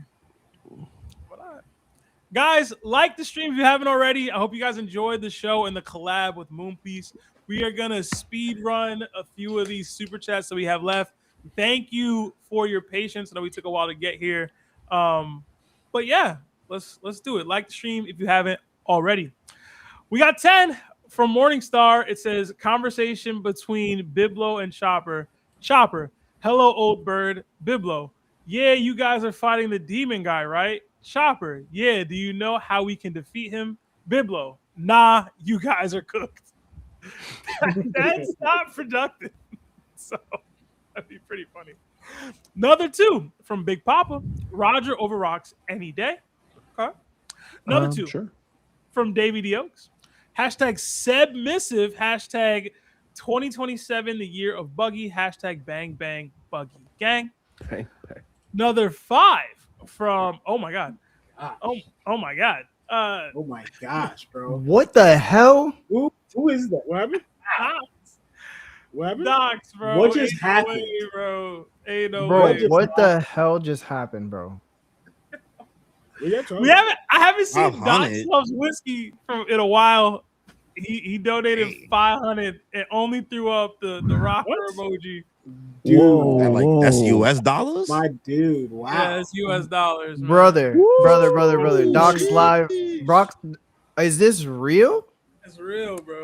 Doc Feels real. I don't know if you remember, Larry. He used to go band for band with who was it? It might have been Celestial Donkey or whoever. He used to do this, bro. So, Damn, bro. Yo. No. He better Party be on. over. He might have did this wrong, bro. He might have tried to put 50. I mean, either way, he didn't get his money's worth with just that as an emoji. You know what I'm saying? Like, you had a lot of characters you could have used, bro. a lot. It came out of nowhere too. Like Thank you. Oh, I'm shocked. I'm like legit shocked. I don't even know what to say. Docs, man. Throw the doc him a fist. Say you love the chapter. Say Yo, this Love you, chapter was chapter. amazing, bro. Yo, I love One Piece, yo. Well, now we know Larry's price. Yo, Now we 10 out know- of 10 Yo, chapter. Hajrudin Larry, is top 10, Larry. yo. now we know your character. Yeah. Yeah, that's true. Yo, we all have a price. So he said something else, Sebastian. He said something else. Yeah, what did he Something else? say? What did he say? So he said like a membership for Oh. 26 months. Yeah, Yonko status, our highest tier of membership. It says came up a bit, had to bless, love y'all. Somebody parlay hit, dog. Oh my god. Somebody Bro, hit the ill parlay. Bro, we don't deserve that, bro. Jesus Christ. I don't even know what to say. Danny, say something, bro. Yo, Do the go roar. Goku sovereignty all day, bro. Do the roar, Danny. Bro. Oh my god. This is crazy. I don't even know how to continue on. It's okay. There's still Loki. There's still Thank you. Docs, This is man. Where you crazy. been at, bro? I appreciate you, man. Docs, you 26 can't do that months. again, bro. It's too much. Yeah, It's that's too nice. much, Thank Docs. you. I greatly appreciate it, but it's on it like I don't even know what to say. Like I'm just shell shocked, bro. Show print. Okay, bro. Show What is going on right now? Oh, Oh man. Yeah. Docs, Thank you. man. Appreciate Everybody in the chat, if you can remember, this money just supports the pod itself. And if you can, just please throw W's in the chat for our boy Doc Loves Whiskey. He came up, so that means he's being blessed extra and he's blessing us. So there's really nothing more we could say except thank you, and whatever you're going through, man, I hope you continue to share that with people who really need it as well. So thank you so much, brother. I'm trying to think how hard I would have to come up to drop 500 on a super chat. Larry just waiting for another 500. Okay. Oh my god, bro! Please do not send another one. Please do. Yes. Larry, don't be No, wanting to no, send that, no, bro. no, no, no. It's We got making me bills. sweat, brother. I'm Stressing sweating bro right out. now, bro. We If, got Larry, bills, if bro. he does it, then Larry has to show print. Then Yo, Lionel, Lionel, what's that's good with weird on you, bro. Lionel, Like, why are you? you don't know what that- He got you don't know at what least. that means? You think I'm a whore, Lionel? You got Lionel, at you don't know what that OnlyFans. means, so don't use it. All right, you don't know what that means. I know you don't know what that means. So don't say Ain't it. no way. I bro. don't know. Ain't So no way don't you say- just said that, bro. Yeah, you don't know what it means. All right. That You was don't know what that means? crazy. No. I hope not, bro. Why did you You say You don't that? know what. Come on, you know what that means. No, he knows. I'm being genuine, dude. I know for a fact he doesn't know what it means. I know he doesn't. All I know Oh is my God. from Like, the I'll put it this- PFP. Oh, go ahead, You know bro. there's that song. That song. Can I get to the yams? He doesn't know what that means. Reverse psychology. No, it's not. Oof, the yam. I'm being serious. He doesn't You know, know what about it the means. gray say- sweatpants theory? The gray sweatpants. Don't dude. teach him it. Don't instruct him on it. What? At this leave, point, leave him. it's $4.99 super chat. You might as well act up. Put on a What are they show. doing? Give the people I'll what they say this. want. Lionel's searching it up right now. Don't Lionel, say don't search it up. Don't look it up. Don't look it up. Don't look it up. Don't look it up. From the PFP, it looks like Docs is black. So shout out to the boy. You know what I'm saying? Fist out, man. You know what I mean? Oh my god. Hashtag yeah. white tax. You feel me? Our White white fans. fans. Lock in. Bro is bad as an eyelash. Stop. Don't do that. Don't do that. Don't do that. Guys, don't send any more money. Stop, bro. It's too much. Another 5 from Clef on the Beat. It says, if Roger said he was too early, then wouldn't Rocks be in the same boat? I'm late. I know. LOL. Yeah, everybody was too No, early. I was gonna say that too before. I was gonna try to bring that up. Like, it wouldn't matter what Rocks did because he's in the same boat as Roger. They couldn't do anything because they're too early. I Yeah. was gonna bring that argument as well. Guys, remember, it's we're almost at 4 hours, so we don't have to you know what I'm saying? Another 17 months at Nakama status from Nimbus Jujubee. Will we no longer see Emu as a black silhouette? Probably I not. hope so. I hope we like do it. see it. I like it. Yeah, I I like, hope we do see it. I like silhouette Emu, bro. It's cool. Maybe that's just what he looks like. Maybe he's just a glob. I will say it'd be kind of stupid looks like. if that is. Maybe he's a parrot. Oh God. That form is just a parrot. I'll still be angry at that. Another 5 from Nico. Larry says that Rock's got a bigger dream than Roger, and that's why he's over Roger. But Roger has the same dream as Luffy, who'll surpass them all. Yeah, because Luffy has what Roger didn't. The fruit. Nami. Tom. Nami. I'm in A healthy body. Nami. Print. Nami, man.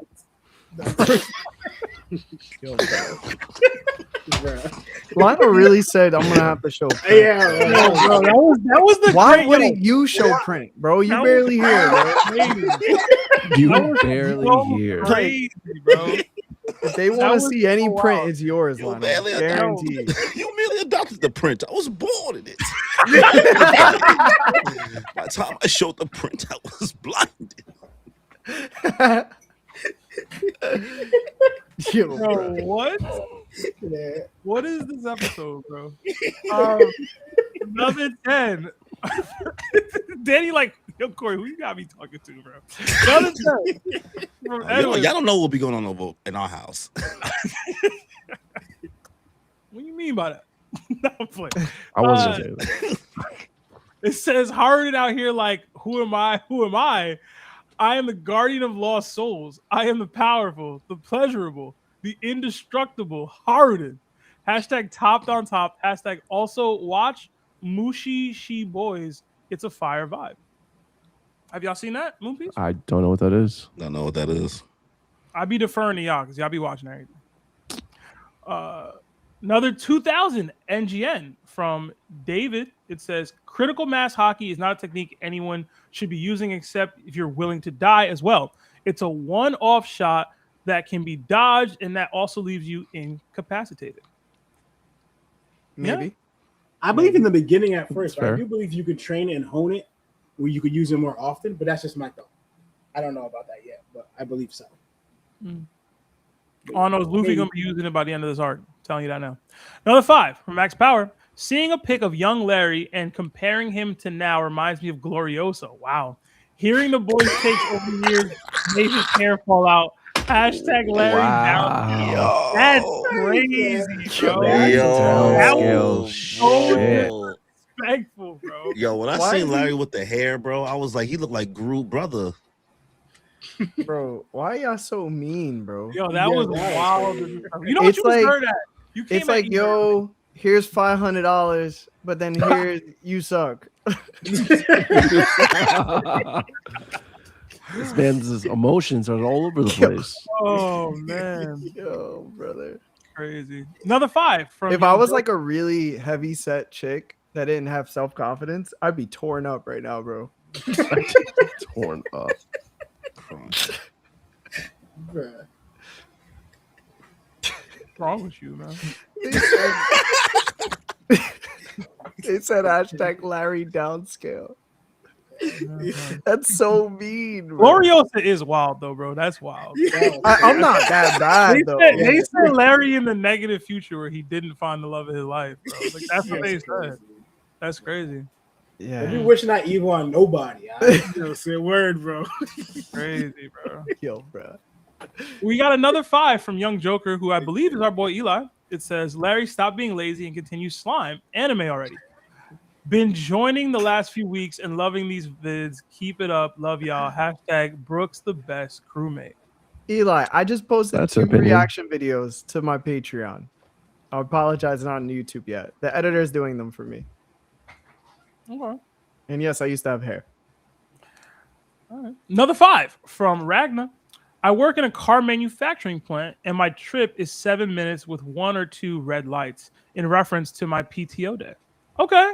Okay, 7 minutes. Yeah. Yeah, man. That's great. He didn't lose anything. Close. What is this in regards to? Earlier, The guy he- who went into work. yeah, he went to work. They said he had PTO. Like they said, yo, you off today. So another 10 from Jubilant Duke. What anime / manga would you guys cover when One Piece ends? Sad face. I recommend Ordeal or Tower of God if you all have heard of them. TOG equals Korean One Piece. I've heard of Tower of God. I've never heard of Ordeal. Tower of God's fire. It's really good. As I of think now, really long.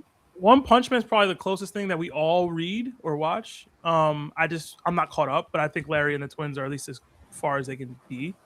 Yeah, I can't think of another one that we all collectively read. It would just probably be like me and Seb do something this day, and then Lawrence, whatever we're into, does it the next day with Lionel joining in if he wants to. So it's just gonna be variety. We're gonna start a fight club, bro, with children. Another 2 from David Yokes. Hashtag are we allowed? Another 2 from David Yokes. Hashtag are we allowed here, Seb? Hashtag white tax. Yes. As long as they pay the taxes that pertain to them and their skin tone. You know what it was? Corey, he ended up critiquing white people for not donating enough or something like that. Wow. And they were like, they were like, oh, we exist, we're in chat. And they started hashtagging white tax, bro. Damn, we should do that. We should do that. We should do that. Danny, you should say it because Danny can say it because Danny half. They made jokes that this is how they pay their reparations, bro. Yeah, because this sounds crazy asking for the black people to give more, but like, it's a crazy business model, but hey, if it works, it works. This is terrible, bro. Another 2 from Dizzy. Hi, fellas. Think we're gonna get mink hybrid race? Oh, we probably already have it, Loki, somewhere. Big Mom was out here. Somebody for sure. Yeah, they're gonna be called Latinas with the back hair, bro. Chill. That's crazy. Chill. What's the thing, We don't go here. We're just visitors. We're just visiting, passing through. Another 2 from Keitha. Seb kind of looked like Desmond from RDC, like if Desmond went on a little bulk. Hashtag fuck? Hashtag Not bulky Desmond. Yo, that's crazy. Hashtag Dragon Top 1 with a kissy face. Who's Desmond? I'm trying to remember which Desmond. The one who always plays the villains. He's like the light skinned guy. If anything, Seb looks like Desmond, and Larry looks. I don't look like Desmond, bro. I don't think I look like Desmond, bro. I just look up Desmond, bro. You look like. I looked him up. I don't look like that dude. I don't think so. All right, another 2 from Ramon. Giving Law his flowers, he stood up to Wabman agenda. Waban. Oh, Waban agenda. Yeah, stood on Waban agenda. Yeah. My fault. Thank you. I appreciate it. Another 5 from T Golgo. It says, Gabon's stronger than Rayleigh. We have never seen Rayleigh look this strong. Kizaru and Blackbeard cooked if they took that attack or at least seriously hurt. That's hard to say, honestly. People age differently, man. Yeah. Gabon's out here, he really living up to the Mountain Eater name, and Rayleigh's just getting drunk and gambling. So, like. And cheating. Cheating. They don't know about his adultery. They in an open relationship, bro. It's different. Nah, she in an open relationship with him, bro. She locked down. Another 2 from Edwin. Respect the super chat 10 times Gulp. Hashtag better be 10 goals. Are you gonna do it? Are you gonna do it, Seb? Gonna give us 10? A lot. Yeah, bro. What about that? That's what it print. means, bro. Nah, bro. 10 is. Go ahead, bro. We waiting, bro. Get to it, bro. 10 is a lot. Come on, you little whore. 10 is a lot. 10 is a lot, bro. What's the price? Another $4.99. Yo, guys, if you send another 200, you can get 20 bucks from Seb. $200 in the chat, guys. If you want the 10 bucks, 10, 20, bro. I'm not using. You get a Glock. You get a Glock, bro. Until we get another. Yo, guys, $200 super chat. Seb will give you 20 Glocks. That's a steal. And that's how business is done. Steal. Steal. It's a good deal. That's $10 a Glock. It's a good deal. Yo. You don't need to go to business school to know that. Hey, go ahead, man. Yo, you wanted money, right? I'm not doing it, bro. Send the money. Yo, get your money where his mouth is, bro. Another 5 from NYC Anime Nerd. Moose said, how many of these will it take when he poked Luffy to the tree? He hasn't used a sword 2 times on the same person on different people. Any thoughts? Hashtag heart emoji. They ain't do stigma twice to Loki? Yeah, I feel like he did. Or am I tripping? I might be tripping. Was the stab thing he did earlier on Loki stigma as well? And then he did it again when he stabbed him through, yeah. So, I mean, apparently people be all right. So, Yeah. They be straight, bro. People get stabbed every day, B. They be good, bro. You can't say people. It's like good, Loki bro. and Luffy. All right. Yes. Hey, That's of all the 2 people, it's Loki and Luffy. And Hajrudin, don't forget him. He get poked up by the swords. Swords or no sword, he got hit a couple times. He good. He mentioned the He's sword. some of the sword itself. Yeah. Nami survived Loki the arm didn't get hit stab by the mad real times. sword. Everybody be all right. No, Loki didn't get hit with the real sword either. Only Luffy got hit It with was the a real sword, man. It's a real boy. Real boy. Real boy. Another 5 from Wade the Asian. Corey, the room looks dope. Have any of y'all been playing Black Ops 1.5 or 1 and 2? I don't know. Hashtag bust it open. Hashtag street tartar long. Oh, street. What did that say? Street rat Arlong. Oh, street rat Arlong. Hashtag pocket yogurt. Hashtag obstacle course entrance. Hashtag milkman. Yo, Lo, you be saying some wild stuff, bro. All right. Well, so first of all, Corey and Danny, the busted open is from Lionel. He said something about Bulma. Like That's not no. he said that. he said Bulma's gonna bust it open or something like that. Not what I said. You're Bust taking it. 2 people completely Bust it. out of context. Bust it. All right. Round of applause. Lawrence pockets yogurts, even though he said he was gonna get one for somebody else.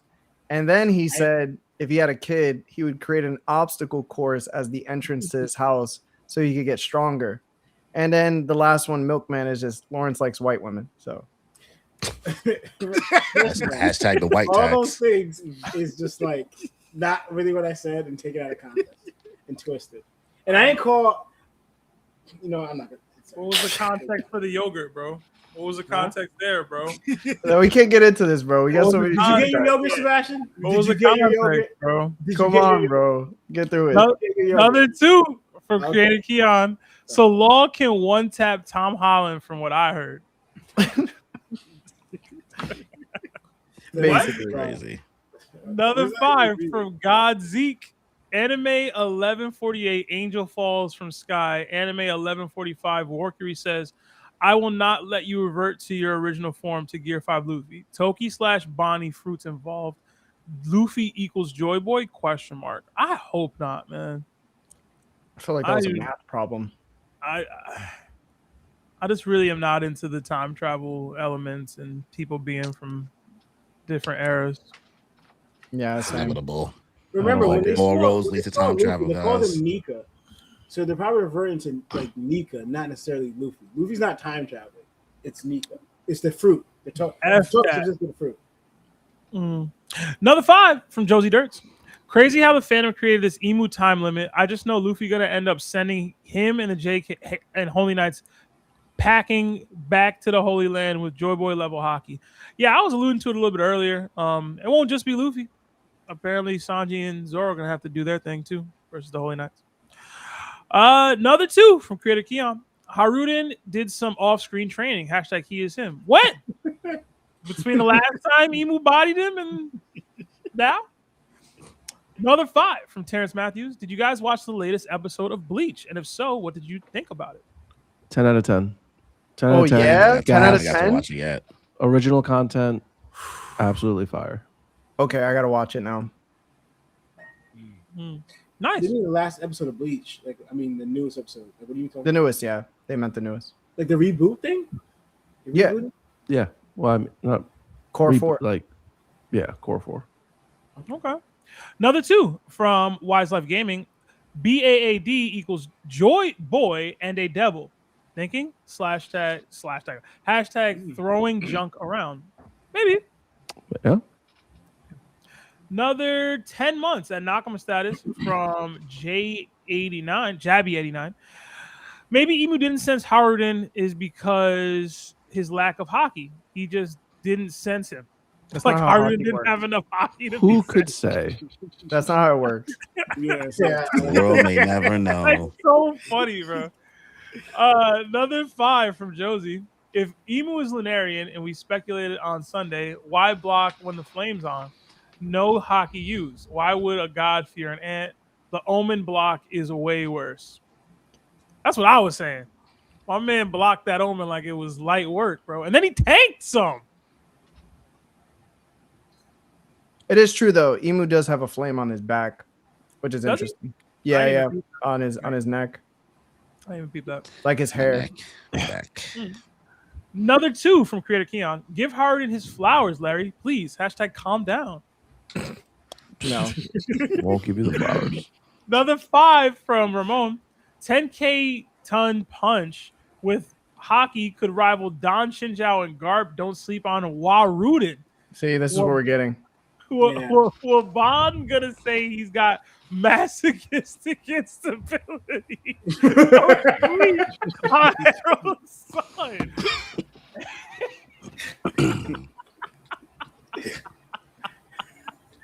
Number 5 from a black fishman.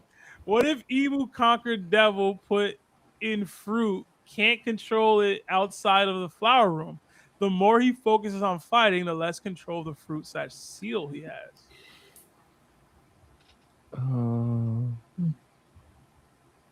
Yeah, could be it. Could be health. Could be anything. All things are possible, bro. Another 2 from Josie. Larry might lose it if Emu snuck Joy Boy to win. Hold on. I actually think Larry would like it. Yo, that's Low-key. actually Not even hilarious. playing. I think he would like it. Another 5 from Ethan Naroof, I guess. Larry, don't you get it? The Hajrudin punch makes perfect sense if you take into account the hallucinogenic drinks they had in the first chapter of the Word. Yeah. Forgot about that. The absinthe. The absence. Yo, that's funny. Another 2 months at Nakama Stats from Edwin. Larmu acting crazy AF. Homie brought it up. Leo. Yeah, Leo was crazy, bro. Leo versus Loki was wild. Another 2 from Josie. Larry, can you get snuck by a spider or a fly? Crying. Relax. Hey, man. 40. Bro I said don't know mosquitoes never catch him.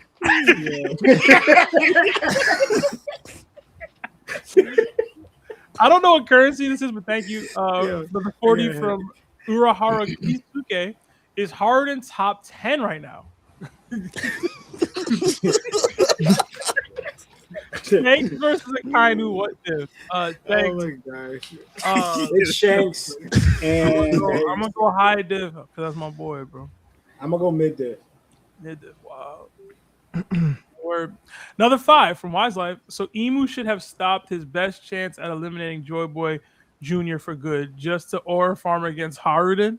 # bigger fish to fry. # will not admit defeat. I mean, by that logic, he shouldn't even been going after Gabon at all. He should have still just been trying to attack Luffy. Yeah. From John. Another 5 from CG Constantly Growing. I started watching One Piece in the 2000s on 4Kids TV. I consider the Nika fruit reveal a terrible retcon. How do you all feel about the Nika reveal? It was tough to digest when it first revealed itself. I will say that we were like in our infant stage of the pod because we started the pod when in Wano actually when Kinemon got bodied by Kaido and his body torn in half. We basically started like around that chapter. So it wasn't too far off when the Nico reveal happened, and I remember specifically, like all of us was like, this is tough to digest. I don't really view it as much of a retcon, but I thought it was dope. Because I always thought it was kind of wicked that bro really just got the gum fruit. I was like, nothing he's doing makes sense ever. That it's just he's rubber. Like, why are you doing a Red Hawk? I was convinced before I started One Piece. This whole time I thought bro had Ace's Devil Fruit and the gum fruit before I got to that part and realized, wait, he just made fire. I'll say this just to keep it short. In terms of the actual reveal, I thought how we got it was a little jarring. I thought the ability itself and being the embodiment of freedom, like Luffy kind of being this like free person. I love that. How we got there was a little like, bro, what we doing?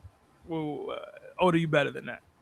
Like we got random who's who breaking down random gods of liberation warriors To Fireman Jinbei. I was like, okay, that was kind of crazy. But overall, I didn't mind it too much. My issue is really more the tension than it is the retcon itself. I think Gear 5 is more positive than negative to the story, personally. I don't think it was a retcon. That's what I'm going to say. I don't think it was a retcon. I feel like by definition, it just technically is. I think Oda always had it. Oda had a lot of things planned from the get of how he wanted to go about it. I think it's always part of it. It's just he didn't dress it up because he wanted to keep it hidden, the mystery. You know? Another 2 from Josie. Mural Demon had 6 horns. Wonder if Emu gets 2 more. That's interesting. Maybe I gotta go look at the mural again. I gotta look at that again.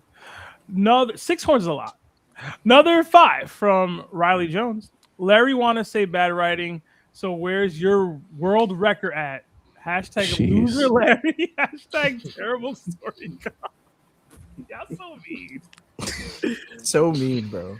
Yeah, you can critique your favorite authors, guys. It's okay.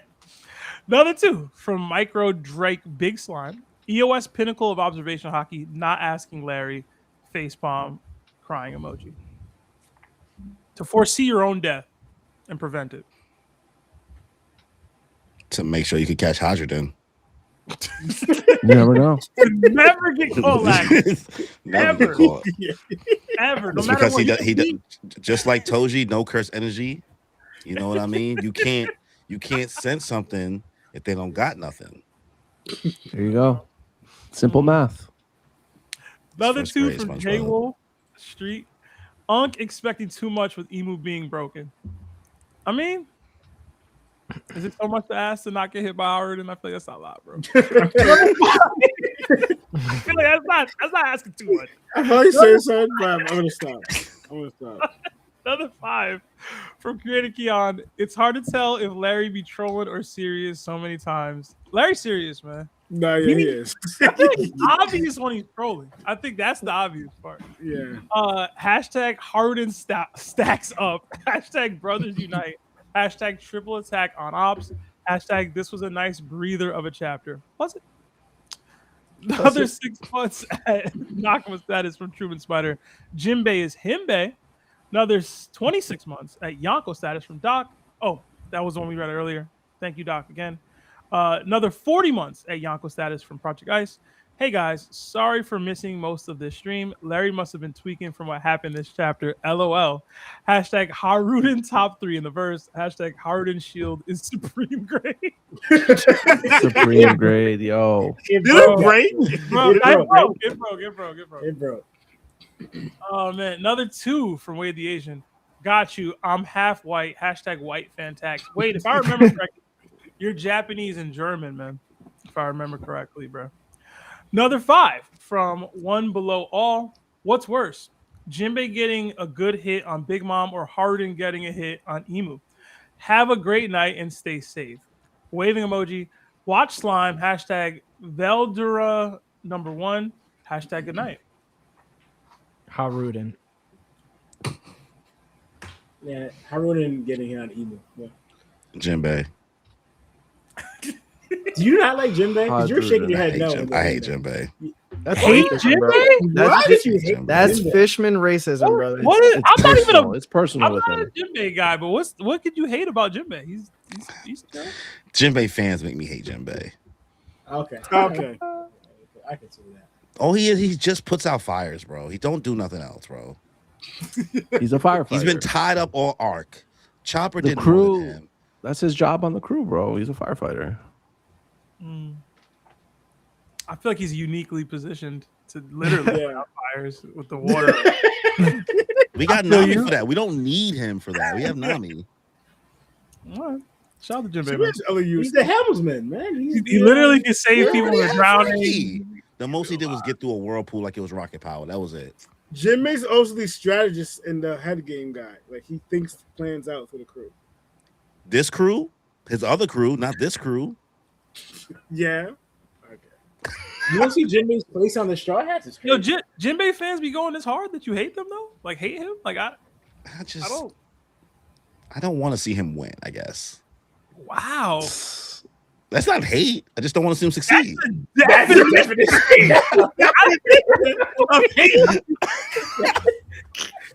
How you define a hate? What? Like, see, this is how you talk about. I don't want to see. I him would never win. say that for Marco. You know what I'm saying? I would never say that for Marco. I don't want to see him win. That is crazy. Yeah. I would never say it for Marco. Yeah. When have I ever said it for Marco? Just because you don't say it. Yeah, that's what you I don't feel that way. I don't feel that way. You think it He, loudly. he just hasn't No, shown if that. you think it loudly. I'm just. I don't, Lotto. That's your biased opinion. Right? That's your pure headcanon. You have no facts. Another 20 from Shadow. I get the sense the Loki flashback was meant to show the gap between the end of Void Century to Herald. Do you think Yarul in Prime or before is stronger than Ryuma? It's implied the strongest giant is by proxy world's strongest. No. No. No. You're out of your mind. Yeah, I don't think so. No. Either. Yeah, nah. Another 2 from Edwin. No respect for the super chat. I ain't even get one. It was the The gulp, the gulp.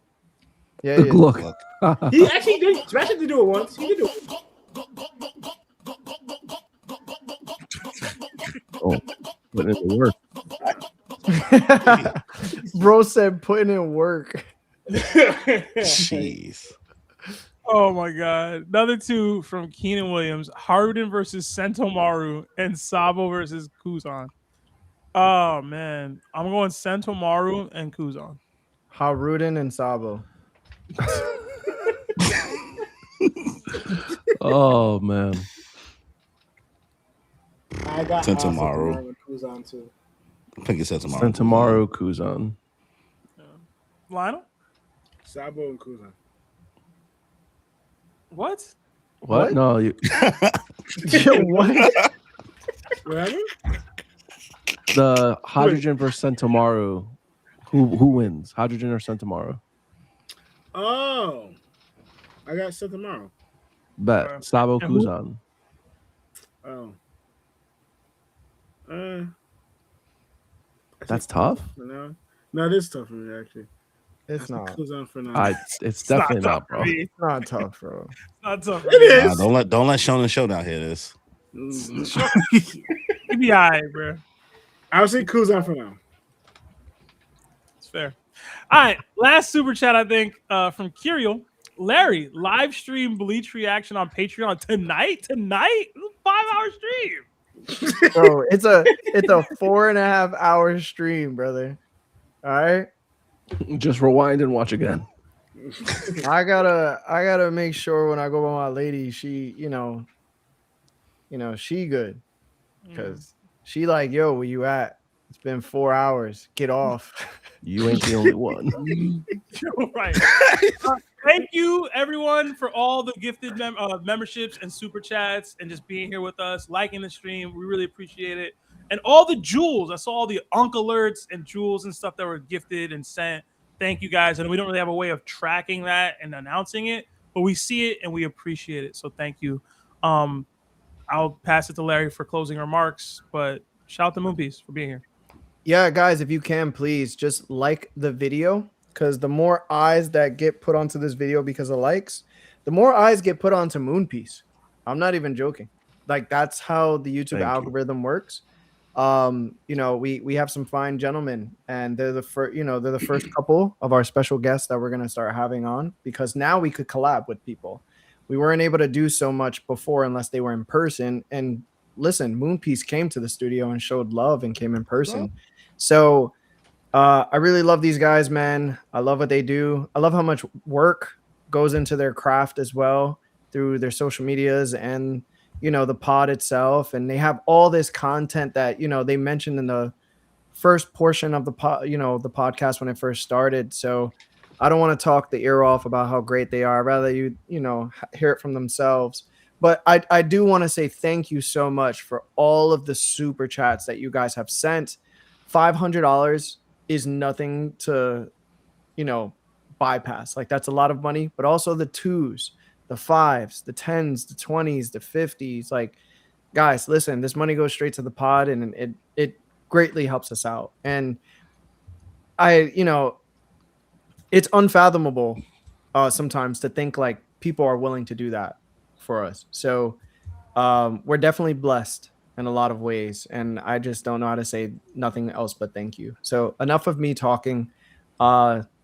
Danny, Corey, if you have anything else you want to say, please say it right now. The floor is yours. Thank you, boys, for having us on again. It's been always a pleasure. Great to do this virtually, especially because we also got to do this in person too. So we got to know the before times, and get to finally be part of this next chapter in the virtual times. It was great to meet the two brothers over here that we didn't get to meet last time. Law and Lionel. It was great to meet you guys. Now we understand what the milk means and punching spiders and all that. We still didn't get to see your eyes tonight. We still didn't get to see your eyes, but that's a request for another time. But shout out to everybody. Thank you for everybody who accepted us to come through in the chat. I know we don't have the best takes, so we may not be the most versed in our knowledge with One Piece. But if you guys do enjoy our vibes and our energy, check out all the stuff we have going on our channel. It's not just me and Danny. We have our other co-host Kimmy. We put our episodes out every 2 weeks, and the energy we have when it's all three of us together is way stronger than it is when it's just me and him. But we also have plenty of other streams going on. Kimmy just finished her stream on our channel. She finished the Punk Hazard arc tonight. I don't know what she has to say about it because we were in this stream. So I have to go back and make chapter markers and see what she has to say. But then she'll be starting Dressrosa next week. So if you guys want to watch somebody that was a former hater who finally admitted that she likes One Piece, she dressed as Vivi this past weekend. She went out to a party dressed as Frankie. Did she? Living her best life, brother. Frankie shirt, trunks on, outside in the streets. I was like, okay, I guess we created a monster here. But she has that going on. Me and Danny was she doing the whole? She was outside. Yep. She was outside out in the street, just like however drunk doing felt like she was at MomoCon, she was outside. So if you guys want to check out all the content we have going on, me and Danny usually do One Piece manga streams on Sunday when the chapters come out. So we have that going on. Me and him watching Sailor Moon. Danny's doing Blue Lock tomorrow, I believe. I'm not sure if he's going to do it tomorrow or the Wednesday. Kagurabachi streams. If you want to get into Kagurabachi manga before the anime comes out, we have that going on. I do JoJo Lands when that comes out every month. So we have a lot of stuff going on, a lot of variety. And watch out if you want to watch our official episodes. We talk about whatever we're watching. Probably be talking about Lanterns next episode and stuff like that we record. So yeah, thank you guys again for allowing us in your space. Appreciate you guys. Yeah, thank you. Oh, Seb, what are you definitely doing call-in streams or any DDTs, Survivor? What are you doing this week? Call-in stream tomorrow. I'm actually gonna do it. My fault, y'all. Stuff came up with work last week, couldn't do it. And Survivor Wednesday. Maybe DDT Thursday, depending on if I can link with my girl or not. Probably not, but we'll see. Okay. 4 streams would be a lot. I ain't gonna lie. Yeah, and guys, just stay after the outro is done, and then we'll just I'll end stream and stuff like that, just to say goodbye off stream. But yeah, guys, thank you so much. Thank you so much for everything that you do. Spotify and Apple Podcasts. Love you guys. Facebook. Love you guys. Everybody that's on Twitch. Love you guys as well. And we will see you later. With that being said, my name is Larry. Law. I know. Seb. Corey and Danny. Corey and Danny. And we'll see you later, guys. Jana. No, Corey, you were dancing, bro. I didn't know.